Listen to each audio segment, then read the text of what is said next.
It's been a few months since we last did a hairline check on Bloodhound Q50, and I can't lie, his condition is getting worse every day. See, last time we checked on Q50, he was only up 8 hats, which caused his hairline to be pushed back about 3 inches. He's since been grinding out missions in Milwaukee, allegedly caught 2 more hats so he could finally unlock the black mythical Drake. But of course, everything has its cons, and unfortunately, that maxed out tier 100 black Drake came with this hairline. Y'all pray for Q50. He needs to stop doing them yerks for real. It's been a few months since we last did a hairline check on Bloodhound Q50.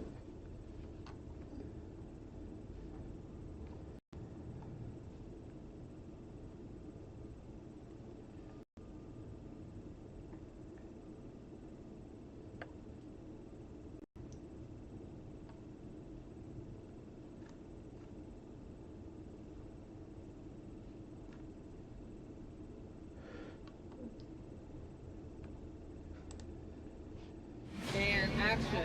I'm boss with Boss Move. I'm boss with Boss Move. Your name is Boss. I understand that, Kevin. Relax. Let me do my. Man, I gotta ask this shit. What the f happened with you and Jace? Shit, I was out the X talking shit in the interview, and goddamn, they had. So you said something about him first in the interview? Yeah, they asked me about and I was just talking about rappers that I listened to that told that that shit hurt my feelings, like damn, you was hard as now I can't, you feel me? And he was just one of them. So you used to Jace music? Bro, I was up about cause he was becoming like one of my favorite rappers. Y'all know who Doo-Wop King is. Y'all had in 2017 or something. One of the only interviews he ever even got on the internet. That's rare. Bro, like, so boom.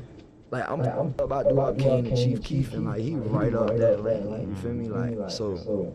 And that shit me up, but other than that, I don't got no ill will towards him or nothing. He had posted a picture of me at when I was like 15 with my ass out. He been on you about that big. I doubled that the whole IG or some shit or something? Yeah, you can find that bit right now. Bro, I show people that IG when I'm bored, bro. Like, I was like a bad legit. But goddamn, I doubled back with a video of him with his ass out, pointing at the camera, spinning on the chair like a stripper, bro.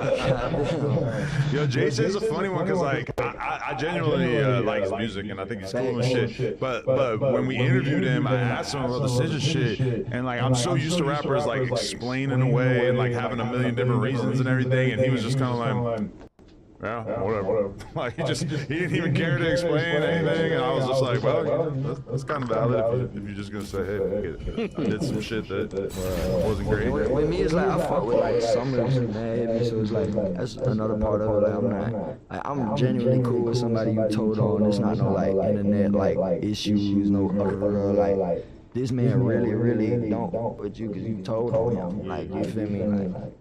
That's why, like, even when I went on Playboy Max, we had, like, told Max, like, I don't even want to talk about that shit. Don't call it. Yeah, there's like a meme of like, I guess, if you peep, he called him, yeah, Summers like walked out, he don't want to if you peep, like, Summers and Can Hard, they ain't never done no internet shit with his ass ever since that shit happened. You know, they really ain't been talking about like the old slave world, they don't go about slave world no more, like, they kind of like left that alone. But I fuck with Jason. Oh yeah, Summers birthday just passed, he told me to drop a freestyle for his birthday, I forgot to do it, I gotta do it. How y'all get locked on? What was y'all relationship? Where y'all been? I don't even know how that shit happened. I don't know if I hit him first and he hit me, but then like I ended up going to Dallas for that Jake Paul fight. And that's when I first met Montana and them boys too. But goddamn.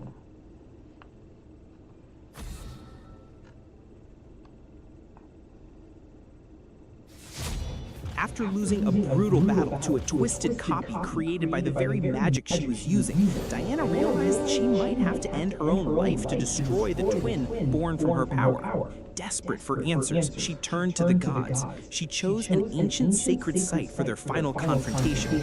There, she allowed herself to bleed, offering her own blood to Demeter as a sacred plea, a request for an audience with Gaia.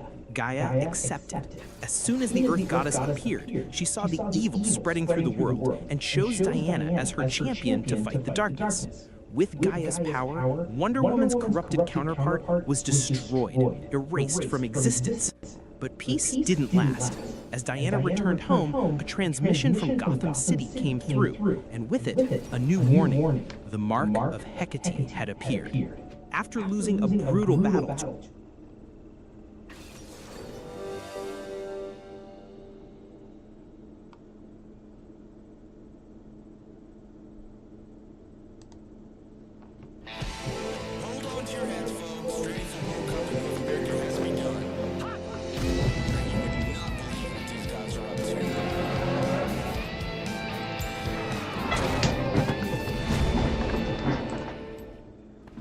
Once a powerful force of chaos and corruption, Neferi was imprisoned in a dagger and lost to the sands of Shurima until now.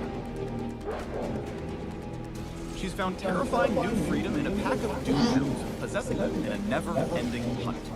With K9 and the darkened abilities at her disposal, her howl brings a horde of teeth, claws, and blades to their hungry. Welcome to the Neferi Champion Spotlight.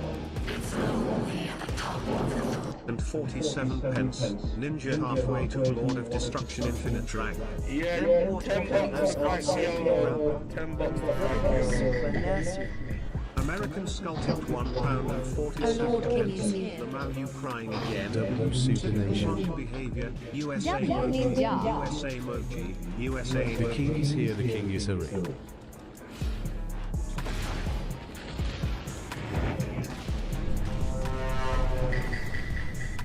Shadow Captain K tipped £3 and 69 pence. Who won last night? Your Shanks. Mind you, if you lost, that means you her biatch. If you won, then you're Shut up before I bang you in the stream. Just shut the fuck up. Someone in YouTube TTS to fight Super Nation. Alright, Super Nation, you're banned. I told you $10 to fight me.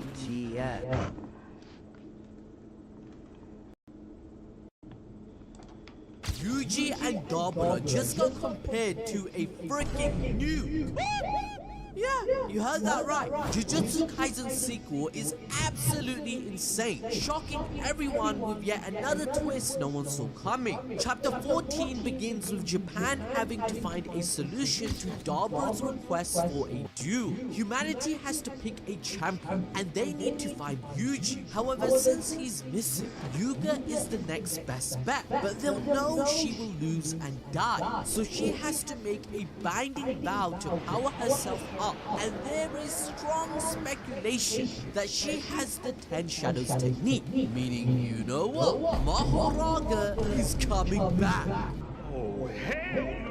Now we witnessed the Commission of Sorcerers debating, realizing that they're out of options. As a result, they think of another answer. How about we just throw a nuclear bomb? Remember that in chapter 13, just like Sukuna, Dabura is declared a calamity. A calamity is above a special grade, a being with no limits, aggression that disregards reason, and power you can't measure. They are like natural disasters. Therefore, Miyaguni and the others discuss Yuka's condition. They all find out that she's going to die in 3 months due to illness. However, the weapons held by the defense forces and military, they can't stand up to Dabura. So all of those soldiers and sorcerers fighting, it will only lead to meaningless death. This leads the sorcerers to Miyaguni, but rightly so. Miyaguni states no country would want to take on a stigma of dropping yet another one on Japan. So they state if Japan wants to do that to themselves, well, they can produce the nuke and see what happens. Now you're probably wondering, why are nukes even being mentioned to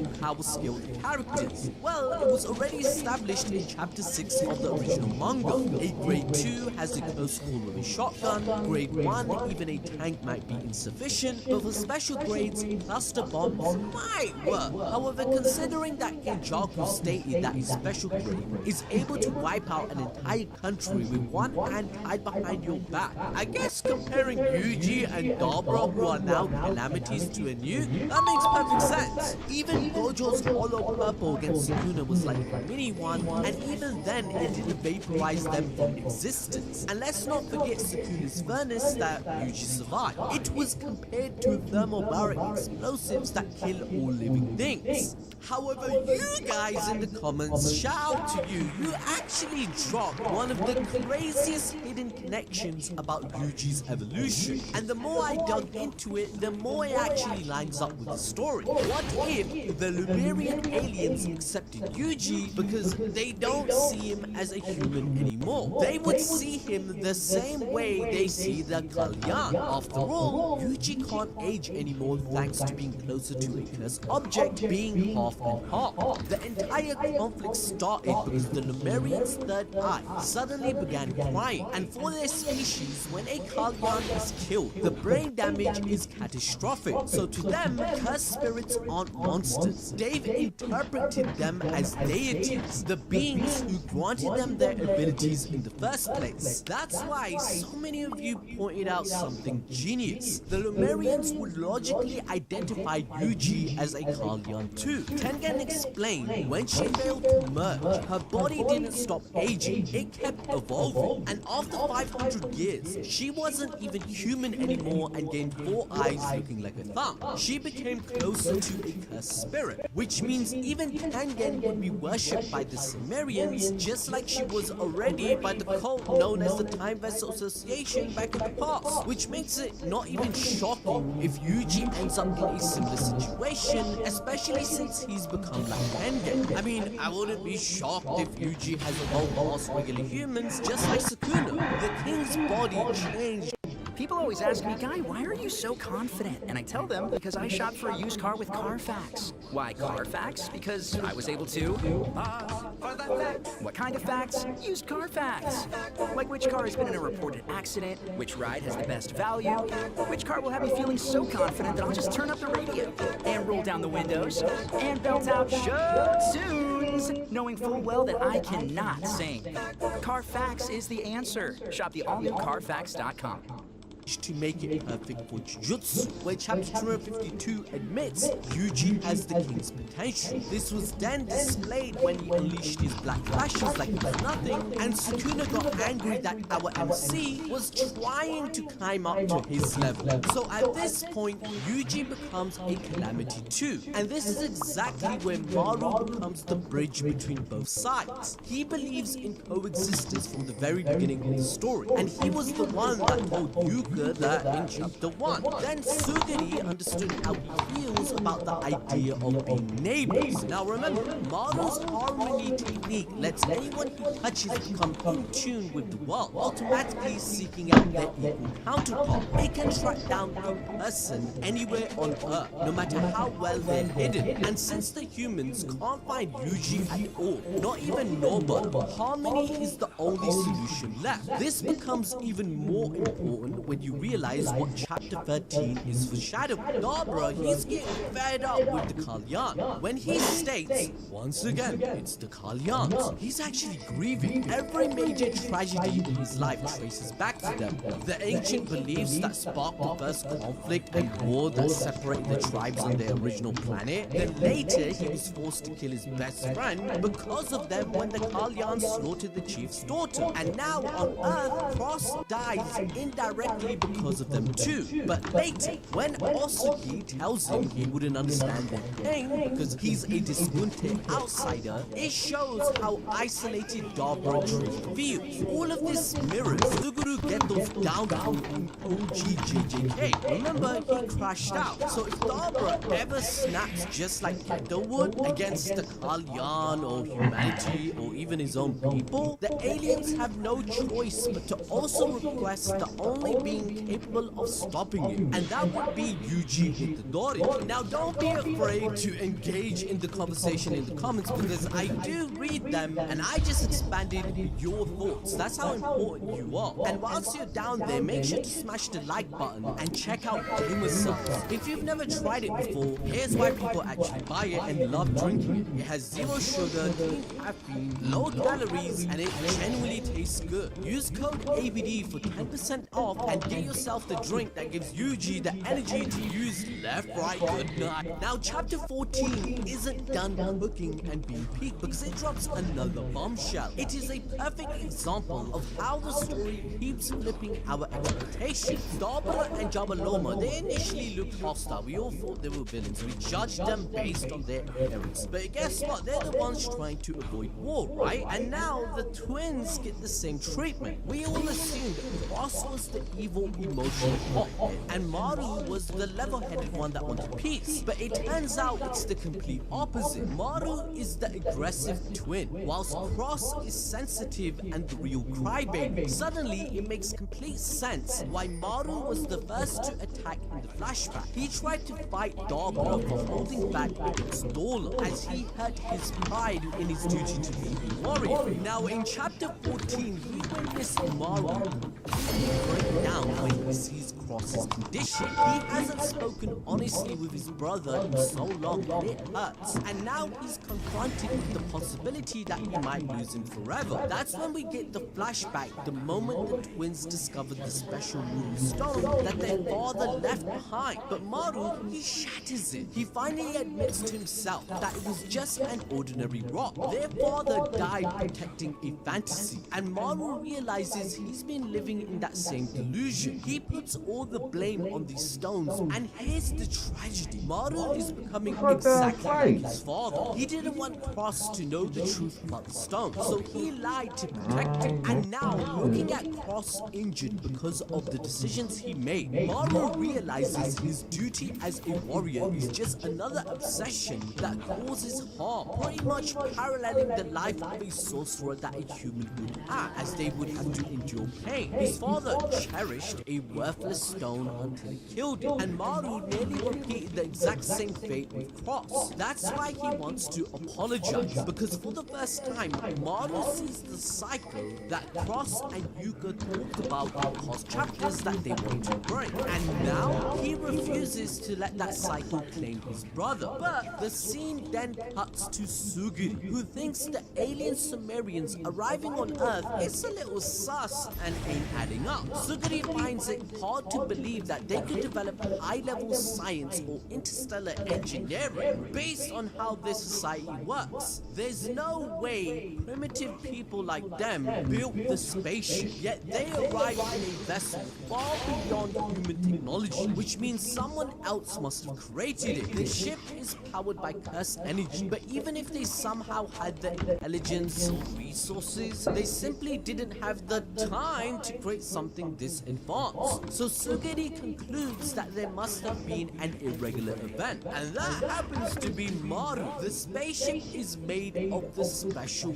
ore, but it doesn't just react to cursed energy, but also techniques. That's how busted Maru and Cross was. There's no one in the history of sorcery that can create an intergalactic spaceship that can travel space like this and carry 50k people. I'm just saying, their technique must be absolutely insane. Now, the only reason the ship could function was because Dola left behind exceptionally pure muru, something far superior to the ordinary that the Discunte used. Sugiri then realizes another crucial point. The alien's ability to speak Japanese, track his location, and understand human concepts isn't natural. It's a cursed technique. Maru then confirms it's his ability. He didn't stumble upon Sugiri by luck. He located him needing one last conversation. Sugiri then takes a stance for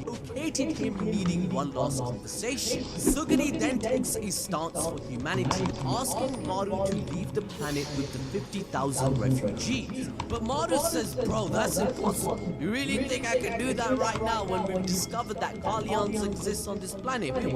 I know what you think of when you hear Grinch Cave. Ambiance. Follow me to Mount Crumpet to unwind and take a break from all the noise of the holidays. And while you're there, keep your eyes peeled for surprises. To stay here, right? So he informs Sugiri that Yuka fighting Darbra is pointless. She should forfeit. But Yuka wants to sacrifice herself doing something good for humanity rather than dying to an illness. She will activate a binding vow to increase her power, and Maru assumes even that would be useless. However, this is where speculation arises that Yuka actually has the 10 Shadows technique, which means Maharaga will return. What? What are you talking about, man? Nah, no, you're gonna say, how the hell is that possible? Well, Megami died too, okay, we're grade 3 cats, remember right?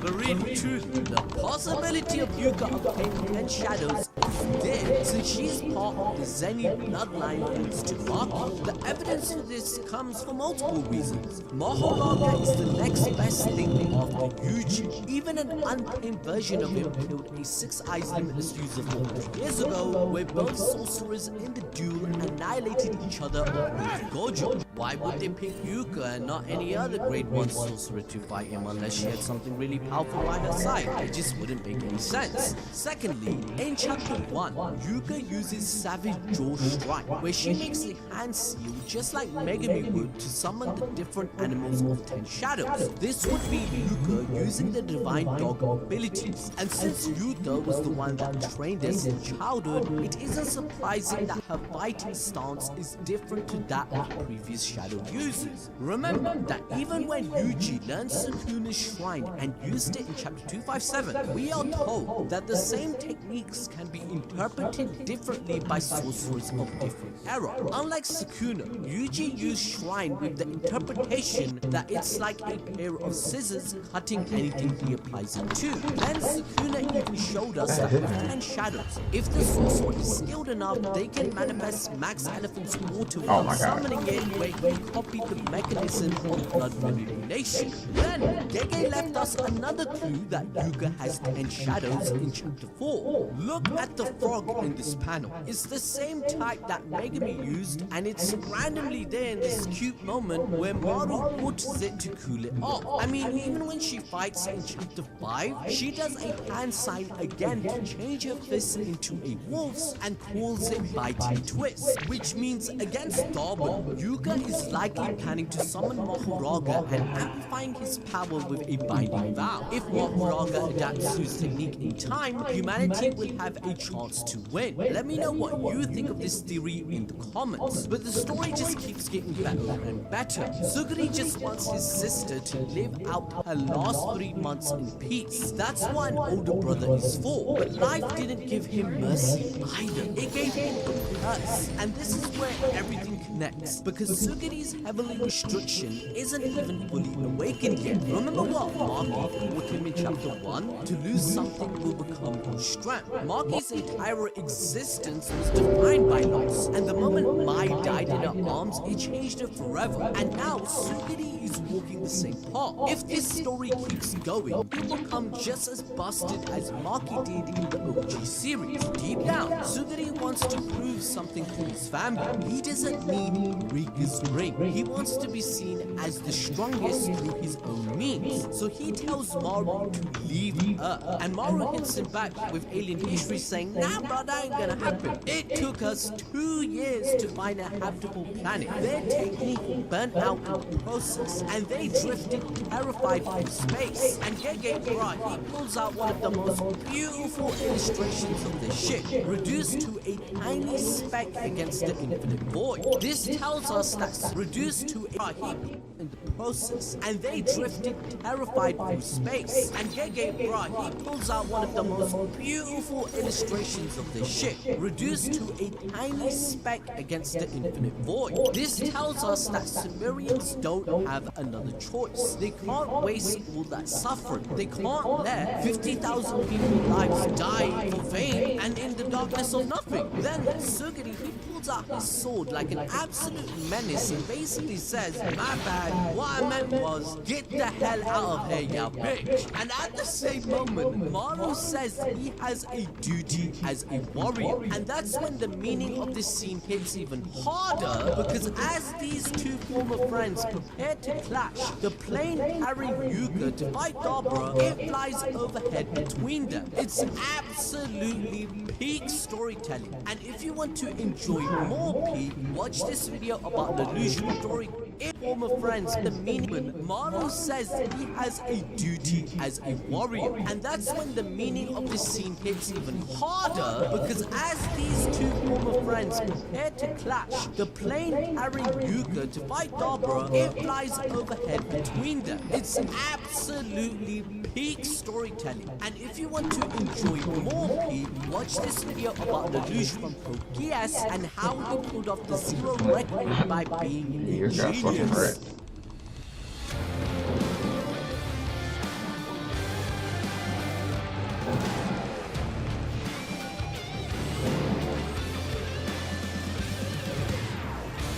available at the Home Depot. One thing I've noticed about football fans is they all talk like the players can actually hear them. Proud of you. But when you have Geico insurance, you'll always be heard. There you go, that's how you run inside zone. Anything for you, bud. It feels good to be heard. It feels good to Geico. So there seems to be a lot of interest in how Darkseid became Darkseid, with people reading DCKO and Darkseid trying to call. What's going on, guys? This is Rob, and we are here with Imperial, the return of Worldbreaker Hulk, and a gigantic universe-wide story. It's phenomenal, right? Hickman's newest story, so let's jump into it. So what this does is this initially opens up with two guys talking, right? And they say, shall we begin? Or are you having second thoughts? After all, there's no shame in being afraid. What we're wagering is no small sum, and the cost, if you should lose, just might lead to the end of you and yours. The response to this other person, you might be right, and you probably are, but I just couldn't live with myself if I didn't try. And that's where the other person responds and says, good. Too many these days are too afraid to gamble. Living well is not simply existing, but a life where everything is on the line. Do you know this game? And this person responds, they say, I'm sorry, I don't. And this person says, Charade is a wonderful game, pure strategy, much like the Shi'ar contest of Dethrate or the Chameleon Dance of Light. But unlike those, this one is asymmetrical and increases in complexity with every adversary represented. When the game starts, you do not know if you are playing against one opponent or many. And so the question's asked, I suppose that makes it the perfect reflection, a pure representation of the game you and I are about to play. The response? It does. And are you ready to begin? And this person says, yes, indeed, very much so. I have to tell you, I'm quite eager to see your opening moves. And so effectively, these two guys are setting all these pieces in motion. And I imagine by now, most of you guys who are familiar with the cosmic landscape of Marvel already know who one of these guys is. And so at that point, you switch over to the Hulks. Now, the crazy thing about this is it is Bruce Banner, Jennifer Walters, and Amadeus Cho. And a lot of the discussion kind of revolves around why in the world are we here? Why are we shooting across the universe into the Andromeda Galaxy, right? Like, what's going on? And so the question's asked, like, why did you bring us here, Bruce? And he simply says, because you're family, and my son is dead. And so he's told, excuse me, Great One, we are about to land, and I have taken the liberty of providing the proper regalia for the ceremony. It's waiting for you and your companions in the ship's holding area. If you will follow me, and when they go along and they get there, we're given this explanation, right? Sakaar in Nevo. If there is one bright shining center of the universe, this is the planet furthest from it. Like its predecessor, Sakaar, Sakaar in Nevo is a war planet, an arena of death, a place where only the strong survive. And so that's why when the Hulk family emerges, they're in their Hulk form. And Bruce is dressed as Worldbreaker Hulk. And so what follows here is a kind of question. And then you get this really, really cool moment, right? Because the question that Bruce has is in response to the statement of his guide, where he says, you are home, Great One. It's been far too long. And the people of Sakaar have missed you. And the question he asks is, have they? Because the world is on fire. What happened here? And the response, I do not know. I'm connected to the WorldNet, but there is much confusion. All I know for sure is that this is not how things are supposed to be. The city is rotting in chaos when it should be in mourning for our fallen king. And so the question's asked, like, do you think we could have missed the funeral? And then, like, a gladiator shows up and starts causing a few problems, right? Literally kind of ridiculing, you know, the guide that's there. And he even says, what you missed, what we've all missed, was ever having a true warrior for a king. Instead, all we had was the failed and fallen hero Kala. Now, those of you guys who are familiar with the Hulk mythos, you know who Hero Kala is. That dude was a hoss. When he mixed the old power and the power cosmic together, that dude was almost nigh unstoppable. He literally poisoned Galactus. It was one of the coolest things about his character. Hero Kala was amazing, and that's why this guide stands up to this gladiator and says, it is no small risk to harbor some thoughts, gladiator, and a much greater one to speak them aloud. These are my words. I name you a liar, and I would die before I believe what you say. And the gladiator is like, very well, and kills that guy. And then in turn, he looks to the Hulk and he says, and you, do you have any words you wish to speak regarding Hero Kala? And the response of Hulk, no. No words, and just like sends this guy flying, right? Like he helps this dude understand his place in the bigger picture, right? And like when he's standing over him, he's like, do you have any words for me? And this guy's like, mercy. And the response of the Hulk, wrong planet, friend, and kills that dude on the spot. And then Hulk kind of asks this question, this guy didn't recognize me. Does no one here recognize who I am? But then like when he calls out, people start referring to him as Worldbreaker. These people on New Sakaar, basically is what it is. They know who he is. And so he's kind of welcomed back, right? And he just asks the question, what happened here? Why has the piece of Hero Kala's passing been made? And the statement made, Hero Kala died. No one knows how. Mystery, so Galactic Council sends sciencers to see the body. Our holiest of clerics and our most devout paladins watched as they worked.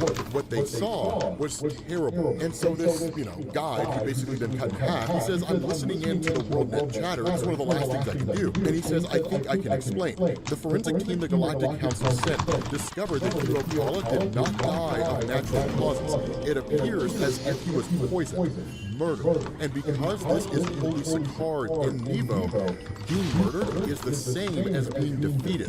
And being defeated means he could no longer be the rightful ruler of this testing world. All his political marriages were immediately annulled. And now the former wives of Hero Kala and their families vied for the throne, along with every other true bloodborn son and daughter of Sakaar. And so at that point, Hulk's like, that's cool, but it doesn't really give me any answers. And so what ends up happening is they travel to go and meet the Galactic Council's science team, the ones they sent here to investigate.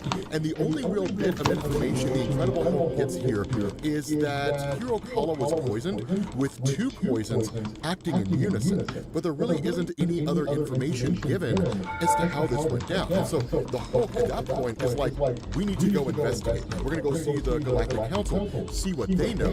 But he actually leaves She-Hulk here, which is kind of cool because that'll actually book into Stephanie Phillips' She-Hulk one-shot comic, which I'm really excited to read. I'll read anything that Stephanie Phillips writes, but I'm really excited to read this. So we'll kind of see where that goes. Not only that, what's really cool about this is that the questions asked, right, when Amadeus Cho is talking to them about the various poisons they have, and the various poisons that killed Hero Kala, he asks, how did you know to come here and to check? I've done a bit of reading. Sakaar in Nevo is basically a backwater world compared to the hub council worlds. So why did you come here to investigate? If you were sent here and you were not called here, who sent you here and why? And the response of this guy, because we knew what we were looking for. And the response of the Hulk is, how would you possibly know something like that? And that's when you get the bigger picture of what's going on. Because this guy says, in the last 2 weeks, this is the 4th leader of a Union world to have been murdered in this exact same manner. Be it sovereign, tyrant, or head state, someone is killing the universe's leaders. And so what ends up happening is that when She-Hulk is effectively left behind to maintain the Hulk's authority as what's basically a regent in the area, the Hulk and Amadeus Cho take off to the Galactic Council hub. Now, here's a cool bit of information that we're given here, right? Primary construction of the Galactic Council's Interstellar Hub was completed 2 cycles ago. The project immediately proceeded into a secondary Phase 2 expansion, which is currently underway. When it first came online, the publicly stated purpose of the hub was to provide a central nexus for both intergalactic travel and trade between Council territories.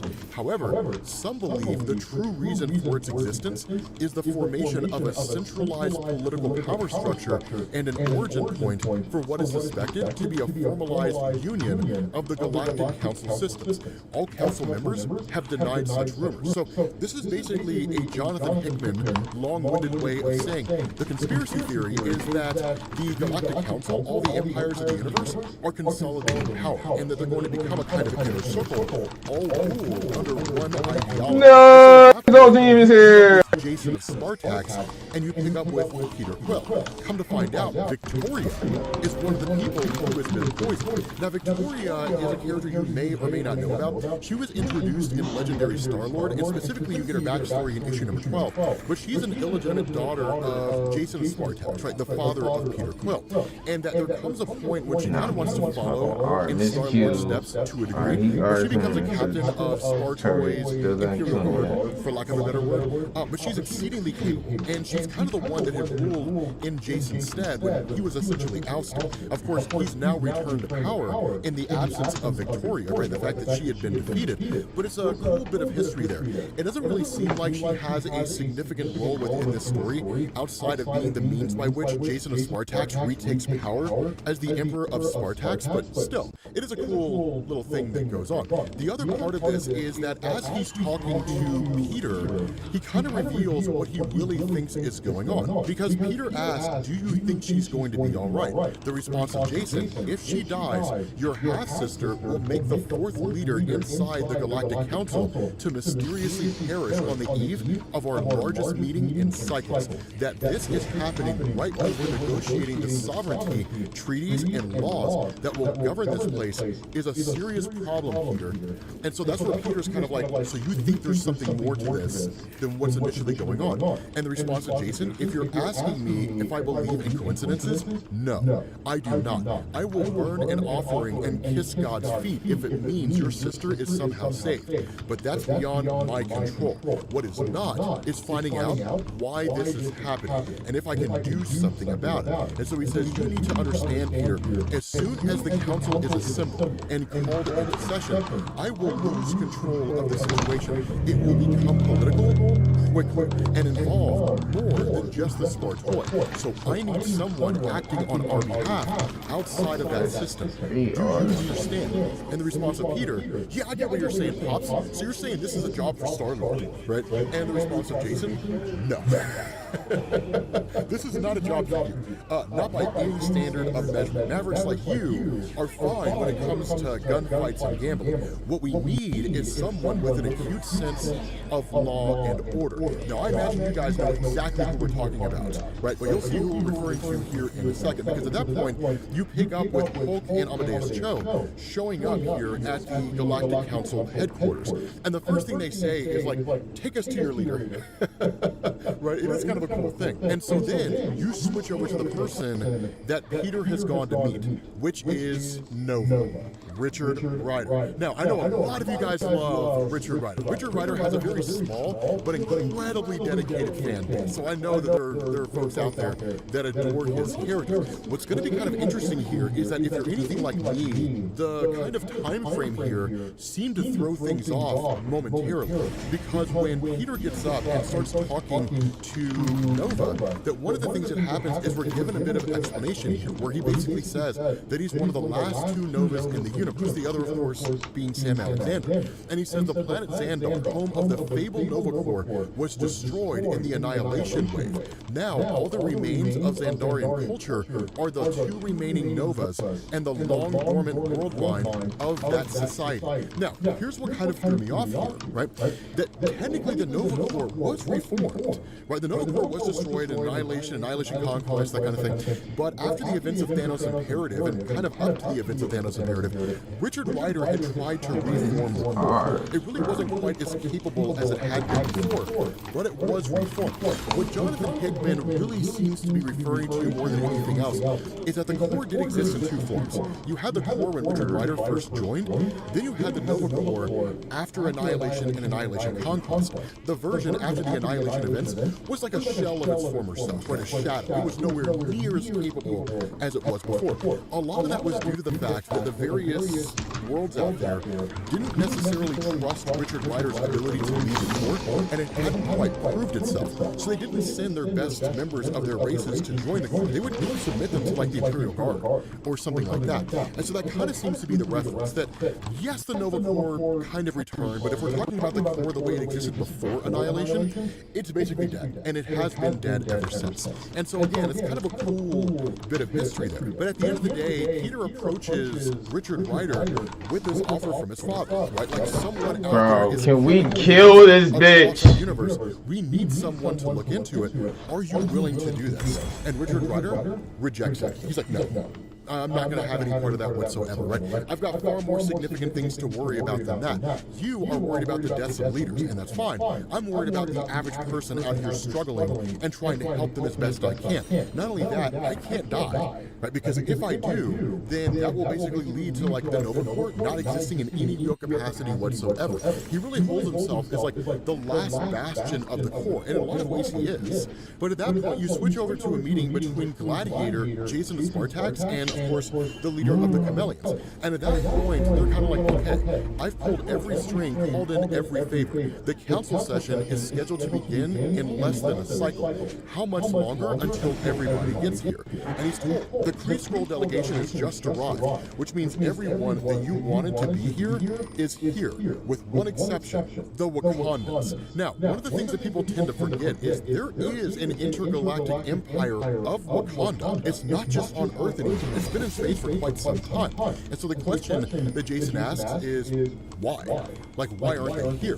And this is kind of cool, right? Because Gladiator says their current position, clearly stated and intractable, is that they are comfortable with their existing treaties and see no reason to insult what alliances they have by breaking any contracts or informal agreements. And that's when Jason says we cannot mass produce the largest generation of Stargates without their vibranium. In effect, the universe needs Wakandans more than Wakandans need the universe. And that's the way that Wakanda works. It's the way Black Panther works, right? It's the way all those things work. Make themselves necessary to the form and function of any space they're in, so that everyone has to come to them, and they don't have to go to anybody else. It is the most pure form of power, right? Power doesn't necessarily reside with the individual that can send out the most force, right? Or impose their will on everybody using military tactics or so on and so forth. True power rests in the hands of the person who sits on a throne while the universe comes groveling to them.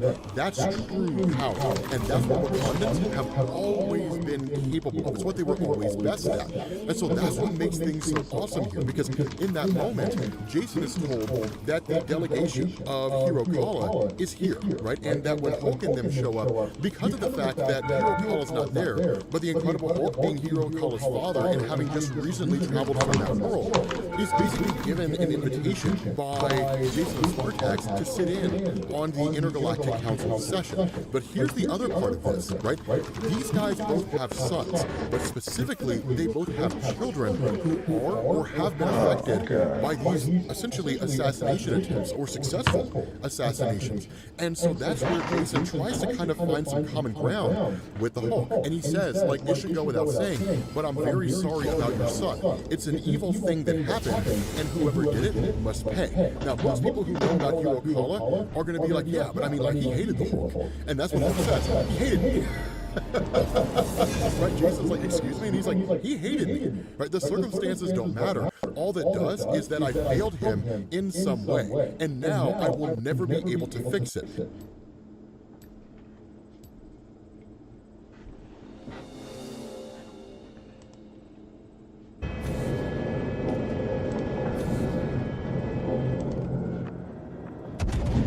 And today, we're actually to the end of Lil Mama. Man, we done. I feel like this is somebody who's going so crazy, even for, you know, the lateness that it was. You know, he was still doing what he did. He was like a mastermind on how he was going about his situation. I think as like New York drill rap kind of slowed down, he just disappeared. He couldn't really navigate. I don't know exactly what it is. I'm sure they'll let us know here. That's why we're about to watch the video, and I'm just talking, trying to figure it out. Why don't I just watch it and let them tell us? Let's get to the video. Let's do it. Lil Mabu is an accused industry plant who was only called out after he blew up, but now his career is completely dead, and he's doing just about everything in the future.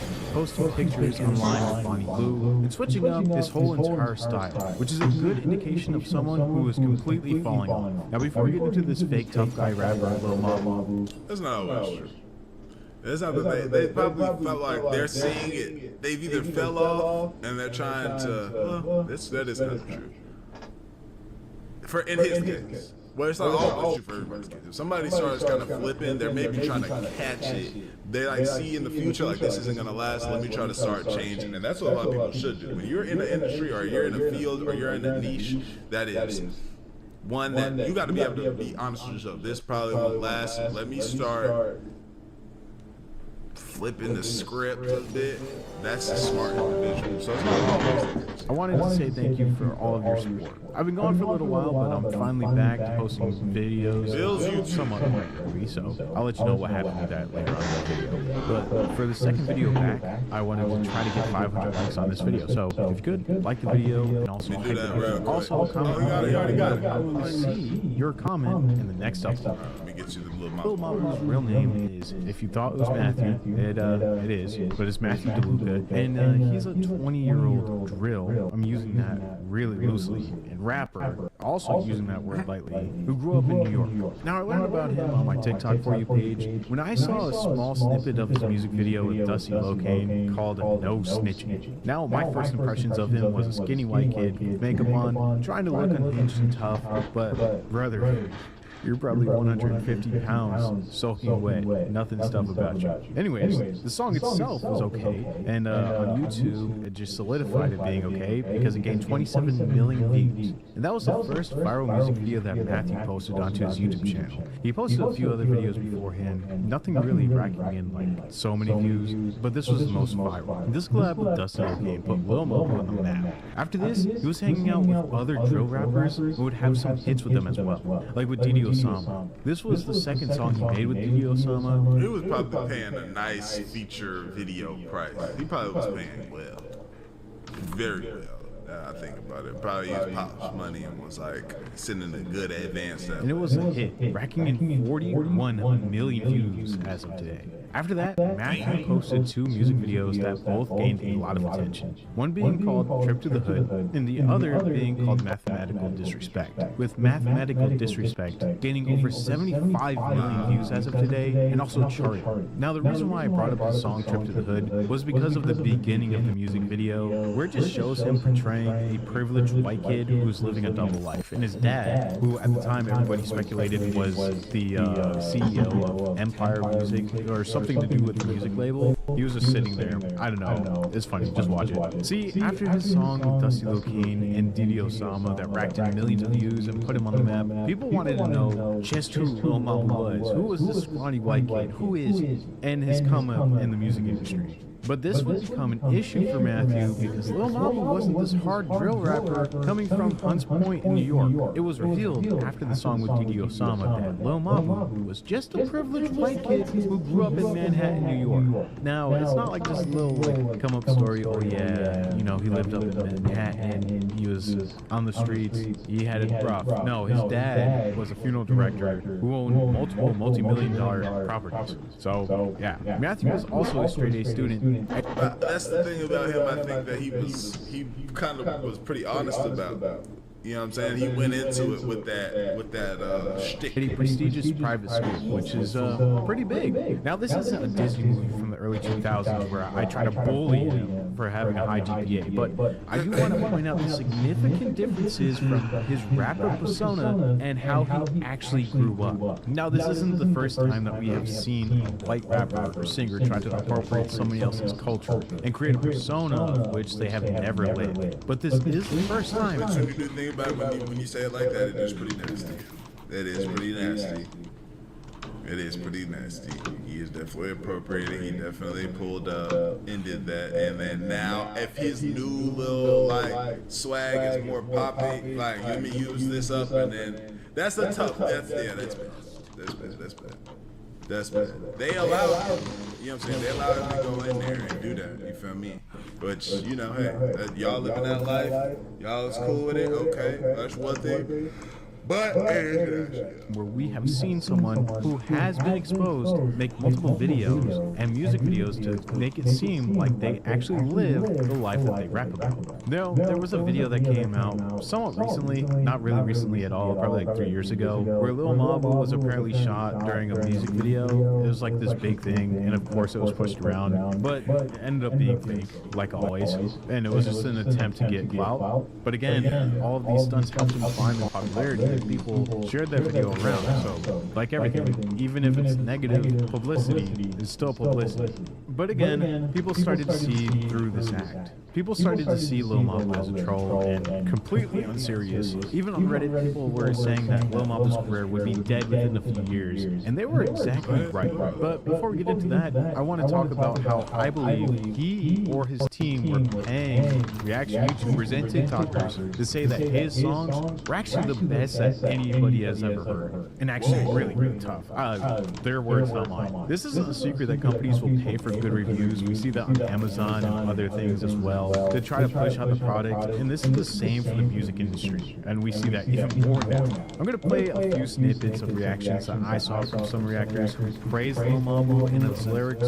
I laughed a little bit by saying that, and for me, I can just tell that these reviews are fake, but you let me know in the comments after this video. Hey, what's good, y'all? I'm back again, and I've been putting a lot of people onto this program called Free Cash for a while now. Check out one of my students that have the biggest payout that I've seen yet from all the DMs I've sent, and I promise you, they've been hitting me up saying that they've tried it and it's worked. They've been getting cashed out, and I love to hear that because it genuinely actually worked. And don't think I have not been seeing y'all's comments saying things like it doesn't work, you're supporting a finesse, they're trying to take your data, and it's not true at all. And the fact that y'all would think that I would even put that on a video to get y'all finessed is wild to me. But hey, first off, Free Cash does not sell your data. They strictly track your progress to make sure you can get paid. Only sign up with an email and password and give no personal information, so I don't know what y'all are talking about. Here's how it goes. You sign up through my link, and inside you see a list of apps and games. Download and play and beat the levels that they tell you. That's the key. You gotta complete the requirement. And once you hit the level, the system credits your account. And every time you finish, you get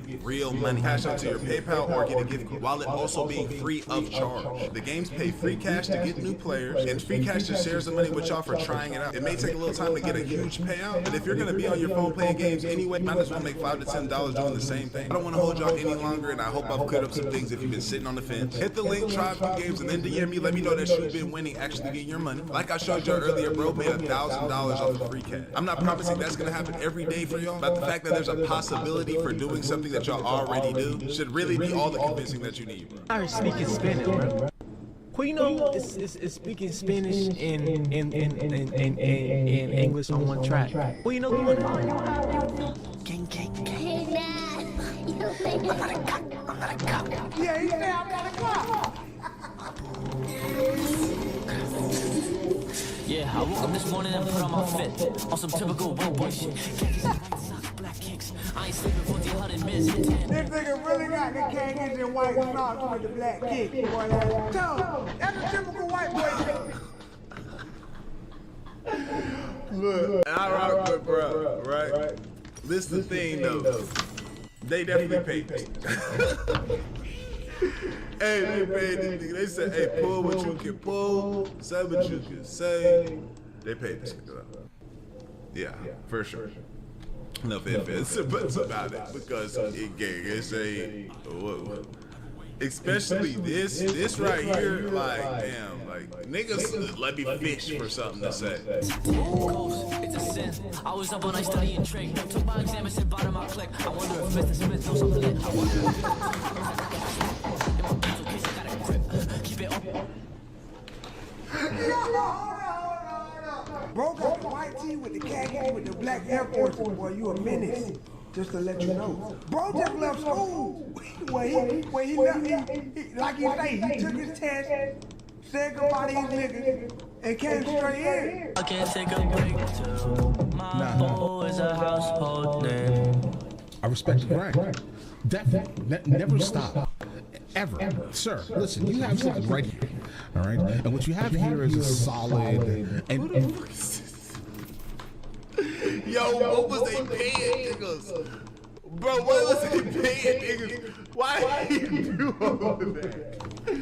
No, hold on. Bro, you would have thought he's just heard Jay-Z kick some shit. Like a new rendition of Jay-Z in this. Bro, you would have thought he just heard some new Drake shit. No, what you got here? You never stop. What the fuck? Bro, people be so I don't know, man. People be funny on the internet sometimes. Entry into your catalog. I've never encountered your catalog, but if your catalog is anything like this, then it should be something I should probably attempt to encounter. Absolutely fire. Not a single complaint I can give here. Well, a slight one, but I don't think that means anything to the grand scheme of things, right? I absolutely dislike strongly the ending of the song. I absolutely am an auto-tune hater. I'm sorry. Once I hear it, I'm just like, ew. And I do think that as of right now, the entirety of the song was so strong in terms of like hip hop. This is for the love of hip hop, obviously, right? Like it was so strong. We don't need the nonsense hooky trash at the end, bro.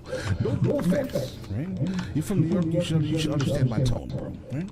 Yeah, these reviews were kind of terrible, and you can tell that something was really off. Especially the last one. You can fake a reaction.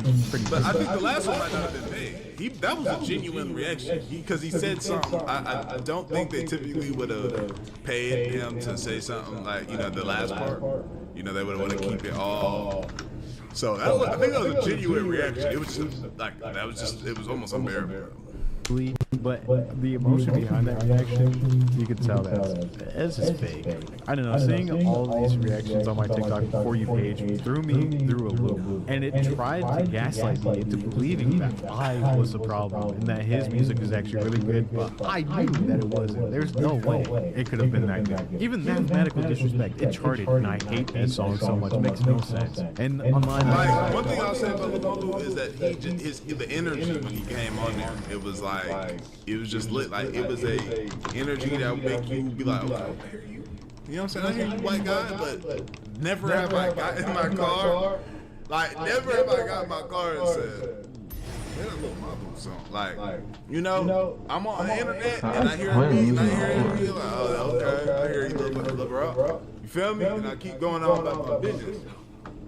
But it just wasn't that. Like it wasn't. None of them songs warranted a reaction that those three reactions had. Who do you know put in Spanish and a lot of niggas have done that. A lot. Things like what are you talking about? Mathematical Disrespect. That's why I didn't pay him. Excuse me? Here's a snippet of that song. That's funny. What's so long? Boy, if you don't get... You guys lose this game or did the Jazz win this one? Double up. Eventually, Lil Mama would release his first studio-backed album called Young Genius. And if you thought this hit numbers, it was #1 on the chart. It was the best song. Every song on this album was charting. You'd be wrong because it absolutely flopped. And this was when the tides of his popularity started to change. I went on Album of the Year to see the reviews, and they were completely terrible. Over 1,000 reviews rated the album 0 out of 9 out of 100, and the reviewers expressed why. They thought that this album was terrible. With one person writing, is this NF ever going to give up this gig? It's getting old. Almost every song on here is about as low effort and corny as his whole gangster persona. Plus, Babu's bars and vocals are so... The only highlight of this album is a hilarious bad Oppie Day. And other than that song, the majority of the album is completely unlistenable for me. Another note, Young Genius is kind of what I expected from Lil Mama. A bad album with generic drill sound and annoying characteristics of Lil Mama's persona. There are some funny moments like Didi Osama screaming on Evil Empire or an Oppie Day begin at pop song. But still, this is just overloaded with pure I can't think of a sober person enjoying this album fully. The only thing worse than this album is the videos for some of the songs. Pure cringe and embarrassment. Also, why the F you got a 5-year-old on your album? Pure agony. And the last review I want to look at is this one that wrote, Basenji, is the album any good? Hell no. This is easily one of the worst albums of the year, with at least 3 or 4 tracks on here being worthy of the worst songs of 2024 playlist. It's just such a joke of an album. It's basically rich suburban white kid from the hood core. I can't believe he thought that this was remotely a good idea, let alone an entire team in studio. Before I finish this, I don't think he's supposed to be making album shit. This is more so like, get a YouTube video. Like these need videos and they need features. Just him, this needs features and it needs a video. You know what I'm saying? To show him in these areas and being and acting and doing this, that, and the third. But this is not music. You like, that's what I'm saying. Get in the car and cut on Lil Mabu shit. It just never was that. I just really wanted to discuss what the actual F he thought when making Oppie Day. I genuinely have no words for that. I really wanted to start forgetting this album, so I'm gonna abruptly leave the review here. People felt the same way as these reviewers. From this point on is when Lil Mabu started becoming more and more irrelevant. His views started to tank, and him being extremely popular started to change. Music took longer to come out, and eventually he would switch up his sound entirely to a more pop-sounding sound. This is where the trolling on Mabu's part really started to amplify. There are a few accounts on TikTok that I saw that were ran by Matthew that would poke fun at Lil Mabu for being in school or something stupid, but again, it was just ran by Lil Mabu to promote himself. Also, recently he'd be seen everywhere with Bonnie Boo, who is an OF model, which I don't even really want to get into, but if you know, you know. But this is where things look really good. Doing whatever he can. He starts to ramp up. He'd be seen courtside at an NBA game with her, where it appeared that she was doing something bad with him on the sidelines, and he would allegedly be banned for life because of this. He'd make a response video about this to kind of show that he was Bro, you would just finish your school thing up and get into father's business at this point. You ran up to somebody, just chill. Like it's over. And he'd show paperwork from the WNBA saying that he was banned for life. But you can't trust this guy as far as you can throw him. And he's pretty light. I could probably throw him pretty far, but I still wouldn't trust him. I just woke up for class and everybody said he was a fucking video.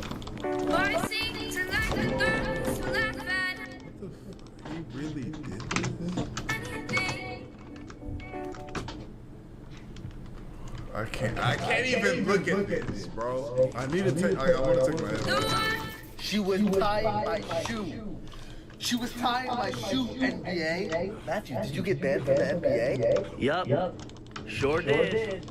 Looks like I won't be going to any more WNBA games either. Didn't want to. Also, his sister promotes him on TikTok as well, and defends his actions. And she is honestly the worst person who embodies the rich New Yorker vibe, like the content creator vibe. Oh my goodness, she's just the worst. I can't explain it. Whenever I see her popping up on my For You page for some odd reason, and she's like trying to support Matthew, and she's like, yeah, he's the best. His song's so great. I just have a mutable face on whenever I see this. But here's just a few videos. Hopefully they make you cringe as much as I do, because it's kind of cringy. Cardi B.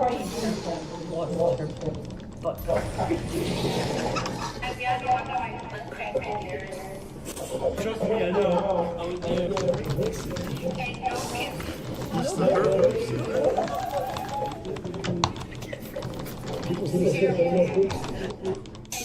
People they just having fun, man. They're just having good white fun. No, I don't care. They're just having good white family fun. Pull that up.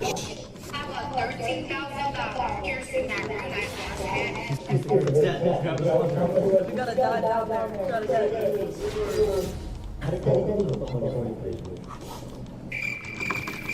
So, like, what's your algorithm about?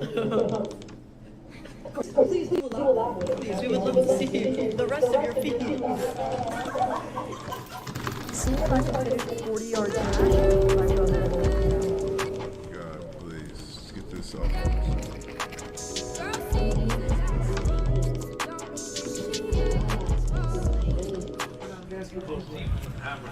Wait, that's Matthew.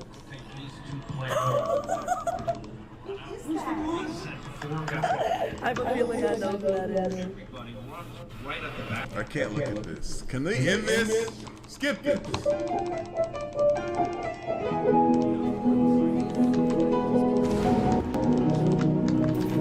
Today we try crumble. Welcome to our crumble cookie review. Alright, two of the flavors are sold out, so this is what we've got. Are you excited? First is the blueberry one. Why are we watching these full videos?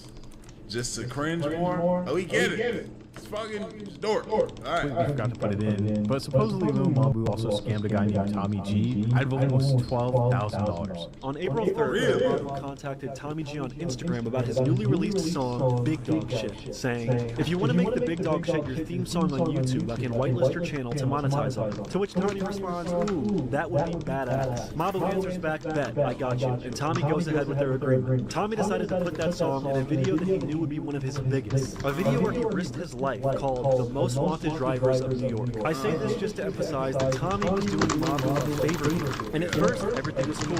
Tommy's video got about 2 million views in the first day, and there was no copyright claims. But on the second day, Tommy gets a copyright claim from none other than Lil Mabu and Lil RT for the song Big Dog Shit that he used in the beginning of the video. Yeah, I'm cutting that out. Quick. I'm gonna trim out segment. All my YouTubers, y'all know that. Y'all know that feature. Trim out segment. Take that off. This means all the ad revenue in the 30-minute plus video would go to Lil Mabu just for the 15 seconds of music he put in the beginning of the video.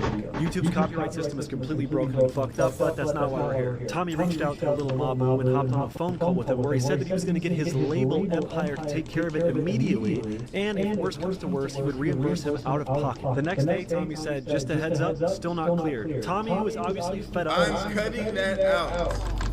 Your child is cut out. It's not happening.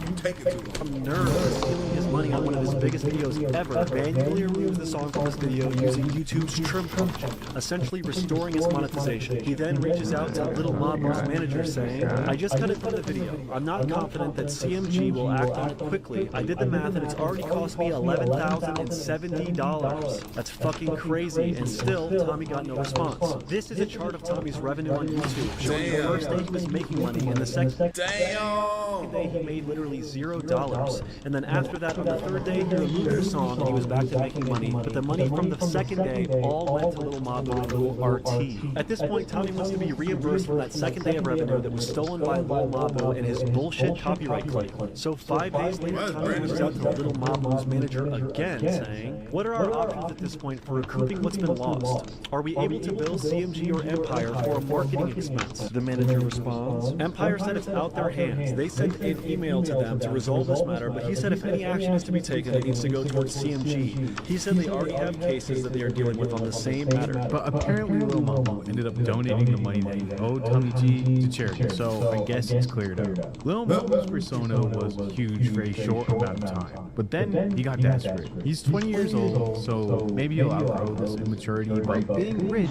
one, with no accountability does not help him to grow. And two, because his family is okay with him acting this way, He looked like he could play the Green Goblin. and actually encourage this, he won't change unless somebody forces him to change. But have you ever heard of Lil Mabu? And do you think his music is good, or are you like me and think his music is absolutely dog water? Let me know in the comments down below. Bye. Yeah, I think it's pants. Love y'all. Appreciate you. Grip y'all, man. We are gone. Go ahead and like that video right now before you even leave. Hate to be let up.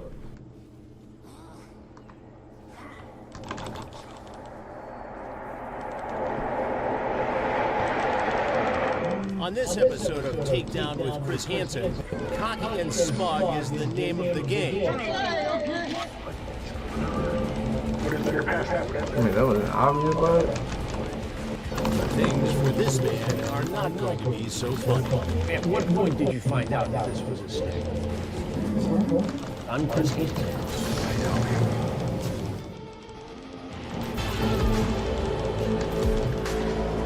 nigga makes a fool on me. That's it.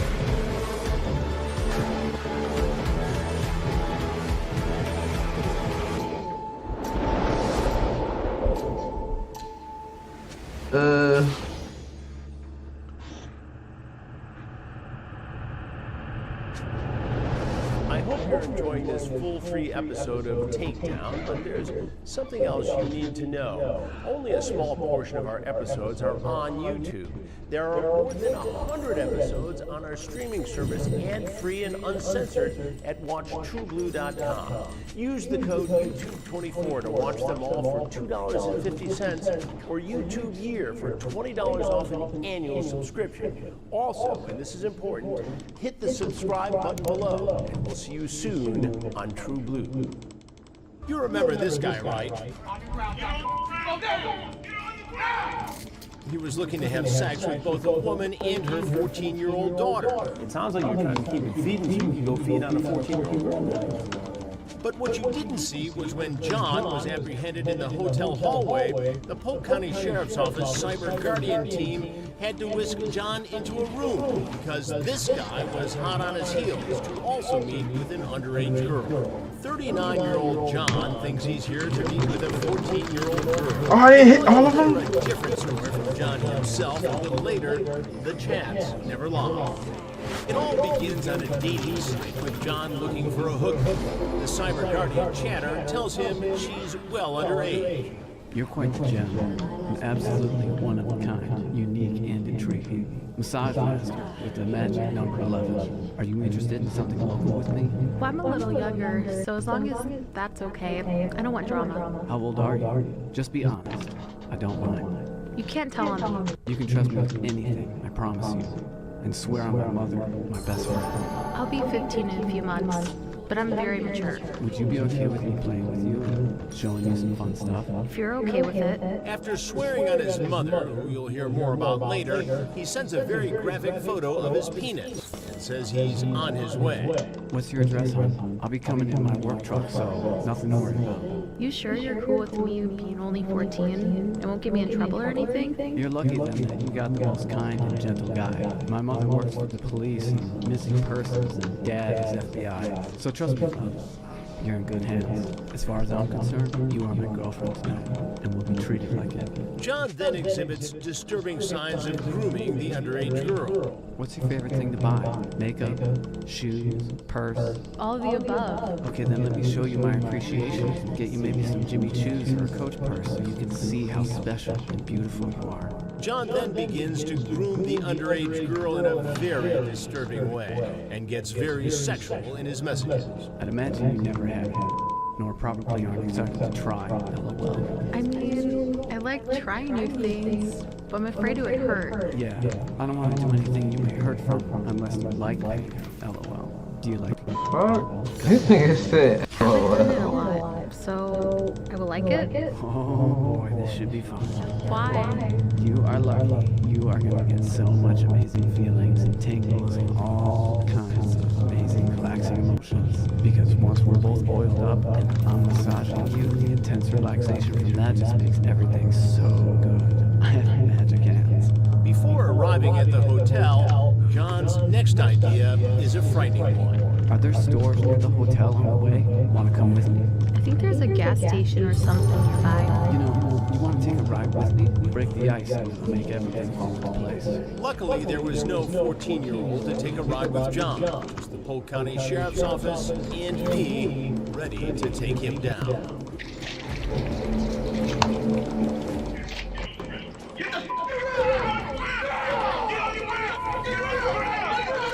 But he's not too quick to comply. Get on the ground, turn over. Okay. Watch your belly. Watch your belly. Behind your back. You got the cash? John is combative and smug from the start. What is it? What? You play games? What is it?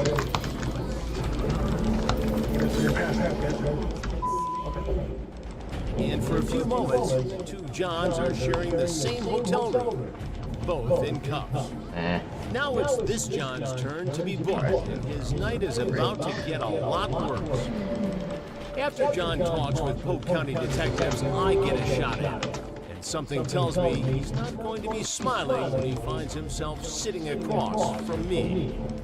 The interview is one of the most shocking, surprising, and frustrating conversations I've ever had with an alleged child predator.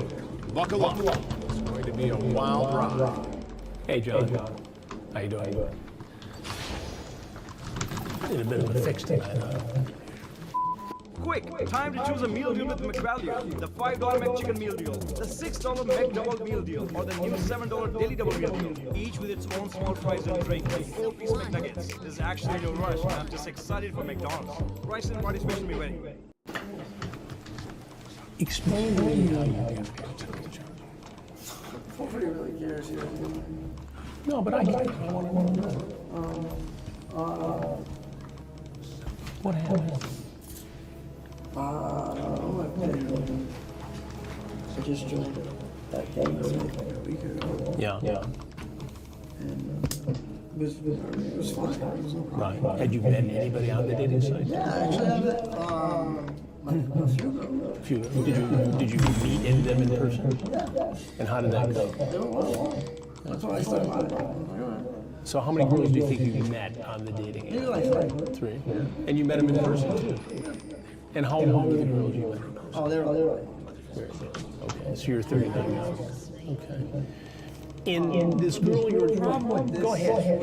Explain it to The me. problem with this situation is I'm very good in IT. Right. Cruising the dark web and the deep web. Right. Going on this. The problem I had once I was told this girl was 15 was 14. Yeah. No. Why did you? I have a lot of inside sources also. I have a lot of sheriffs and Sarasota PD's alarm systems. And So you've done a lot of work for law enforcement I'm an assistant chief of police. Oh, where was your mom? Assistant in Bridgeport, Connecticut. Now charged for missing persons for Sarasota and sheriff's office. So were you ever in law enforcement yourself? No. But your mom has been in law enforcement? 33 years, yeah. And So she was... retired in Bridgeport, Connecticut, and came down here to help out missing persons. And she was deputy police chief in Bridgeport, Connecticut. Assistant chief. Assistant chief of police in Bridgeport, Connecticut. That's a big job. So this would be the first time I've ever But yeah,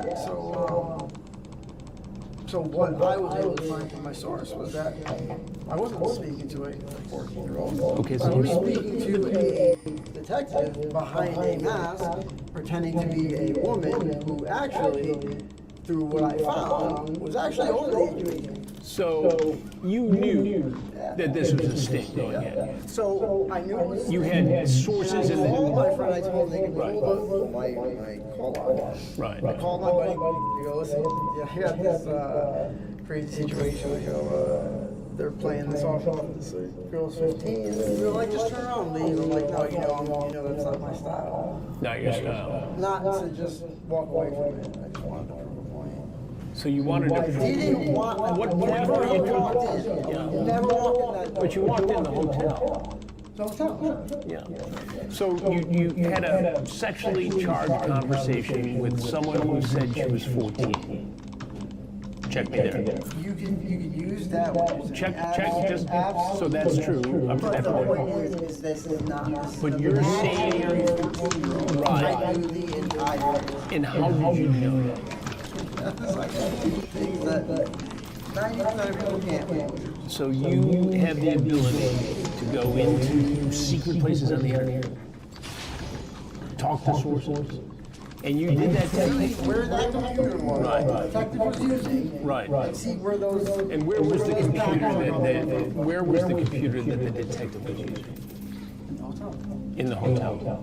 So your sources told you that the computer the detective was using was in the hotel room. It wasn't in the hotel room. You tell me. That's what I got. I got the hotel room. So, in the course of this investigative project of yours, you talked about having sex, performing sex acts on this girl who said she was 14, right? You wanted to perform oral sex on her. All I had as Right. driving here, that as I get here, this is just going to be like, thank you for, trying to set me up. Have a nice day. But I didn't know I was able to do that. You see, I used to back home before I was able to do that. To recap so far, John has said that his mother is in law enforcement. It means he has hacked into the Polk County computer systems to find out this was an undercover sting. He's a dark web and computer expert, and that he was just going to show up to say, thank you for trying to set me up. Have a nice day. Oh, what a tangled web he weaves. And you sent a picture of a penis. Which wasn't yours.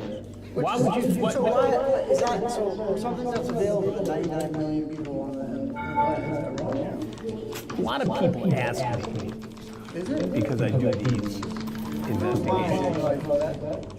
But here's what I don't understand. How? People ask me this all the time because I do a fair amount of this work. Well, keeps me away from it.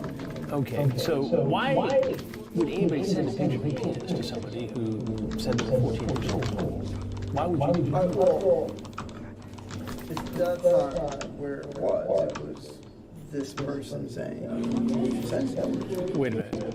The person asked for a penis picture. She's just a random example. Well, I don't know why you would do that in the first place, but I don't think. I know that I know that the person posing as a 14-year-old did not ask you for a penis. 800 people I've talked to that I have yet to meet or never met, and they all ended up the same way. Where I just have you ever? You play your little game. Have you ever met an underage girl online? So tonight you just did this for the very first time. John, with all the extensive ability to when this goes down, expose these situations. It's a deep joint. I know this. Why do you even get involved with this? Because that's who I am. A predator? That's who you are, as a predator?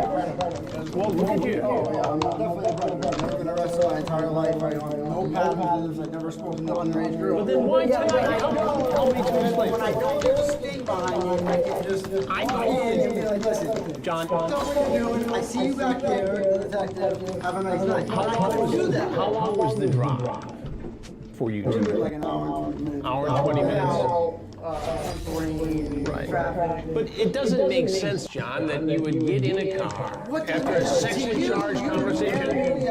I stay home and don't go. What do you do for a living? I do security systems. And you drove your company van here tonight? That's all I have.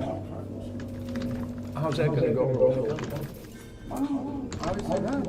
Not good.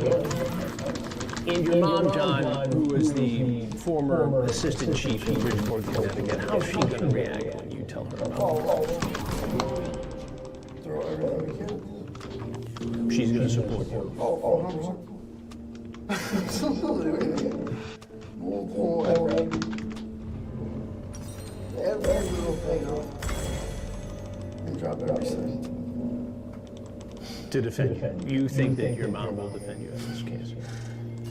Are you saying that like they're going shots? Well, I'm shocked that somebody who's in law enforcement for 30-some years would be supportive of a son who got arrested for preying upon a child.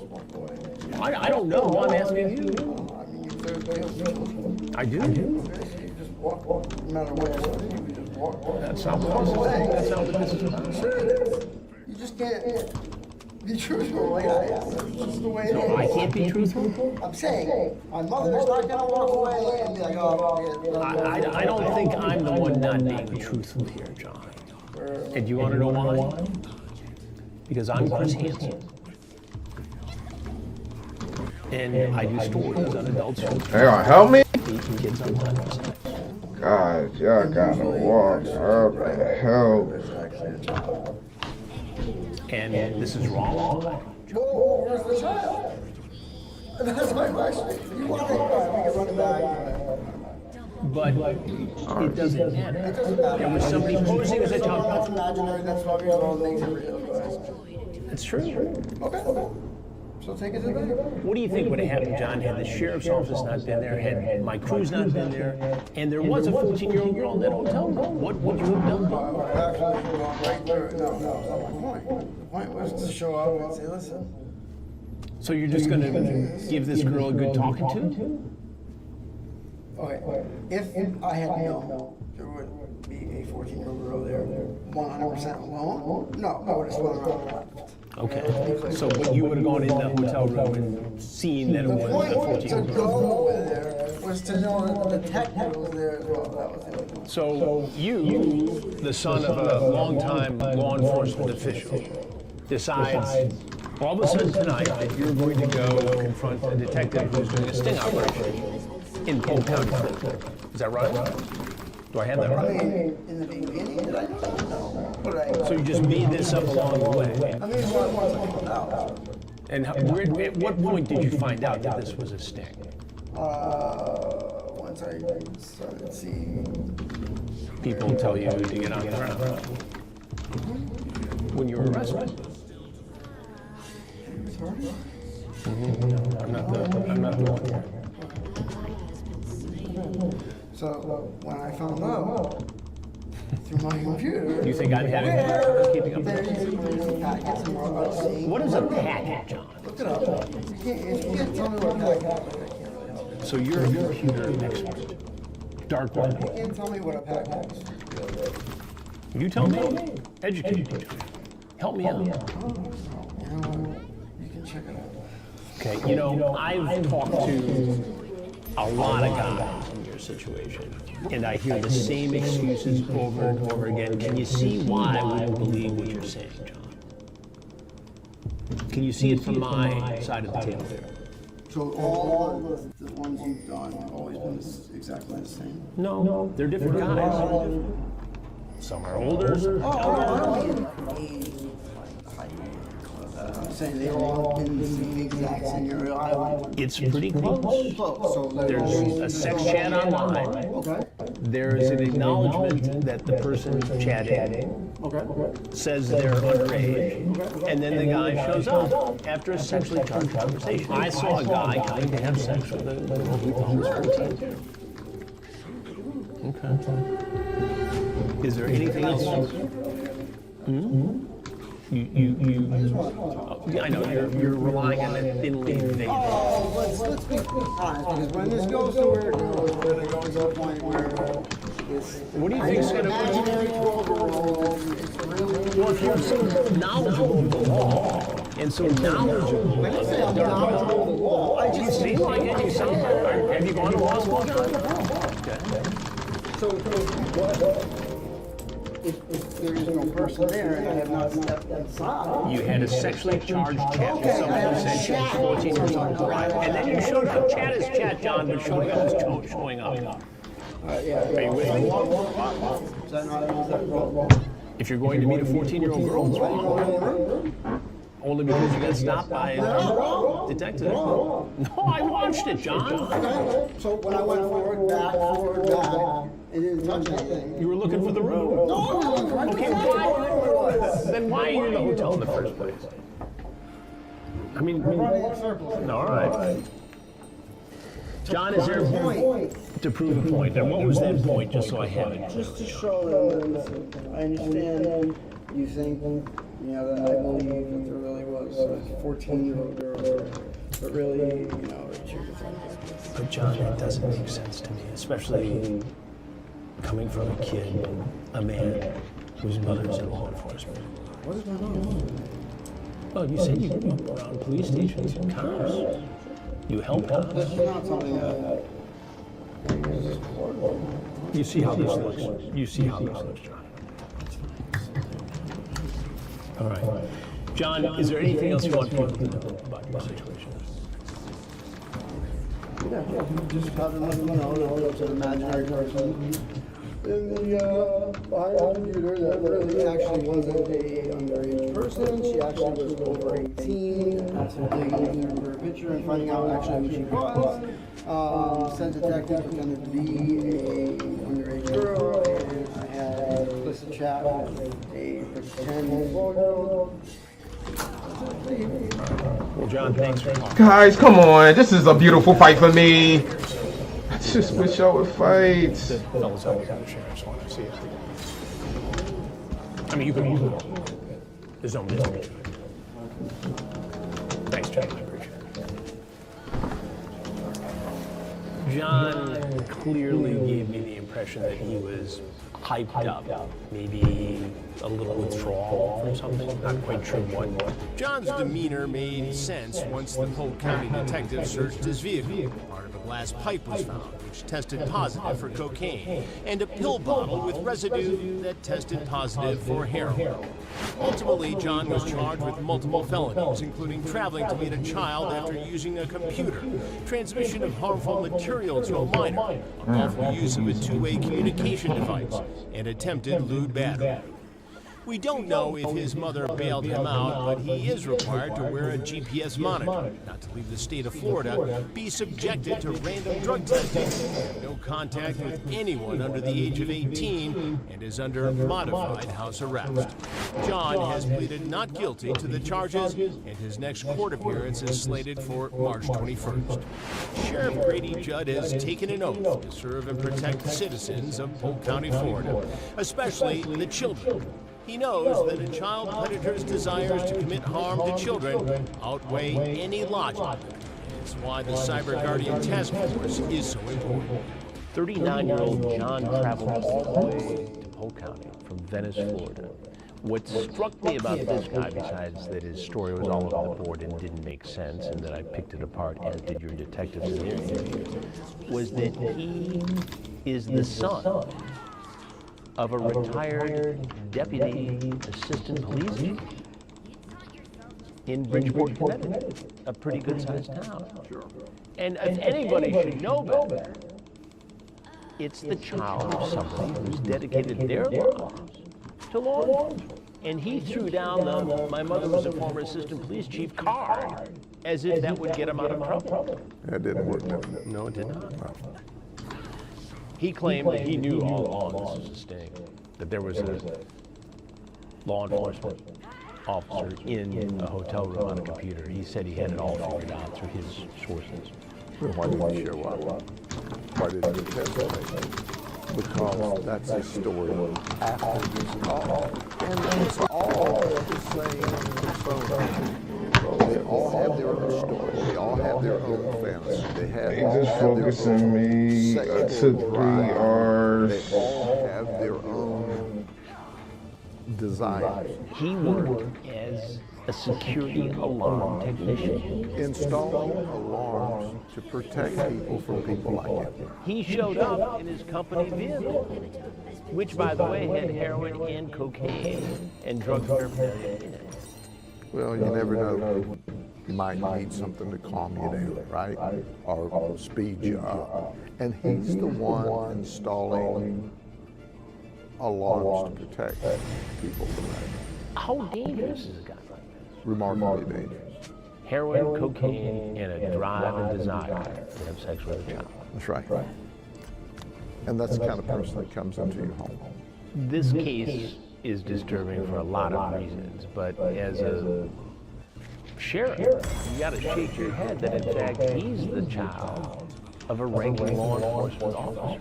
Sure. But that's like saying if his mother was a nationally known singer, doesn't make him any good with music. We see every walk of life.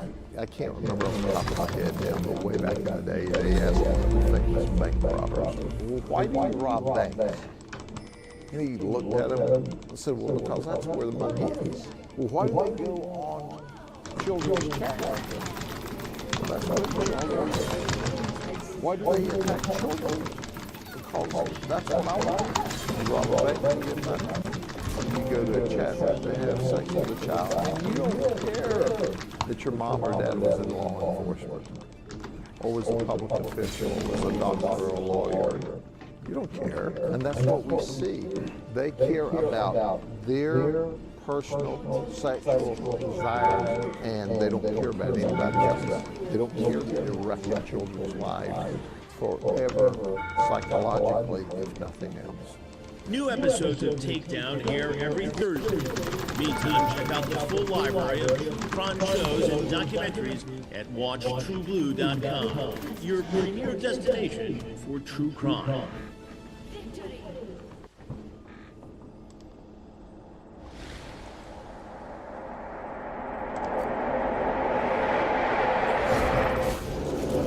Coming up up on Takedown with Chris Hansen. You haven't seen it. It's quite a car you got out there. It is. Why come here? Why take the chance? Because I'm looking for somebody to love. This lonely heart in Blount County, Alabama is...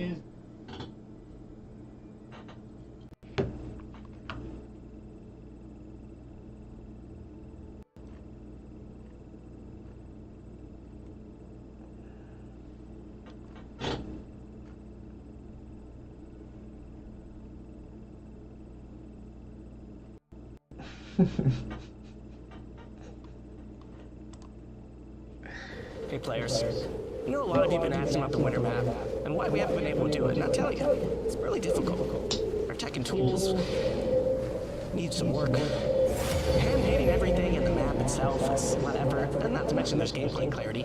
And can we just talk about how even though it's winter in the northern hemisphere, in the southern hemisphere it's summer, and isn't that where Meddler's from? He's from New Zealand, right? So I don't know if we're gonna be able to pull it off.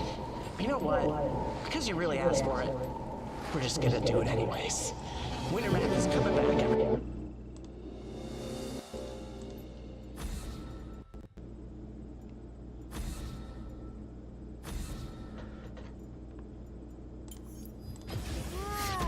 Is this what people call strategy?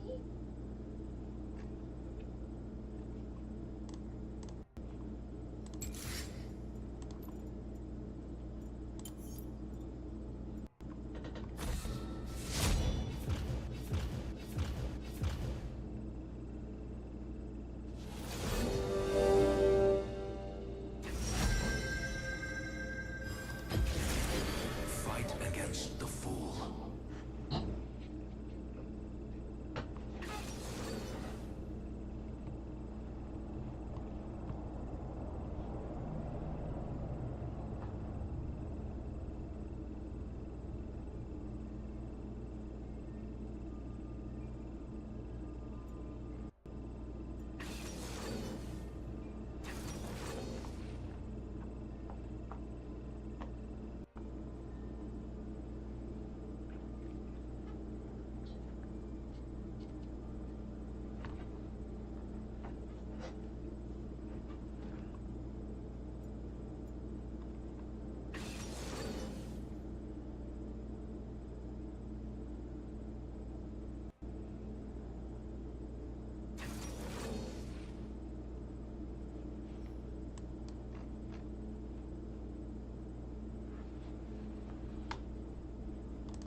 Y'all talking about? I never I like Meek, but I never was a Meek boy. I was always a Quill boy. He said you ever seen a pit bull fight a chihuahua? Podcast, Angela Yee podcast, Nori Drink Champs.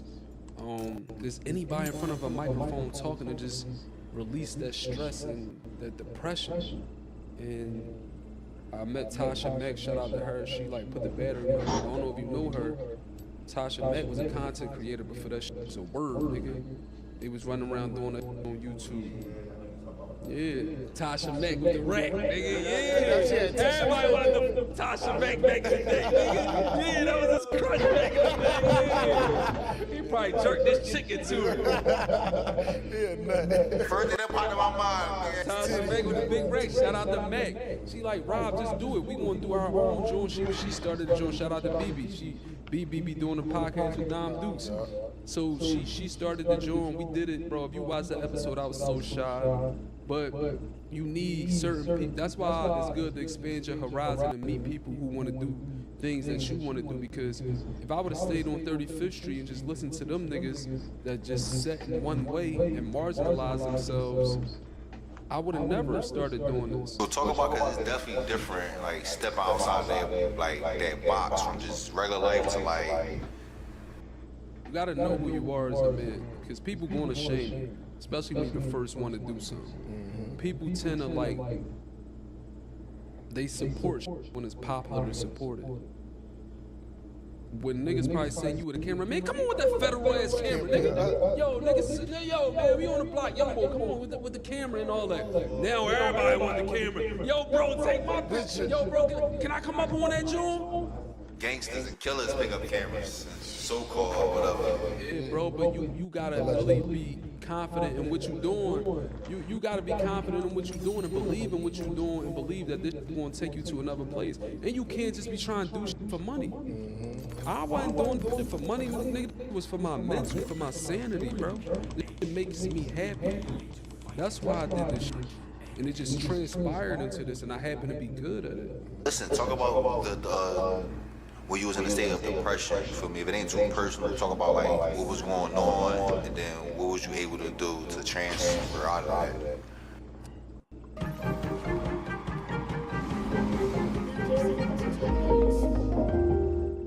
Uber Eats is bringing you savings on your favorite game day snacks. Like right now, score 40% off grocery orders at Aldi for 40% more chipping and dipping. When football makes you hungry, get deals all season long on Uber Eats. Order now. Everybody go through everybody go through the stints of that shit. And it's like, just not being able to see the kids, being on child support, you taking my money and I can't see the kid. It's like everything happening at once, being behind on bills. I used to equate everything. I used to equate happiness with money. I don't do that no more. That's what helped me as well with the depression. Because as long as I wake up healthy, because if you compare your problems with somebody else, bro, you'll be like, God, can you please give me the problems back? I don't want them problems. Oh, you mean, let me get my jewels. Like, bro, health is wealth. And we be taking, like, they been preaching that to us forever. Like, bro, it's just like, just to get out that depression, it's like, you gotta be around niggas like this. You mean? These energetic niggas that's just living life, just happy for you. You ever be around a nigga that's just happy to see you win and don't even want to get nothing out of it? That's a nigga like this. Other niggas, they'll be around you for opportunity. Nigga, like, you got something for me? Can I get some equity in that podcast, nigga? Like, I ain't just being around you, nigga. But it's like you surround yourself with happy, vibrant people. You start changing your habits. Get out, do something about your situation. Hold yourself accountable. Look yourself in the mirror. All right, what could I have done better with this situation? Because all of these problems we cause ourselves 90% of the time. So it's like just try to do better. I was having back-to-back kids. It's like, damn, these people just keeping these kids. Man, I'm on child support. They milking me. I don't even want to go to work. Why y'all having these kids? Nigga, why you nutting in them raw? Not taking accountability. I don't have no missteps now, man. Like, it's just like, it's either I'm a fucking old that can't have no kids, I'm gonna hit her raw, or I'm hitting, even if it takes you on birth control, I'm still strapping up. Yeah, pulling out. But basically, like, the accountability shit, man, that shit saved me from the depression, bro. It's just being around good, genuine people. I never really told them why I was depressed and shit. You know, that shit hard to do. And I don't like putting my problems on people, you feel me? If you even go get two things, niggas ain't even gonna be like, man, I'm not trying to hear that shit. Or you gonna get some oral shit that you don't even feel like, are you okay? Probably you don't even feel like. Sometimes you need to just vent and get it out. I like people, if people call me, I'll let you vent to me. But I'm a nigga, like, I'm a problem solver. All right, now what we gonna do about this? But I'm not letting you vent to me about no and Johnny Mac. Like, Johnny, nobody want to hear this shit. You trying to ice yourself over holes. Everybody be creating my ball. Everybody be my ball. It's small, bro. It's a small town to a hole. No bullshit. He said it's a small world and holes make it even smaller. Oh, boy. That's real shit, though, bro. I date all out of town, so Big man. The video like too overconsumed, and then you know it's like now I'm getting like my name is known and shit. So niggas like it's so weird out here. A nigga hit a bitch just to say if a chick say, oh, I was from RB, a nigga gonna go to his homies, fuck RB bitch. Whole time it's not even your bitch no more. I barely even hit the bitch. Right, if that, you might have fell asleep on it. Not real shit. That as far as like going from, you know, just a regular life, and then with like, you know, you getting that social media fame, you can't like, you might walk to the store, they like, yo, Art, babe, let me get a picture. Did you get your first picture yet? Why? I got mine. Yeah, I got mine. Yeah. How was that experience for you? That was a shell shot. I'm like, a nigga want to take a picture with me, but the only thing crazy about it, I was like, but no, the only thing, see, I was an outside nigga already. So I like, this shit really ain't, it wasn't this level. Huh? No, look, it wasn't this level, but I still was, I always knew a lot of people. But so now it's just to the level now I'm starting to yeah, that's what I'm saying. Yeah, I don't know. So it's a little different though. It's like you kind of walk on eggshells now because it's almost like being almost kind of being a rapper that they say you don't know who don't like you behind closed doors. That person can be your enemy. You thinking they smiling, trying to take a picture the whole time, they envy you the whole time. I think everybody like. I mean, niggas don't like me. They do nothing. No bullshit. But you the big, bro. Because listen, you really be saying this like a lot of niggas want to say. I remember you said one comment about like, I said, damn, I want to repost this John bad as shit. What I say? What, like on a podcast or something? Like one of the clips? One of them talking some spicy. I said, some crazy shit. I said, cause this is shit you want to say it. Yeah. It probably done with just me and him. Was it me and him just doing it? I think it was when I did with Bro John, the Truth John. Chicks be calling me about that. That's why you I can't talk to nobody that's not understanding what I'm doing. This should be cat. I'm not like that in real life. It's entertainment. If both of us was humble like Mark, bro, like what we really doing? It's gotta be a balance. So I'm cool with being a dickhead on camera and being unhumble, just talking some outlandish shit. But then I'll turn it down and be humble. Even though people say I'm not humble all the time. Humble is overrated. Who gives a fuck? Cause you don't know niggas can be humble. You can feel like a person be humble the whole time. I can really be popping my shit. I'm just doing it in a different way.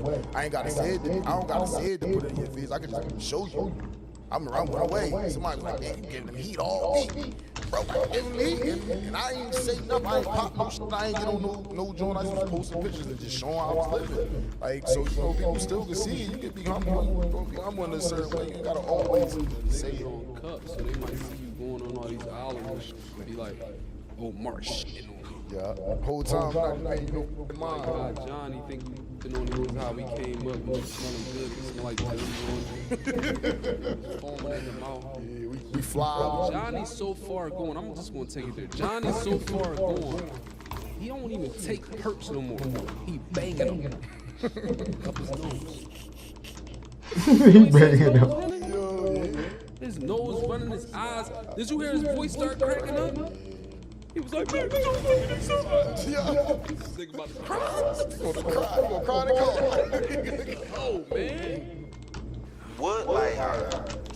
What even, we saw what happened, but how did, because he said it was a conversation off camera, so he blocked me, so has he been talking about it? Damn, you got that, this nigga, bitch. I probably did block. I don't think he was fine with him. I probably blocked him. I know this nigga blocked this, bro. That shit probably at an Instagram limit by now. Boy, he probably 5,000. As soon as the interview was over. You know, why you standing there? Bro, this what happened. Johnny, we was on our way to Jersey to do an event with Big Blue. We was trying to get an interview with Rick Ross, just a quick joke. And Johnny, we talking to Johnny for like 20 minutes on our way out Jersey. We talking about all the shit we gonna talk about. Yeah, this your chance to get this shit off your chest. I'm gonna give you, this the perfect platform for you to pop it. Yeah. Cause it got and then we get out there and you switching it all. That's why you hear me when I say about the mosquito shit. You're like, man, I don't want to talk about that. I'm like, what? Come on, Johnny. You see how I reacted to that? Like, bro, we talked about this. Now you acting like you don't want to talk about it. That was just weird to me. And it's like that name Mosquito just haunts this boy at night like Freddy Krueger. Because Mosquito must not have told no lies. And that boy really had your wife on that yacht. Bro, you know the crazy thing about this? Listen, and not even on funny shit, cause like I said, I work with Mac, so I got like a little sympathy for him, understanding because I seen that he worked so hard. But what I will say is this. Mac kind of did this shit for himself. That shit that happened with Oskino was a kind of like the interview that we shot, the reason that they mad at each other or whatever. Bro, that shit was over a year ago. Oh, not even worried about it. I done dropped the interview that he said don't drop. I cropped Mac out. That's why Mac was mad at me. But I did that because O said I don't want to be seen next to him. This was over a year ago. I'm not even worried about that shit. I feel like I'm about to say this because I was going to say this before he stopped the camera and got up and walked off. I feel like he was wrong in the aspect because he kept saying we not making people take accountability for recording phone conversations. But you got to take accountability because there was no reason that Neri Costello should have knew that you and Oskino had a problem. That shit right there was a red flag. So now you gave Oskino the green light to tell why y'all not beefing because everybody will ask them. All you had to do is tell Neri Costello, bro, I don't like the post. Let me give you the money back. Or I can't post. I'm not feeling the song. You ain't had to tell that man that you got a problem with another man. That's what you do with him. You don't tell nobody that because at the end of the day, bro, I'm not trying to. I don't know what's you got shit on him. So you don't know if somebody gonna go back and tell that person, and you don't know their relationship. I don't know if you know their relationship, but you don't go back and run your mouth. You understand? They're not messy. No, I'm not saying. No. He just gonna tell, like what's going on, like bro. Young boy leads with his pocket. You gotta respect a man like that. So they're paid Oskino, I'm sure, or might have did it for free because he with him. But he for sure paid Johnny. Once I pay you, all that shit go out the window. Johnny, you talking about this old ass shit from some camera and all that?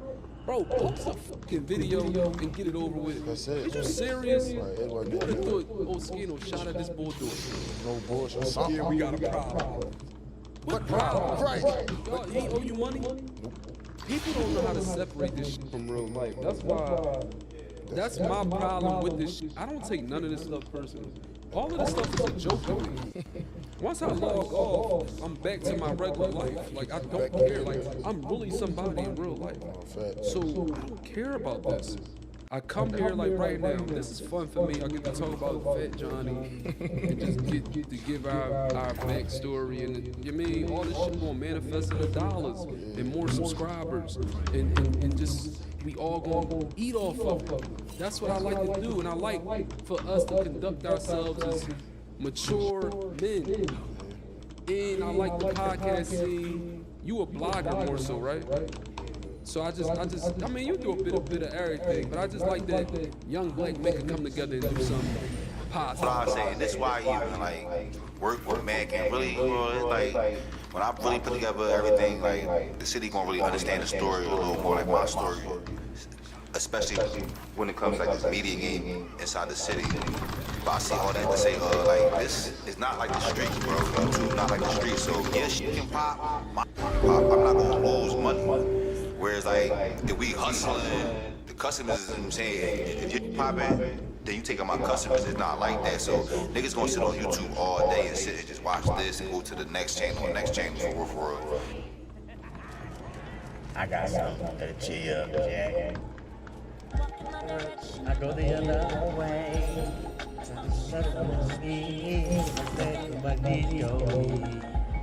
What's happening to me?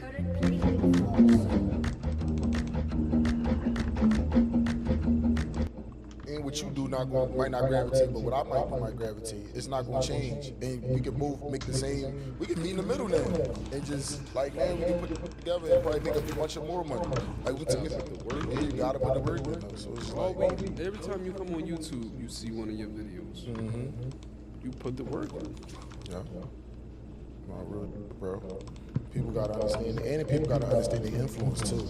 People really don't understand what they got going on. So when you say certain, like, you gotta really, you know what I'm saying? You gotta be standing on that, bro.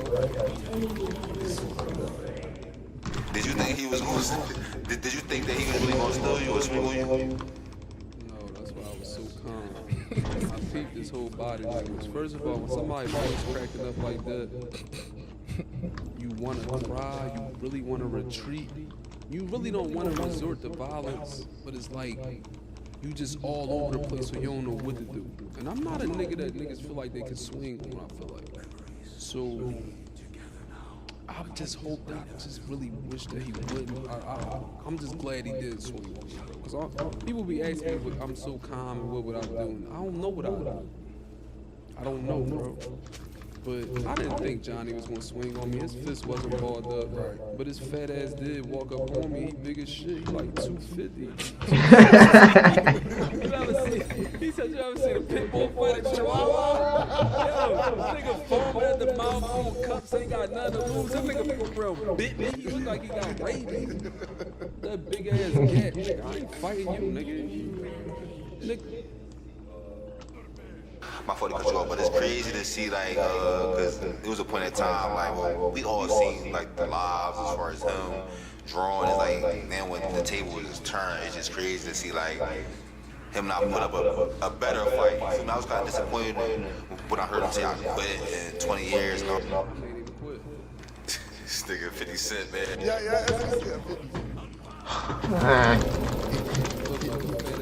Gonna want to slice you. Bro, it's like I wanted him to fight back. Defend your honor. But this is my whole thing. Like, let's get on 100 podcast page. We don't post people going through traumatic shit. Johnny Mac eat off of people's downfalls, and now that shit is coming back at you 360. That shit cool. Now you see you talking about, oh, my daughter this, my daughter that. What about Mike Knox's daughter or son watching him with the situation? What about Sunday Carter was on my live earlier? What about her folks seeing her and you bidding off her on the joint? I don't care how much something might be the bid. We going laugh. But once you make that shit public and put that shit on a big platform and all they folks get to see it, nigga, you created a op for life. That's why nobody can tell Mike Knox, oh Knox, you taking RB side, why you posting it? Because you posted Garcia and Mike Knox when Mike Knox said he lost 8 people in a row and he was going through something. You can't tell nobody how to feel, bro. I really don't care. Our platform is positive for the most part. That's why I don't know why people be saying we negative. We happen to run into negative people. But I don't try to get no clout off of people's downfalls, bro. I've never been like that in my life, bro. Ever. Like I said, just looking in from your brand, I see the momentum. You definitely gotta stop telling niggas to sit down. Sit down, brother. Sit down. Got to. But you gotta think about it. Even when Santos was getting in my face, shout out to Santos. That was more so like a barbershop thing. You know how niggas is. Pussy. Yeah. Toast passionate, bro. Like, and shout out Santos, because I ain't gonna lie. He took the job. Santos took the meme, and then he flipped it.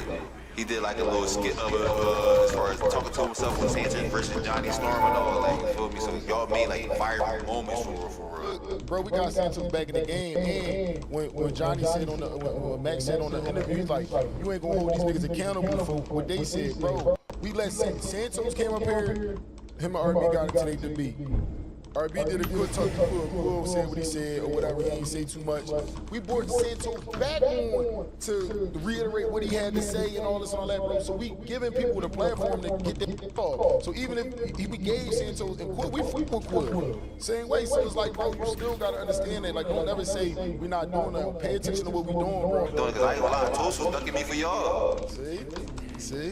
Like, and we didn't even know that. Shout out to Toast. I'm not, niggas know I'm not biased. Right. And Quill not a hoe like Johnny. Quill, if a nigga tell you don't work with somebody and they ain't like inflict no type of harm upon you, you a hater to me. And I can get money with this person. Quill ain't gonna tell me, bro, no RB, I don't want you doing that with Santos. I'ma look at that nigga like, what, nigga? That's like saying don't go feature with a certain rapper because they hit my before in 2008. This is girl shit. This is not a real world to me, bro. I'm just getting into this internet shit. This is not real to me, bro. Do whatever you want to do with everybody. Y'all niggas not gonna do nothing when y'all see each other. Right. Like, come on, bro. The Quill, The Quill and Santos, it's just fun. It's a sport. It's fun. It was the bid, and we all ate off it. Santos ate off it. Quill definitely ate off it. You're listening to the Gas Digital Network.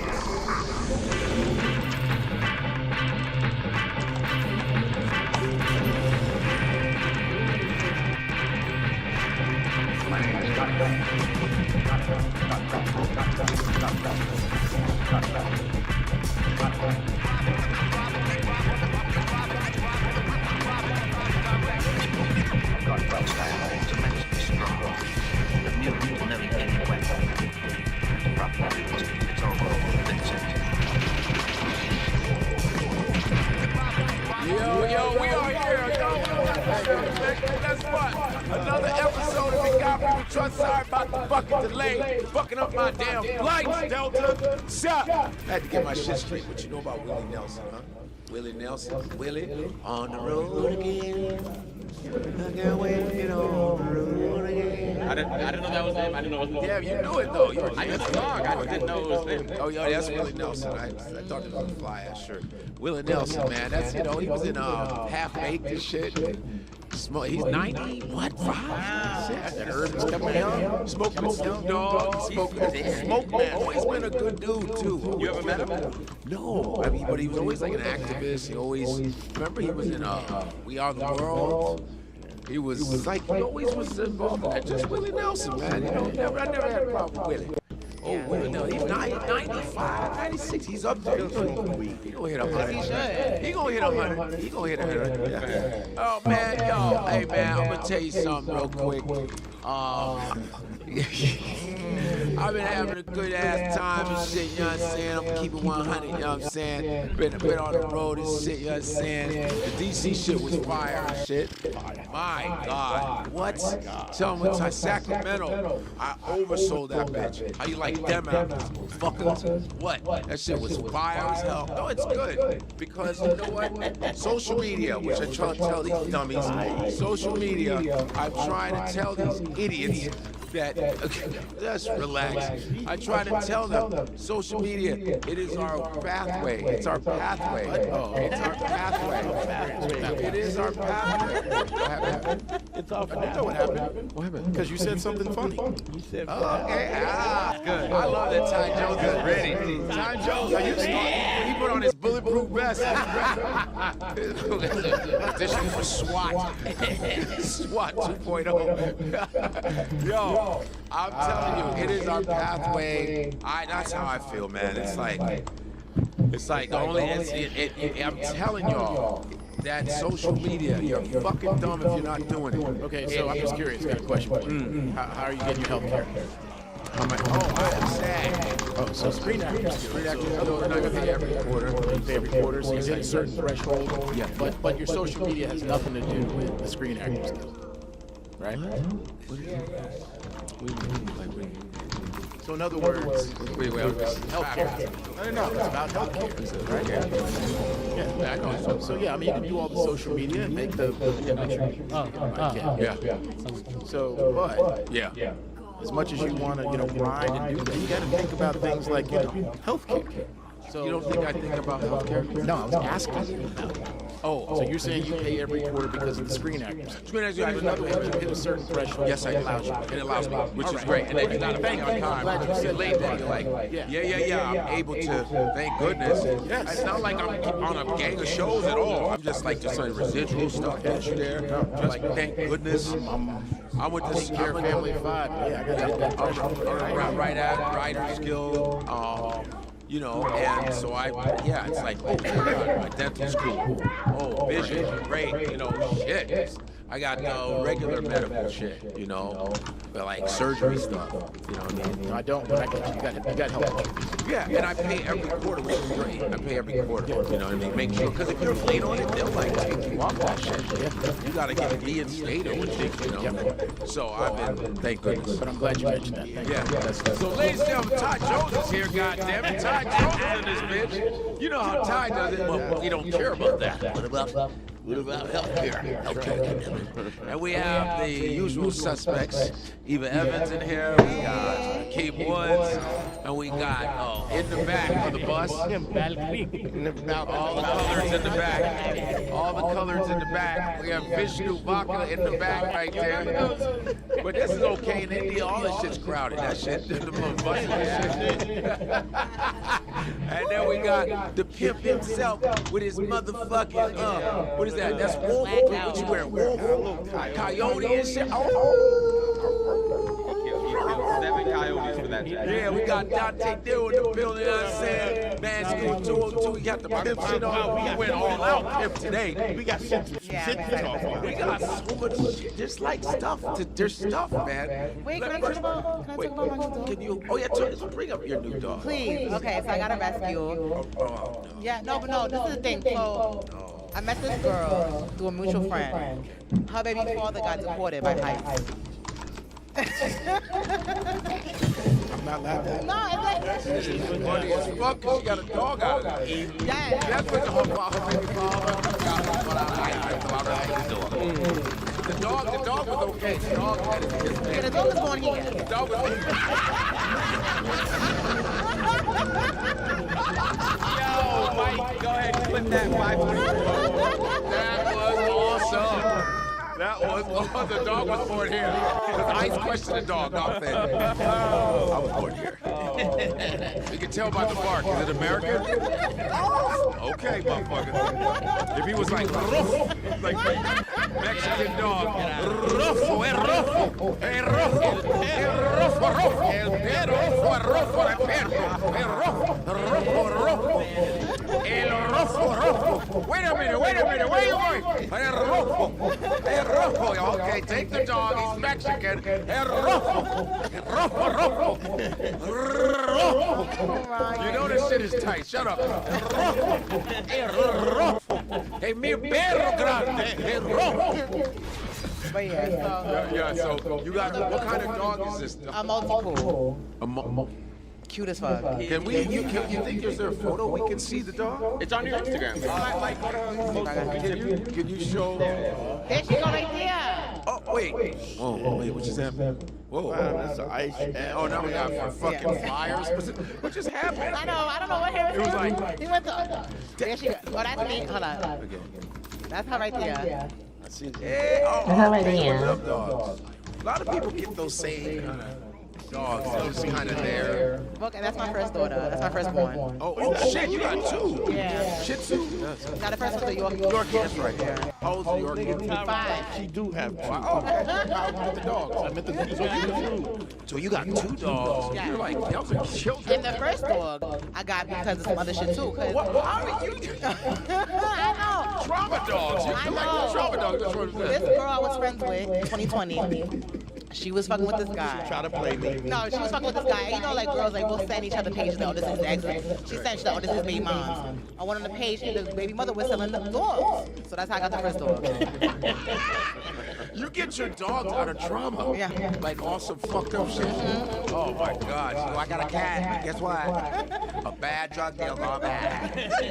Oh, but it was a crack house. Cat was right there going, yeah. Let me get this cat out. Can we take a picture of the dogs again? What are you going to say about this dog? You never heard of The title of the video is How Baby Fathers Made Me a Dog Mom Too. Look, How Baby Fathers Made Me. Can we hear you talking? What's the dog's name? McGuffey? Bami and Dumpling. They named after Jamaican. Can we hear you talking about it? Yeah. Yo, can we hear her? Oh, we can't hear you. No sound? I want to hear you being all happy about your dog. So are you going to treat that dog better than the other one? No. You're like, No, I pick up the first one every 5 minutes and kiss her so she's reassured. Because they get jealous. OD. They get jealous. Are they getting along? No, not yet. Oh, really? It was a lot of that. Really? So they're like kind of polite. Well, my Yorkie's pissed because she was there first. Yeah. So they both there right now. Yeah, they both. Are they both? She? Is it both she's? Yeah. Oh shit! Hey, wait, 3 fucking animals on a fucking period. Yeah. You are all gonna be grumpy at the same time. I'm gonna be like, I'm rough boy. Hey, rough. You don't like it roll? Can you roll your R's? Can you roll your R's? Yes, I can roll my R's. Okay, roll. He's looking at me. Who else got pet? You don't have pet? No, man. I got 3 kids. I'm just no damn pets. Hell no. Yeah, I'll be the one taking care of the... No. Yeah, that's a lot. That's a lot. You ever heard of They can help with the damn door. It won't make what happens. All right, just sit. I'm asking the kids' ages. Yeah, 14, 16, 18. They ain't gonna They're not be out of the If you didn't have one now, they ain't fucking with that shit. We never had. My friends had pets, so I was always. We had a pet, but then we lived in the hood and we had to give him away. We lived in. What pet did you have? We had small pet. No, we had Trina and Chomper, and we had him for like 2 weeks, and then we gave him away at a gas station. Oh no! Wait, Yeah, we gave him away at a gas station because we wasn't allowed to have them. Really? And one of our neighbors told. Snitching bitches. Yeah. So you just dumped them off at the gas station? We were just two black kids at the gas station at the quarter store. Is this where you give them the dog? And some random niggas was like, yo, you giving them away? Yeah. Then we gave them away. Yo, that's the worst. You giving them away? Yeah. Yeah. Take it, man. Yo, give me the message, motherfucker! Give me the message! I said, I'm giving these dogs away. Yo, here's the message. Yo, give me the message, man. Give me the message, nigga. Give me the message. I kind of knew he wasn't going to be good. Was that Sonny Carson? Education.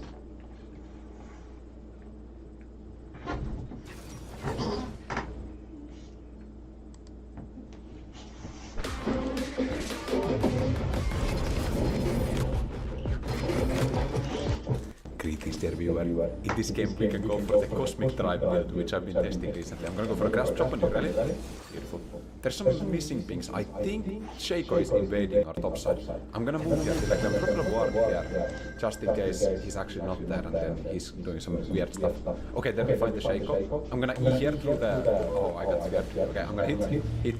He's level 3, but I think I can win this. I can win this. I'm gonna hit. I need to flash Q. Auto. Where is it? This way. Yeah. I can smell it. Okay. 1 second E, and then Q. Okay, he does the minions.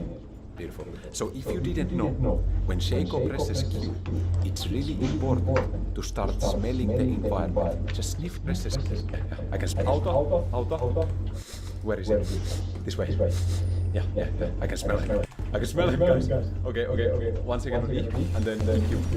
Okay, he does the minions. Beautiful. So if you didn't know, when Shaco presses Q, it's really important to start smelling the environment, just sniffing around a little bit, because you can actually smell the sweat of the Shaco player, and this will allow you to find in which direction he goes while invisible. The wave here is gonna push towards us. Irelia has full stacks. We don't need to fight, okay?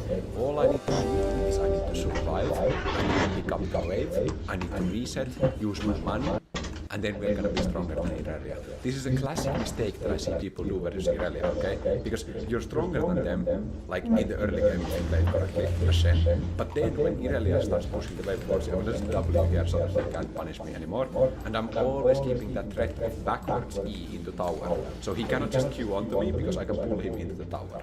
Now we're just gonna last it took me actually a long time to figure out this kind of mechanic of when the enemy is pushing towards you, they have a bigger wave. It's really bad to go for all hits. I remember even when I was in Challenger, I was doing this mistake where I'm like, oh no, I'm stronger than them, and I fight inside the wave, and the thing is, the downside of dying in that situation is very high, because you're gonna miss the entire wave that's pushing towards you.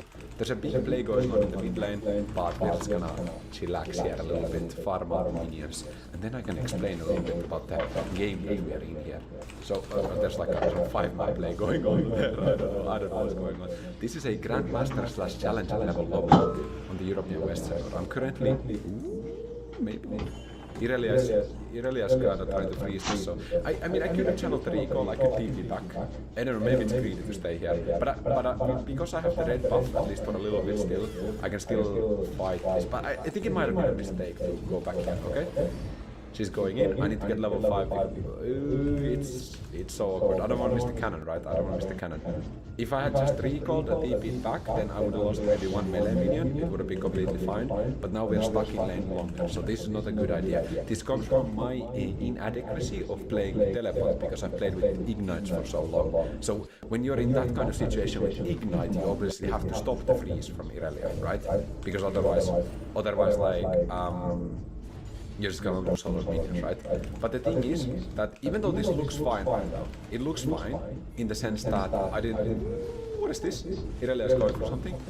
I got hit by the E, which is not good, but I can E here.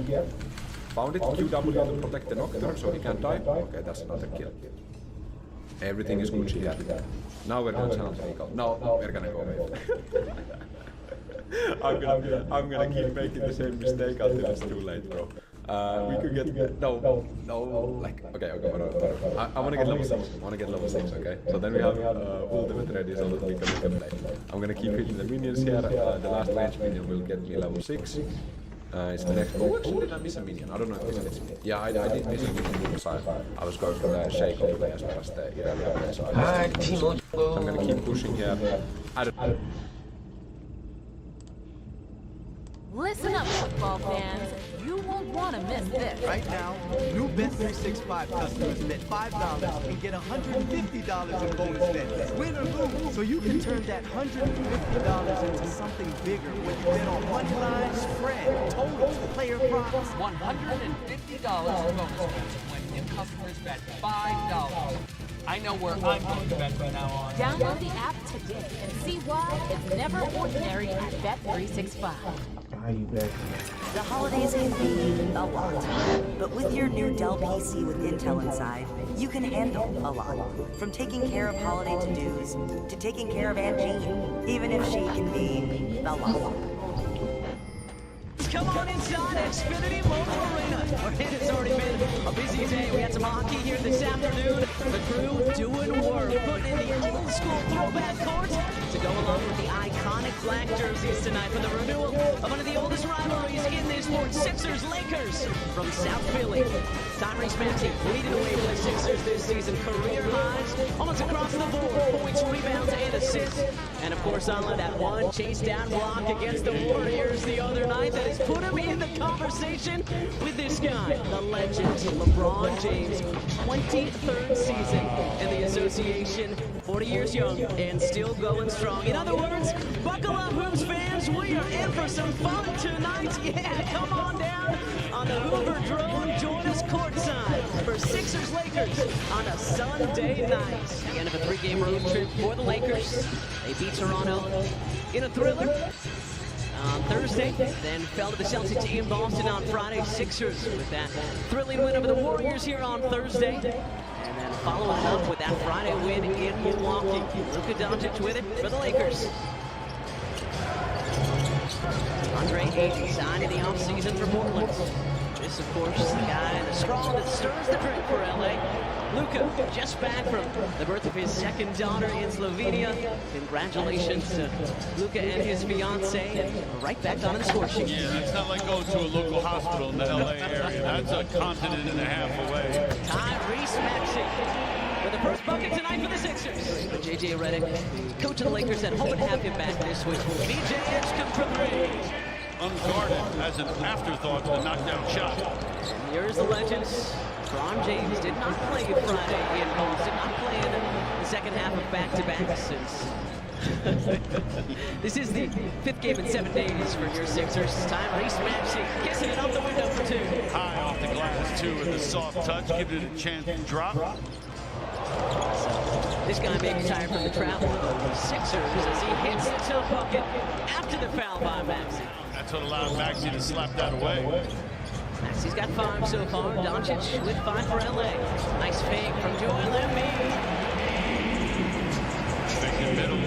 First overall pick back in 2018 in the Phoenix Suns. Paul George, man-range money. So good the other night in Milwaukee. 20 points, 5 rebounds, 5 assists. Blows past Hachimura there. Back-to-back buckets for PG. Making him take a tough shot. Fade away from the baseline with a hand in his face. Maxey got another three. Earlier this week. Well, just for a little perspective, in 2007, the first iPhone came out, right? We got Kindle that came out. Ayton is there for the putback jam.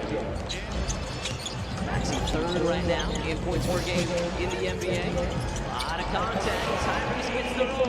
He's got 10. Getting into the heart of the defense, and then that nice little teardrop. 11-2 Sixers run here. Doncic to Ayton. Yeah, that little combo, the chemistry growing between those two. Grimes. And Drummond doubling. Skip pass to Hachimura.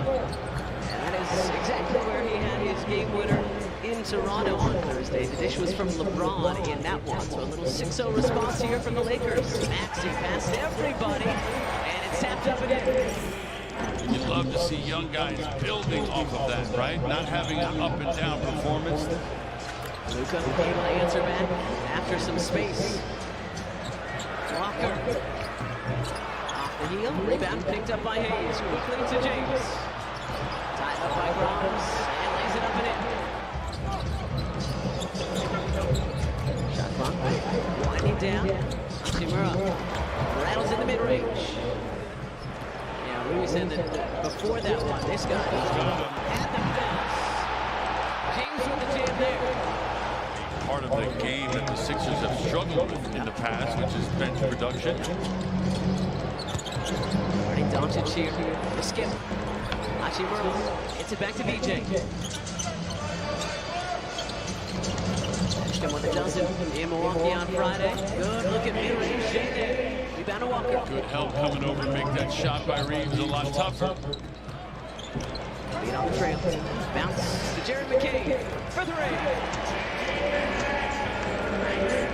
We mentioned Jared, born in Sacramento, so grew up watching Steph and the Warriors, but then moved to Southern California for high school as Jackson Hayes floats it up and in. Thought he was fouled.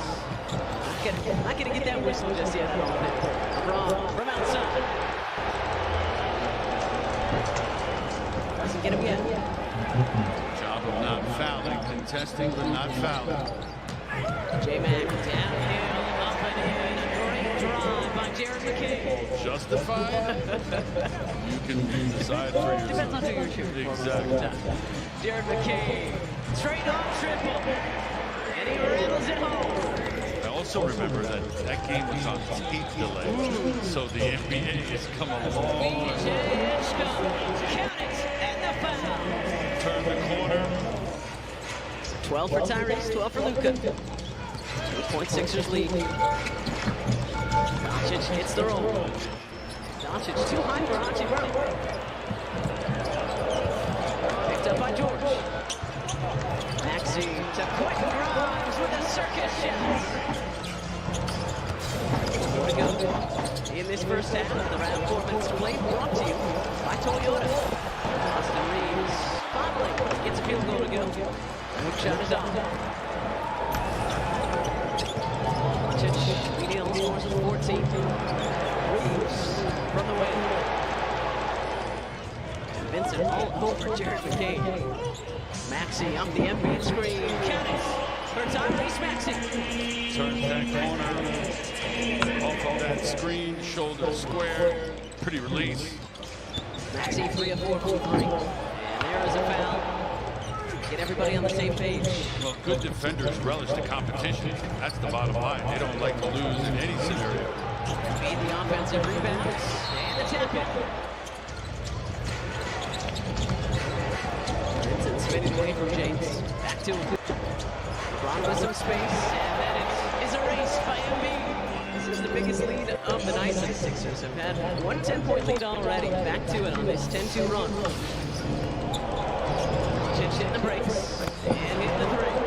And all 8 of his points in the second hit Austin Reeves. Ron James with 10. Ron James with a dozen. Our Paul George, this guy at the top of it, all by his lonesome. Ron James. And he's got 4 quick hooks in this third quarter.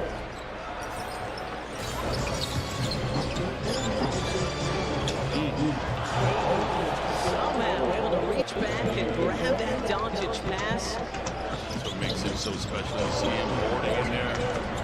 Reeves, no. Hachimura, the offensive rebounds. James for three. Right now, the Lakers, early on here, the better team. Tyrese Maxey to the cup. Maxey with 10 to shoot. 8 out on him. Tyrese crossing over. Knocked away by LeBron. Timing of LeBron. James up top to Hachimura. He's outscoring the Sixers 11-5 so far in the quarter on a 9-2 run currently. Embiid to Dominic Barlow. 6 points, 5 rebounds for Barlow so far tonight. Also has a steal. Doncic has 19. Doncic has 21. Got of sorts a little bit there offensively. Embiid 1 for 14 now. Another alley-oop. Shot clock once again winding down on the Sixers. Maxey the drive and kick. Barlow, 8 and down. And DB comes through. That's going to wind up being a big steal for the Sixers brass. Doncic with 2 more. Scores at will. Reeves off the 8th screen. And step back goes, so now all 5 Lakers starters have at least 10 points. 3rd on Barlow, 3rd on the Sixers. Hachimura, another corner 3 for the Lakers. They're up 8. What you'd hope for J.J. Redick on the road. Drummond gets the roll. Up to you to make the most of it. Reeves. Getting fancy. Hachimura rattles in the mid-range. Who else wants to step up and become a star alongside him? Maxey has to double clutch, and Drummond, nicely done. Saw that one was off and tapped it in. Finish the exchange. There you go. Sixers fortunate. Drummond clears. Maxey up and in. Sixers backcourt could shoot a little bit better in this 3rd quarter. Lakers 40% in the first half as the Ravian thrilling finish. 8 nuggets. That's the free throw disparity so far. Tyrese Maxey from outside. Throwback Sixers lid on. Recognize Larry Bowen in those pictures too. Another all-time Philly great. DJ from the wing. And here come the Sixers. James faces up. Vincent for 3.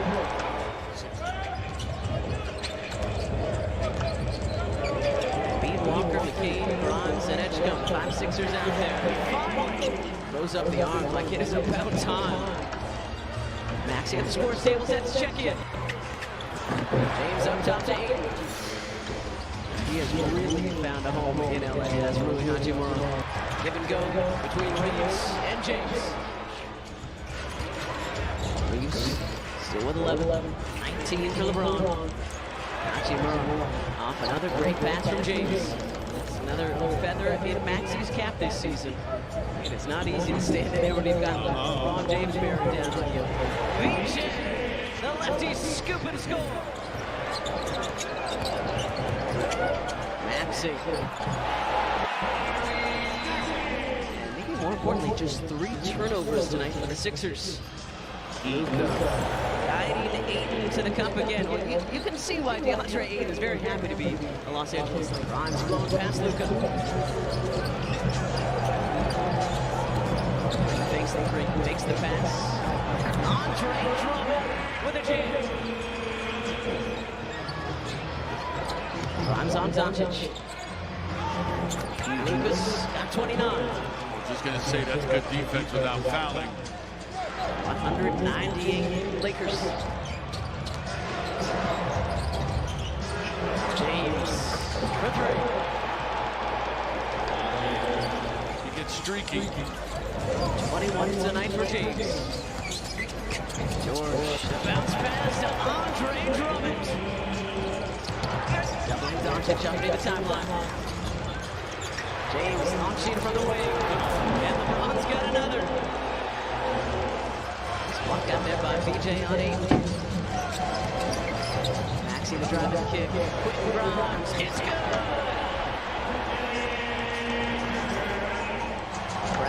rising to its feet.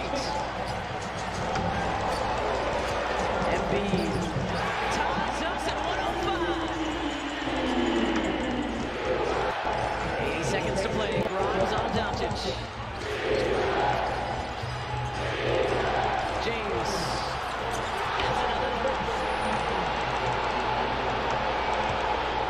Lakers up 3. 35 to go.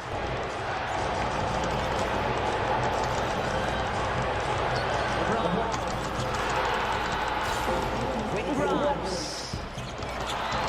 It doesn't go. Grimes tracks down the rebounds. Maxey fading away and connecting. This one is not done yet. Here it comes to Doncic. Sixers will foul him. Wow, fight. 5.6 to play. Both teams with a timeout on to get back. That though. Here it comes to Luka. Sixers foul him.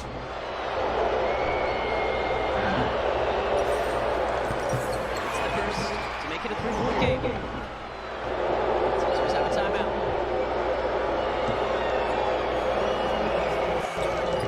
Luka hits him up. Throws it in the hands of LeBron. That will do it tonight in South Philly. Led by that man and his 12 in the fourth quarter. Round 1 between the Sixers and Lakers this season goes to LA. Final score tonight here at Xfinity Mobile Arena, 112-108 Lakers. All right, LeBron, so it is Sunday. Was that free safety mode on that last play to seal it? Yeah, I mean, we've worked on it. We know what we like to do in that situation, and we execute it to a T. All right, so you often talk about you're going to do whatever it requires to win the game on that night, right? In Toronto, it was making that extra pass to Rui. Tonight, they needed your scoring in the fourth. You go 5 for 6. You hit the 3 straight jump shots. Where did you see that was needed, and how did you were able to execute it? Yeah, you know, the end of a road trip, you know, it can be a lot of tired legs or whatever the case may be. So I felt great. I felt great. Felt really good today when we had our shoot around this morning, and felt really good when I came out here to play for the game too. Hey, look, Austin had a heavy load in the back-to-back. We know Luka had to fly back and forth, right, to witness the burst. So did you kind of, was that part of what you could sense that, all right, tonight's going to be a night where I need a little more from me in the fourth? You see it, you kind of just play the game how it comes out or how it unfolds, and you know, I figured in the fourth that AR, you know, his legs may have been a little bit tired. Obviously, we know the cross country that Luka had to endure, so I had an opportunity with some pretty good legs. My legs felt pretty good tonight to try to assert myself a little bit offensively. Can you just take me through the jump shots? Like, where did you get them? I know each one a little bit different, but to be able, especially the one where you go up and steal it late, what did you see for those opportunities? Well, you know, I kind of hit a couple before, and I figured that they would try to press up on me. So I felt like if I could make an aggressive move towards the basket, they would try to cut me off, and I was able to kind of get them off of him, step back a little bit, and increase the space. All right, last one. Did I see a finisher and a crown for the celebration on that last one? Absolutely. I messed it for the first time in my life. Did it too? Yeah, I did. So I had that moment. I appreciate it. All right, you got Q. Are you kidding?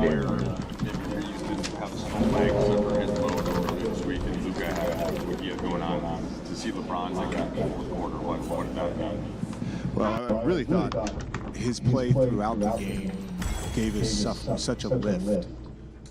One of the things that he did extremely well tonight was screen, and using his gravity to create an advantage either for the handler or getting behind, roller behind, and then playing out of that. So, you know, he certainly scored the basketball, made some huge shots down the stretch, but really on a night when Austin didn't have it, and Luka clearly, you know, with all the travel he's had this week, wasn't necessarily his best scoring the basketball. Still did a lot of great stuff for us and ended up with a triple-double.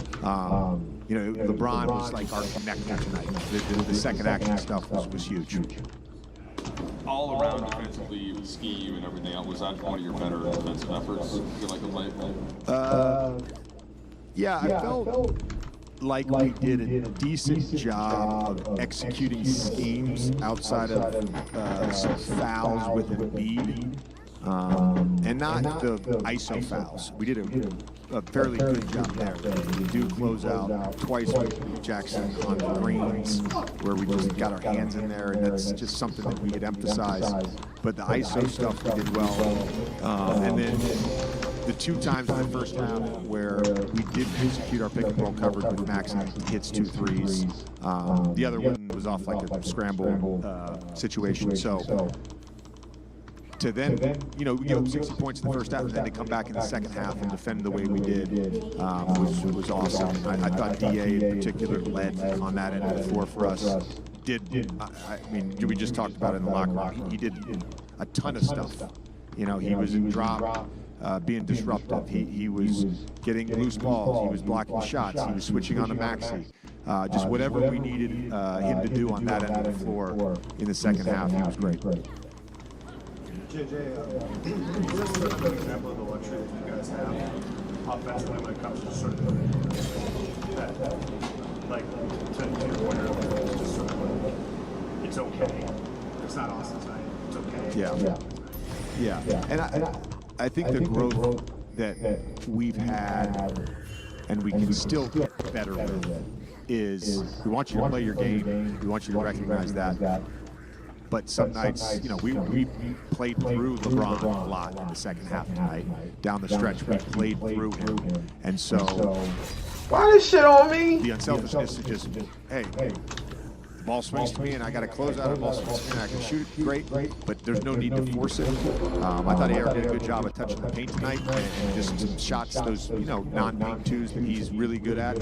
He shot really well. They just didn't get in the rim tonight. Really care about your resume when you play a new game is a night like this. LeBron at this stage of his career, and good for the group, kind of to reestablish and see again. I mean, yeah, I don't think LeBron needs confidence, but you know, but it's a fair question because you know, I do think it's important to be reminded every now and then of what you're capable of. And for him to have the injuries and then to sort of start the season playing catch-up in a way, and start the season playing catch-up with a team that is also in a really good rhythm. And that's, as a player, I don't care how good you are, that's tough to figure out. So tonight was super important, Dave. To finish this road trip, you know, 2-1 on this trip, like what impressed you most about the way you guys played and you guys bounced back in this game and finished on a high note? Yeah, I mean, the concern coming into this game was our defense and whether or not we could defend these guys and get enough stops, and we did that. There's no way he survived. I would say, again, we're now 23 games into the season, and I felt like in most of those games, there have been moments where we could break.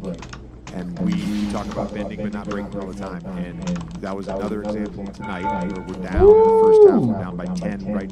You know, with under a minute to go in the second quarter. The way that group came out to start the third, and then the way the group played when it was just AR and Bron, the ball movement, the passing, all of that stuff.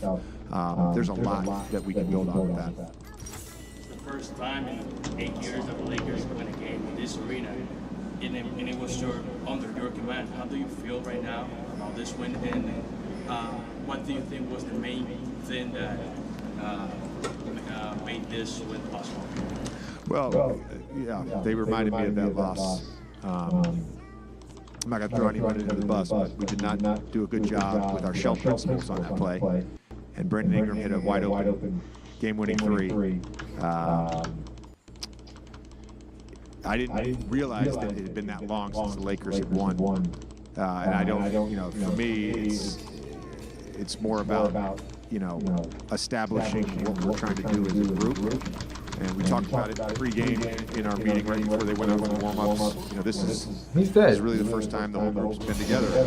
And I think it's important that we recognize that and we go out and try to finish the road trip the right way, and the guys did that. Thank you. Luka, can you just take us through the last couple days, just mentally, physically, emotionally, and everything that it's been for you? I don't know how to describe it.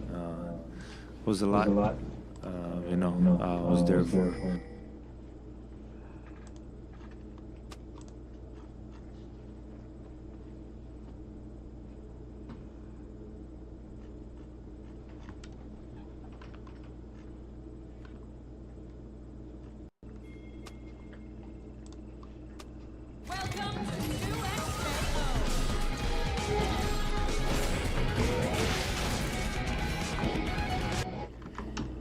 If you followed this channel for a while, you've known that we love to keep up with the nonsense from Toronto's biggest demon, Top 5. He alleged himself, he said that he was Drake's shooter. He said, alright, he was out here catching bodies for Drake, got a couple hats, got a lot of hats. I did a documentary about him and many murders of Top 5, the killer streamer. I looked into theories of at least 3 hats that he was allegedly associated with, involved in, connected to, etc. Big problemo. Because he ended up falling out with his homeboys. He was locked in with Presser and his brother Boondog and Big YG Tree 5. Okay, they was all locked in. They was together. It was the GGG's Top 5's crew and the BFR crew, the 3L crew, all of Presser's crew. Now, things went left, they all fell out, one thing leads to another, and Top 5 ends up getting his throat cut or his neck stabbed in London. There's been all type of rumours about who might have been responsible. I'm not trying to make it hot for anybody out here about who was responsible, but clearly Top 5 was very upset about everything that went down and how it went. So, some people believe that maybe this beef is the reason why. Who knows? I couldn't possibly say exactly who was involved or who was responsible. I definitely haven't seen on Reddit a bunch of theories about it. But my guy Presser, Press Machine, okay, he's just dropped a new project, and the boy Drizzy Drake shared it. New Press Machine out now, cold. I posted it too. Now, Champagne Pappy Drake, the Drake stimulus package. This was going around Torontology 8 hours before I'm making this video. It said Top 5. Look at what your bro Drake posted. Oh no. People saying, I bet he's going to act like he ain't seen nothing on his story. Meanwhile, he's raging. Imagine claiming to be Drake's shooter and he messes with your ops. Okay, but people saying Top 5 was posted up with Yay. That's Drake's ops. People saying, when did Presser and Top 5 start beefing? Weren't they locked in? At one point, they were the same gang. This guy needs to catch up, right? Some people are hating on it. Damn, you a shooter and he rocks with the guys who stabbed you? I'm not saying that. I'm not saying I can possibly... Whoa. Okay, but they're saying it's what he gets. All right? If Top 5 was true to himself, he should start beefing Drake, but we know that's not happening. Ain't the reason he acts like he beefed with Driftwood. It's because they were hanging with XO, who were Drake's ops, not even his. Right? Well, it happened, people. It happened. Top 5 is now beefing with Drake. He posted Kendrick Lamar, Not Like Us, and Kendrick winning all them Grammys as a diss to Drake. And he said, tune, banger. People can't believe this. They're saying this is why Drake doesn't support no one in the city, because the other side just gets mad. Top 5 thinks he's bigger than the program. No way he's going down this route. This just got messy. Holy. Alright, they're saying he's going to regret this. He already burned all his West Coast bridges. Now, Top 5 popped up. Okay, popped up on Academic Stream. He said he wants to fight with Drake's real shooter, OVO Chubbs. He said he wants to fight him one-on-one, and he confirms that he really does get Drake's hand-me-downs. I don't know about this caption, okay, but he popped up with Academics talking about it. I want to fight Chubbs one-on-one. Stop it, bro. Stop it, bro. That's a fair one, okay? That's a fair one. Chubbs has never done nothing to you. You can't do nothing to me, I'll fucking leave. You know the part I like the most? What? Honestly, no joke. I know Drake's not a rapist. I'll never disrespect him like that. But you know what he says? I know he's not a rapist. That's one thing I can agree. But you know that part where it says, Chubbs, with the heavy that's facts. Oh, so he's saying Chubbs really is getting Drake's hand-me-downs. I thought he was talking about that. I thought the caption was talking about Top 5 getting hand-me-downs. Hold on. Yeah, 5. Hold on, 5. I hate to break the fourth wall. Hold on, I hate to break the fourth wall, but I've known, a lot of things behind the scenes sometimes. So I know sometimes y'all can have these little disagreements and then y'all fix it up or whatever. We all live. Don't say nothing that it's always going to be used against you. Chubb's got nothing to do with it. That's why you disrespect Chubbs. And by the way, I met Chubbs one time in person, and I've heard a lot about Chubbs. That is categorically false. Chubbs is a boss. By the way, he got a dope ass artist. He don't do no hand-me-down shit. I don't want to disrespect no other nigga who's like the second in command nigga, but that's not Chubbs. Chubbs ain't that. Every now and then, a new technology comes along that changes the way creators work. Today, we're looking at one of those rare moments. Introducing the Halo AI from Minimax. The brand new Halo 2.3 model is here, and it's a major leap forward in AI motion, realism, and creativity. This update brings 4 major improvements: next level motion control for dance, sports, and action scenes, a massive stylization upgrade from animated cinematic looks, realistic micro expressions that make AI characters feel alive, and rock solid comms capabilities for generating patterns. In this video, I'll walk you through how Halo 2.3 works, what makes it revolutionary, and how it can completely transform the creative process, from idea to final output. When you first open Halo at haloai.video, you're welcomed by a sleek chat-based interface. Everything starts with a conversation. You tell the AI what you want to create, and it gets to work instantly. This simplicity is deliberate. It removes the friction between inspiration and creation. You're no longer navigating menus or sliders, you're talking to your creative engine. Let me show you how this works. It all begins with Halo Agent. In the chat interface, you describe your vision. For example, you can type. Within seconds, it renders a professional quality image. But it doesn't stop there. You can continue the conversation. You can say, make it look more futuristic, or add motion blur. The AI understands context, style, and continuity. It feels like creative dialogue rather than command prompting. Now for the transformative step. Once Halo Agent has helped you create the perfect concept image, you use the image to view your feature to animate it.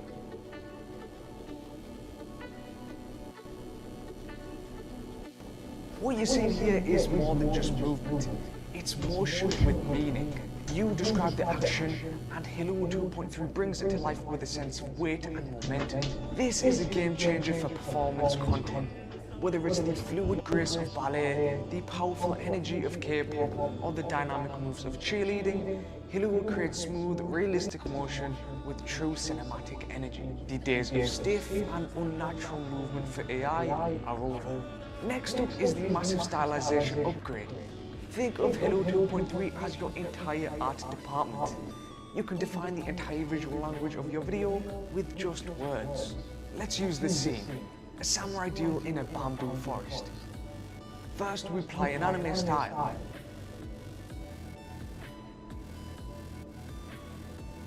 Let's try a retro style.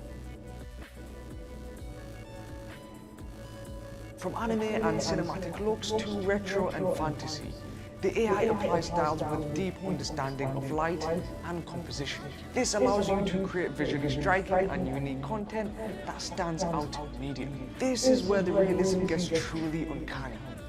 We're not just talking about simple smiles or frowns. Halo 2.3 understands emotional depth. We're talking about subtle emotions, realistic eye movements, and nuanced facial details. This attention to micro-expressions is what transforms AI characters from animated puppets into believable performers you can actually connect with. The performance finally feels alive. Finally, let's talk about practical power. Halo 2.3 brings unprecedented stability to commercial applications like e-commerce. Just upload a product photo and describe the shot. The AI generates a video with elegant motion and photorealistic reflections. This significantly boosts the success rate of AI-generated ads, allowing anyone to create high-quality commercial content in seconds, with no actors and no budget. So Halo 2.3 isn't just an update. It's a significant step forward in redefining what's possible with AI video. It gives you professional-grade motion control, stunning stylization, and emotional depth that actually connects with viewers. And now experiencing this powerful technology is easier than ever. Halo is offering a special free trial. I'm personally incredibly impressed by what it can do. What would you create with it? Visit HaloAI.video today to claim your free generations and start exploring these new capabilities yourself. The future of creation isn't powered by AI. It's co-created with it. And HaloAI is leading the revolution. Let me know what you guys think of this new update for Halo. Is this something that you'd use? Let us know in the comment section down below. I've been Adam from Tech Utopia. Please leave a like and subscribe, and I will see you in the next video.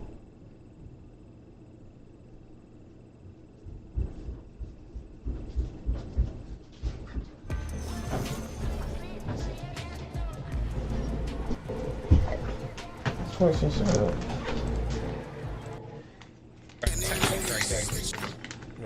that's crazy. People saying, man said I'll leave him. All right. People saying Chubbs would destroy top 5 with his bare hands. Okay. They're saying top 5 needs to go and train for a whole year before he calls out anyone to fight. I know females that would mop the floor with him. It's crazy. Act trying to protect his investment top 5. He knows OVO's got receipts on top 5, and he also knows if he crosses the line with Drake, top 5 will forever just be a low-level Toronto name. They're about to put the bounty on 5. It was a good run, but he's getting put in the dirt 2026. Someone please make a bet. I'm trying to put my house on it. Chubbs hates this guy. Drake's a hypocrite and mad at the world for the same thing. Top 5 not wrong for dissing them. The man almost lost his life. If the shoe was on the opposite foot, we'd be saying that Drake isn't wrong. We were saying Drake is not involved. Man was better off allowing it and dropping his own album for Drake to promote. But his pride is everything, and probably man's dissing him behind the scenes drawed him out. Now Drake gonna just show more love to the Wassers. The Wassers are, they hate the Wassers, man. But people are basically saying, yo, top 5 really effed up with that one. Now he got BFR, EXO, and OVO all looking at him like food. People saying 6ix9ine ended his whole run. He burned bridges in Toronto and started the streaming thing, trying to market himself as a gangster outside of Toronto. Got cooked on Neon Stream in front of millions. Then he went offline for a bit and came back trying to diss Houdini, but got no attention.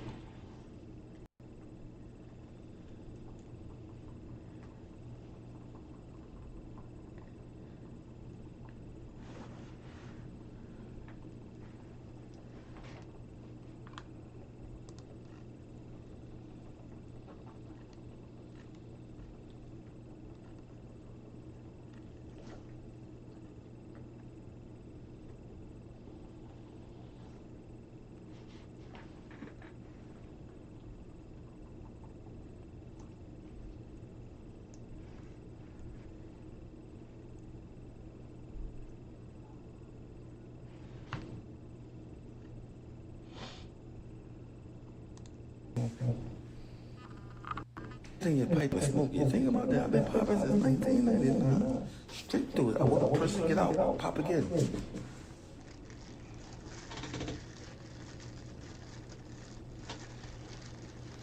Take the high road like your butt. You can't take the high road like your butt because you already started. You can't take the high road like your butt because you already started it by being on my page dicky. So you can't take the high road. It's like they call that throwing your rocks and high your hands. You can't do it because everybody saw you do it. You feel me?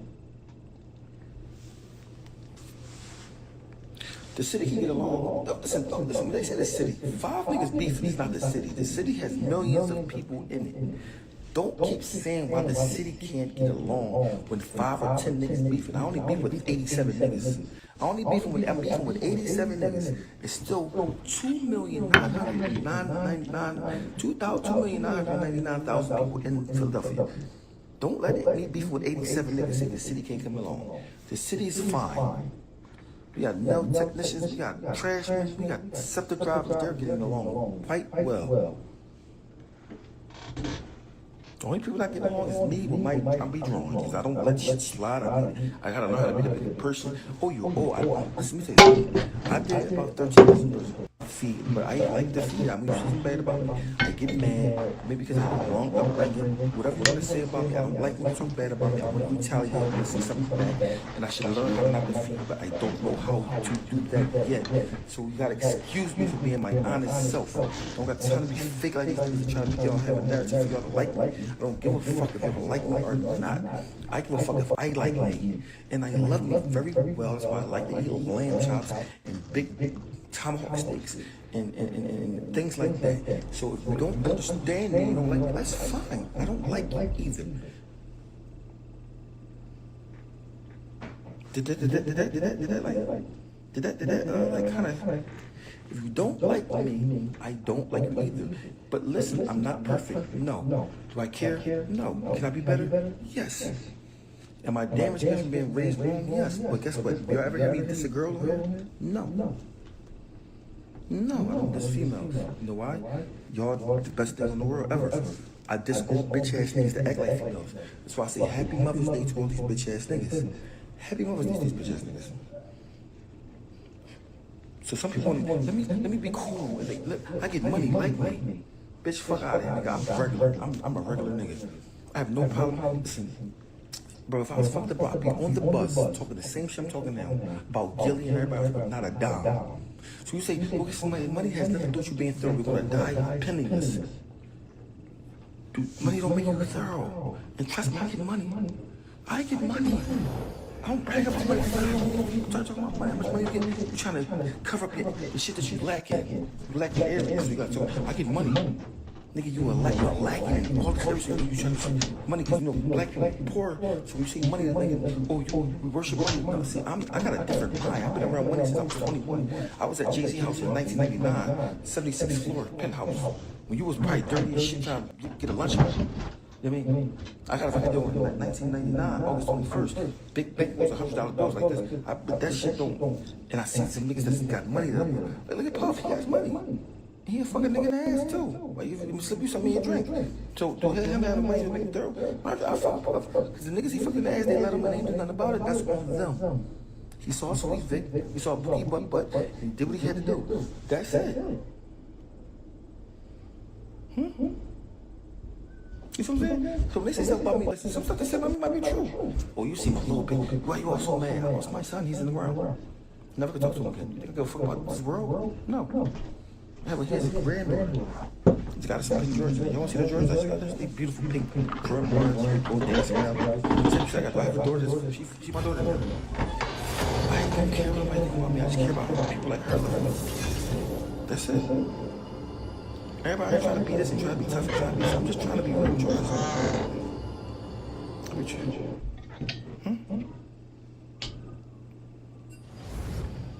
Need to deliver. I don't care about that. Leave me alone. Gilly said something to me first. Like I'm just somebody talking about Gilly because I just want to start trouble with him. No, he shouldn't have left me alone. Bookie Bud. I don't care. I'm one of y'all. Bro, listen, I'm one of y'all. I'm no different from y'all. I'm just fearless and I defended myself. I'm one of y'all. I'm just a regular nigga from Philly that tried to chase his dream to get money, caught at a young age, who came home from prison, tried to get a job, do whatever he got to do to take care of his family. I don't claim to be above y'all, but I'm real. This nigga's not real. Gay, faggot, nigga, do all this dumb shit. If y'all ever see me with a nigga with the same outfit on, all of y'all $1,000 and y'all smack the shit out of me. If I'm in with a nigga that's 50 with the same outfit that's on myself, and we taking pictures, smack the shit out of me, unless we are red or twins. This is the crazy part, it's double standards, because if I do certain things, y'all grab me to death. If somebody else do it's cool.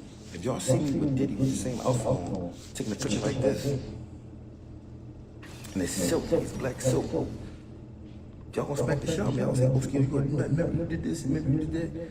But somebody else does, oh, that's down, no, maybe it's a saggy butt, but I don't know, is nothing wrong with wearing the same thing as another nigga? It is. If a girl saying nothing wrong with another nigga wearing the same as another nigga, she's not a real woman. She just ain't messing with anybody. She just for the streets.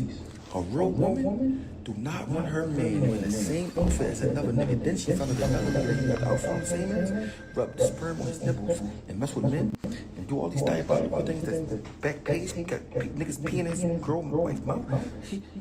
She would be appalled and distraught and maybe file for the worst.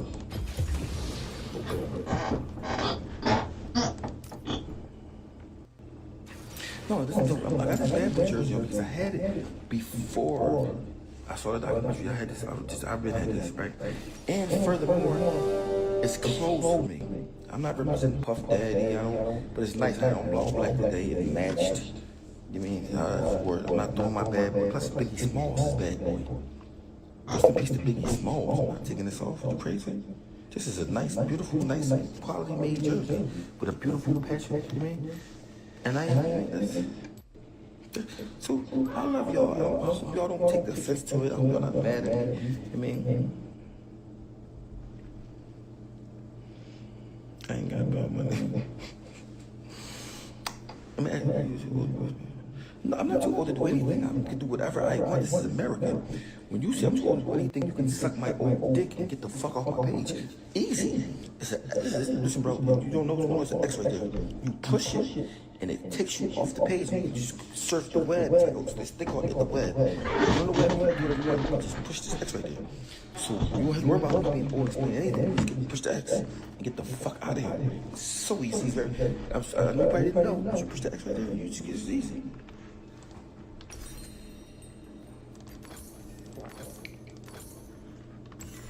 You always be explaining some shit. Good Lord. Mambo sauce, what's up? That's the joint I did. Chatty Patty, Caddy Daddy.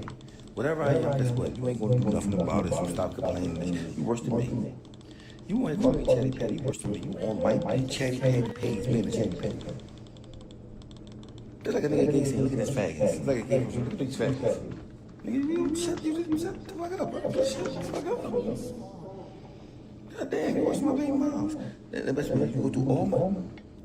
Listen, you go through all my paid posts in my life, 20,000 posts. I never talk about my baby moms. Never. To me and my baby moms, I got 6 of them. Do we beef? I never post nothing about a girl bad, ever. You know why? I am not a bitch nigga. I just beef with bitch niggas. Think about it though. You never see. I'm not gonna say nothing about Jade, Rocky, Nina Ross, my baby mom, a girl, ex girl, nothing. And my girl must be grinding my gears to death. But when you argue with a girl online, you are a bitch nigga. You are a bitch ass. You argue with a girl online. You might as well just go get a thong and a bra set from Victoria's Secret and lay out with the sun with a floppy hat on him.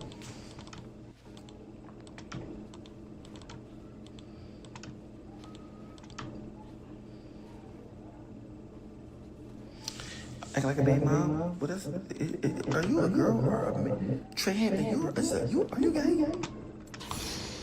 Ooh, I saw you. I'm not sure if I gotta go because I don't like the way you look. I can't tell what you are.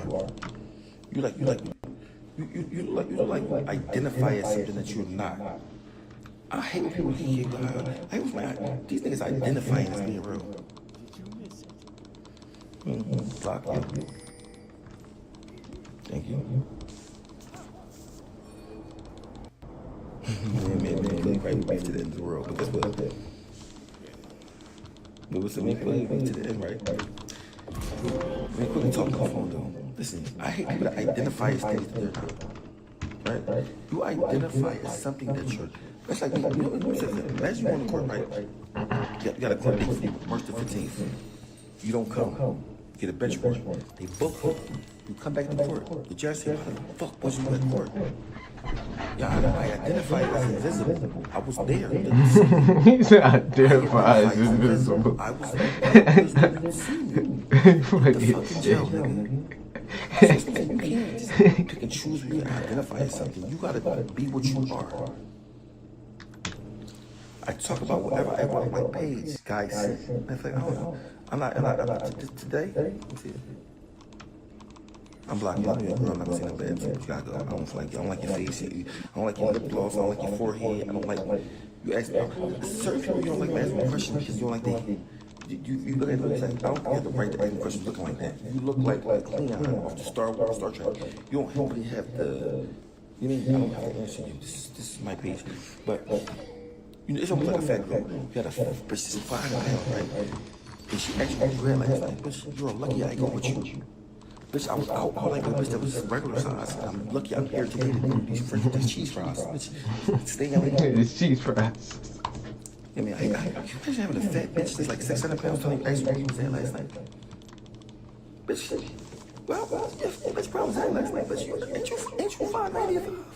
Ain't you two chicken nuggets from 600 Pound Life TV show? How dare you ask me where I was at, bitch? I was outside with a bitch that was regular size. You're lucky I came back to bring you these cheese fries because you can't get out the house. Yeah. You can't get out the house, you're fat as shit. They gotta cut the doorway open. Listen, if I had a bitch that's that fat, right? It's fortune. And they gotta cut the door open and get 8 niggas to drag it to the damn point. I'm hiding my face, I'm like this. Oh my God. You gotta lift these rolls and wash her. She big, she got fat ankles. Let me tell you my pet peeve is fat ankles, I die. Fat ankles, hands that when your knuckles and dimples and your cheeks black, I'm dead. I can't. And when I see a real fat person, and this is wrong. I'm wrong. I'm very wrong. I'm about to say I'm wrong. I'm sorry, God. I'm just gonna be honest with you. When I see somebody very, very, very fat and they're eating, I'm like, nigga, why are you eating? You eat. I already ate. He said you already ate. Anymore. And I'm very, God, I'm sorry, God. I'm shallow sometimes. I am. Yeah, how dare you ask me where the fuck I was at, bitch? You 900 pounds. Bitch, I swear that bitch that was 180 thick. I want to say they fluffy or they thick or they big bone. No, you're not any of those things, but you're really just, you got a cute face, you got a cute voice, you got a good job. So I'm going to come here or be here sometimes. I might hit. But don't think that you ask me where was I at last night, bitch. I was outside with regular people, regular size people. When people say in the room of regular, you can't be out here just asking these questions like you're a baddie. You're a fatty. You're not a baddie, you're a fatty. They in a fatty lane. So you see, so having both wrong, not in their lane. They're not, they in the wrong lane. They in the, you can't be in a fatty lane, a baddie lane, you're supposed to be in a fatty lane. You're wrong, bad. Okay?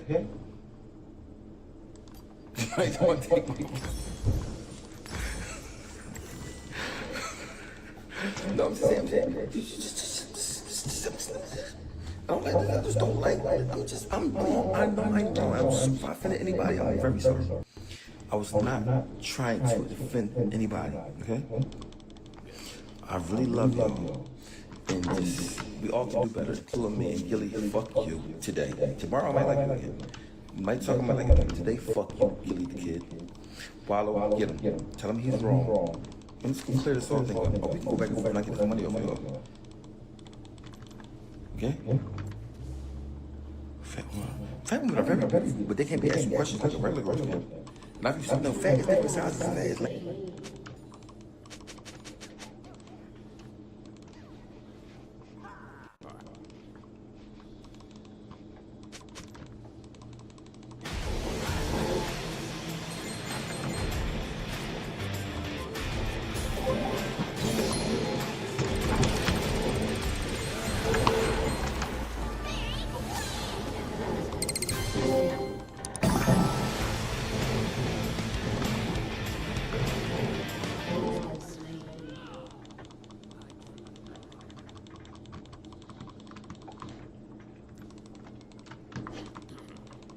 So there is a rule that everything which ends has necessarily beginning. So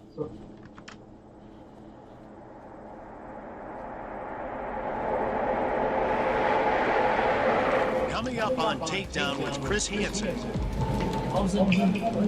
This man, arrested in Polk County, Florida, makes stunning admissions. So this was just an experiment, an investigation on your part? Yes, sir.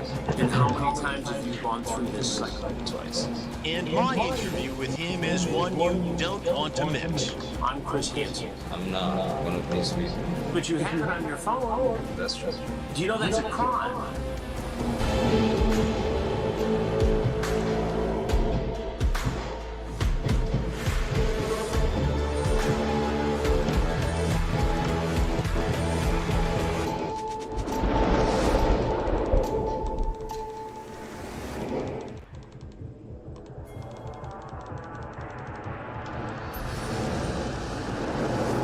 you're enjoying this full free episode of Takedown, but there's something else you need to know. Only a small portion of our episodes are on YouTube. There are more than 100 episodes on our streaming service, ad-free and uncensored, at WatchTrueBlue.com. Use the code YouTube24 to watch them all for $2.50 or YouTube Year for $20 off an annual subscription. Also, and this is important, hit the subscribe button below, and we'll see you soon on True Blue. This is 27-year-old Hassan of Brandon, Florida, an immigrant from the country of Jordan. But the next place he'll reside is the Polk County Jail. Hassan surfaced during Operation Child Protector when he reached out to a foster mom of a 15-year-old girl looking for sex with the child. The messaging back and forth with the undercover detective went on for quite a while. The highlights left little to the imagination. He told the foster mom she could stay in the room while it happened. He wanted her to sign a piece of paper, a document stating that he was actually watching over the 15-year-old girl when the foster mom was gone. He agreed to the rules of no freaky stuff in exchange for $225. And he went into further detail, explaining his plans for the rendezvous with the 15-year-old girl. Hassan arrives at the hotel. The undercover detective texts him she's in the lobby. Hassan wants to meet in the room. He wants to make sure there are no games or anything like that he needs a minute because he's nervous, acknowledges the meetup is risky, that he's scared. He wants to try this, but doesn't know now. This man has been in contact with the undercover detective posing as the mother of the girl for 24 hours now. He's in the parking lot, and he's telling the undercover that he's nervous. He's nervous about meeting the girl. He wants the detective and the deputy posing as the girl to come to his car. Obviously, they're not going to let the undercovers go in the car. But what he wants is partial payment, some sex, and then he'll come into the hotel room. So we're going to watch this play out here. The strike team watches the parking lot and exterior hotel cameras trying to anticipate his next move. So when this is my car, there's a Toyota 4Runner with a guy there with a white hat. I said, I don't know, I'm looking at my room. Yeah. Does he say what his car is? No. Rather than wait for Hassan to come to the room, detectives apprehend him in the parking lot and bring him inside.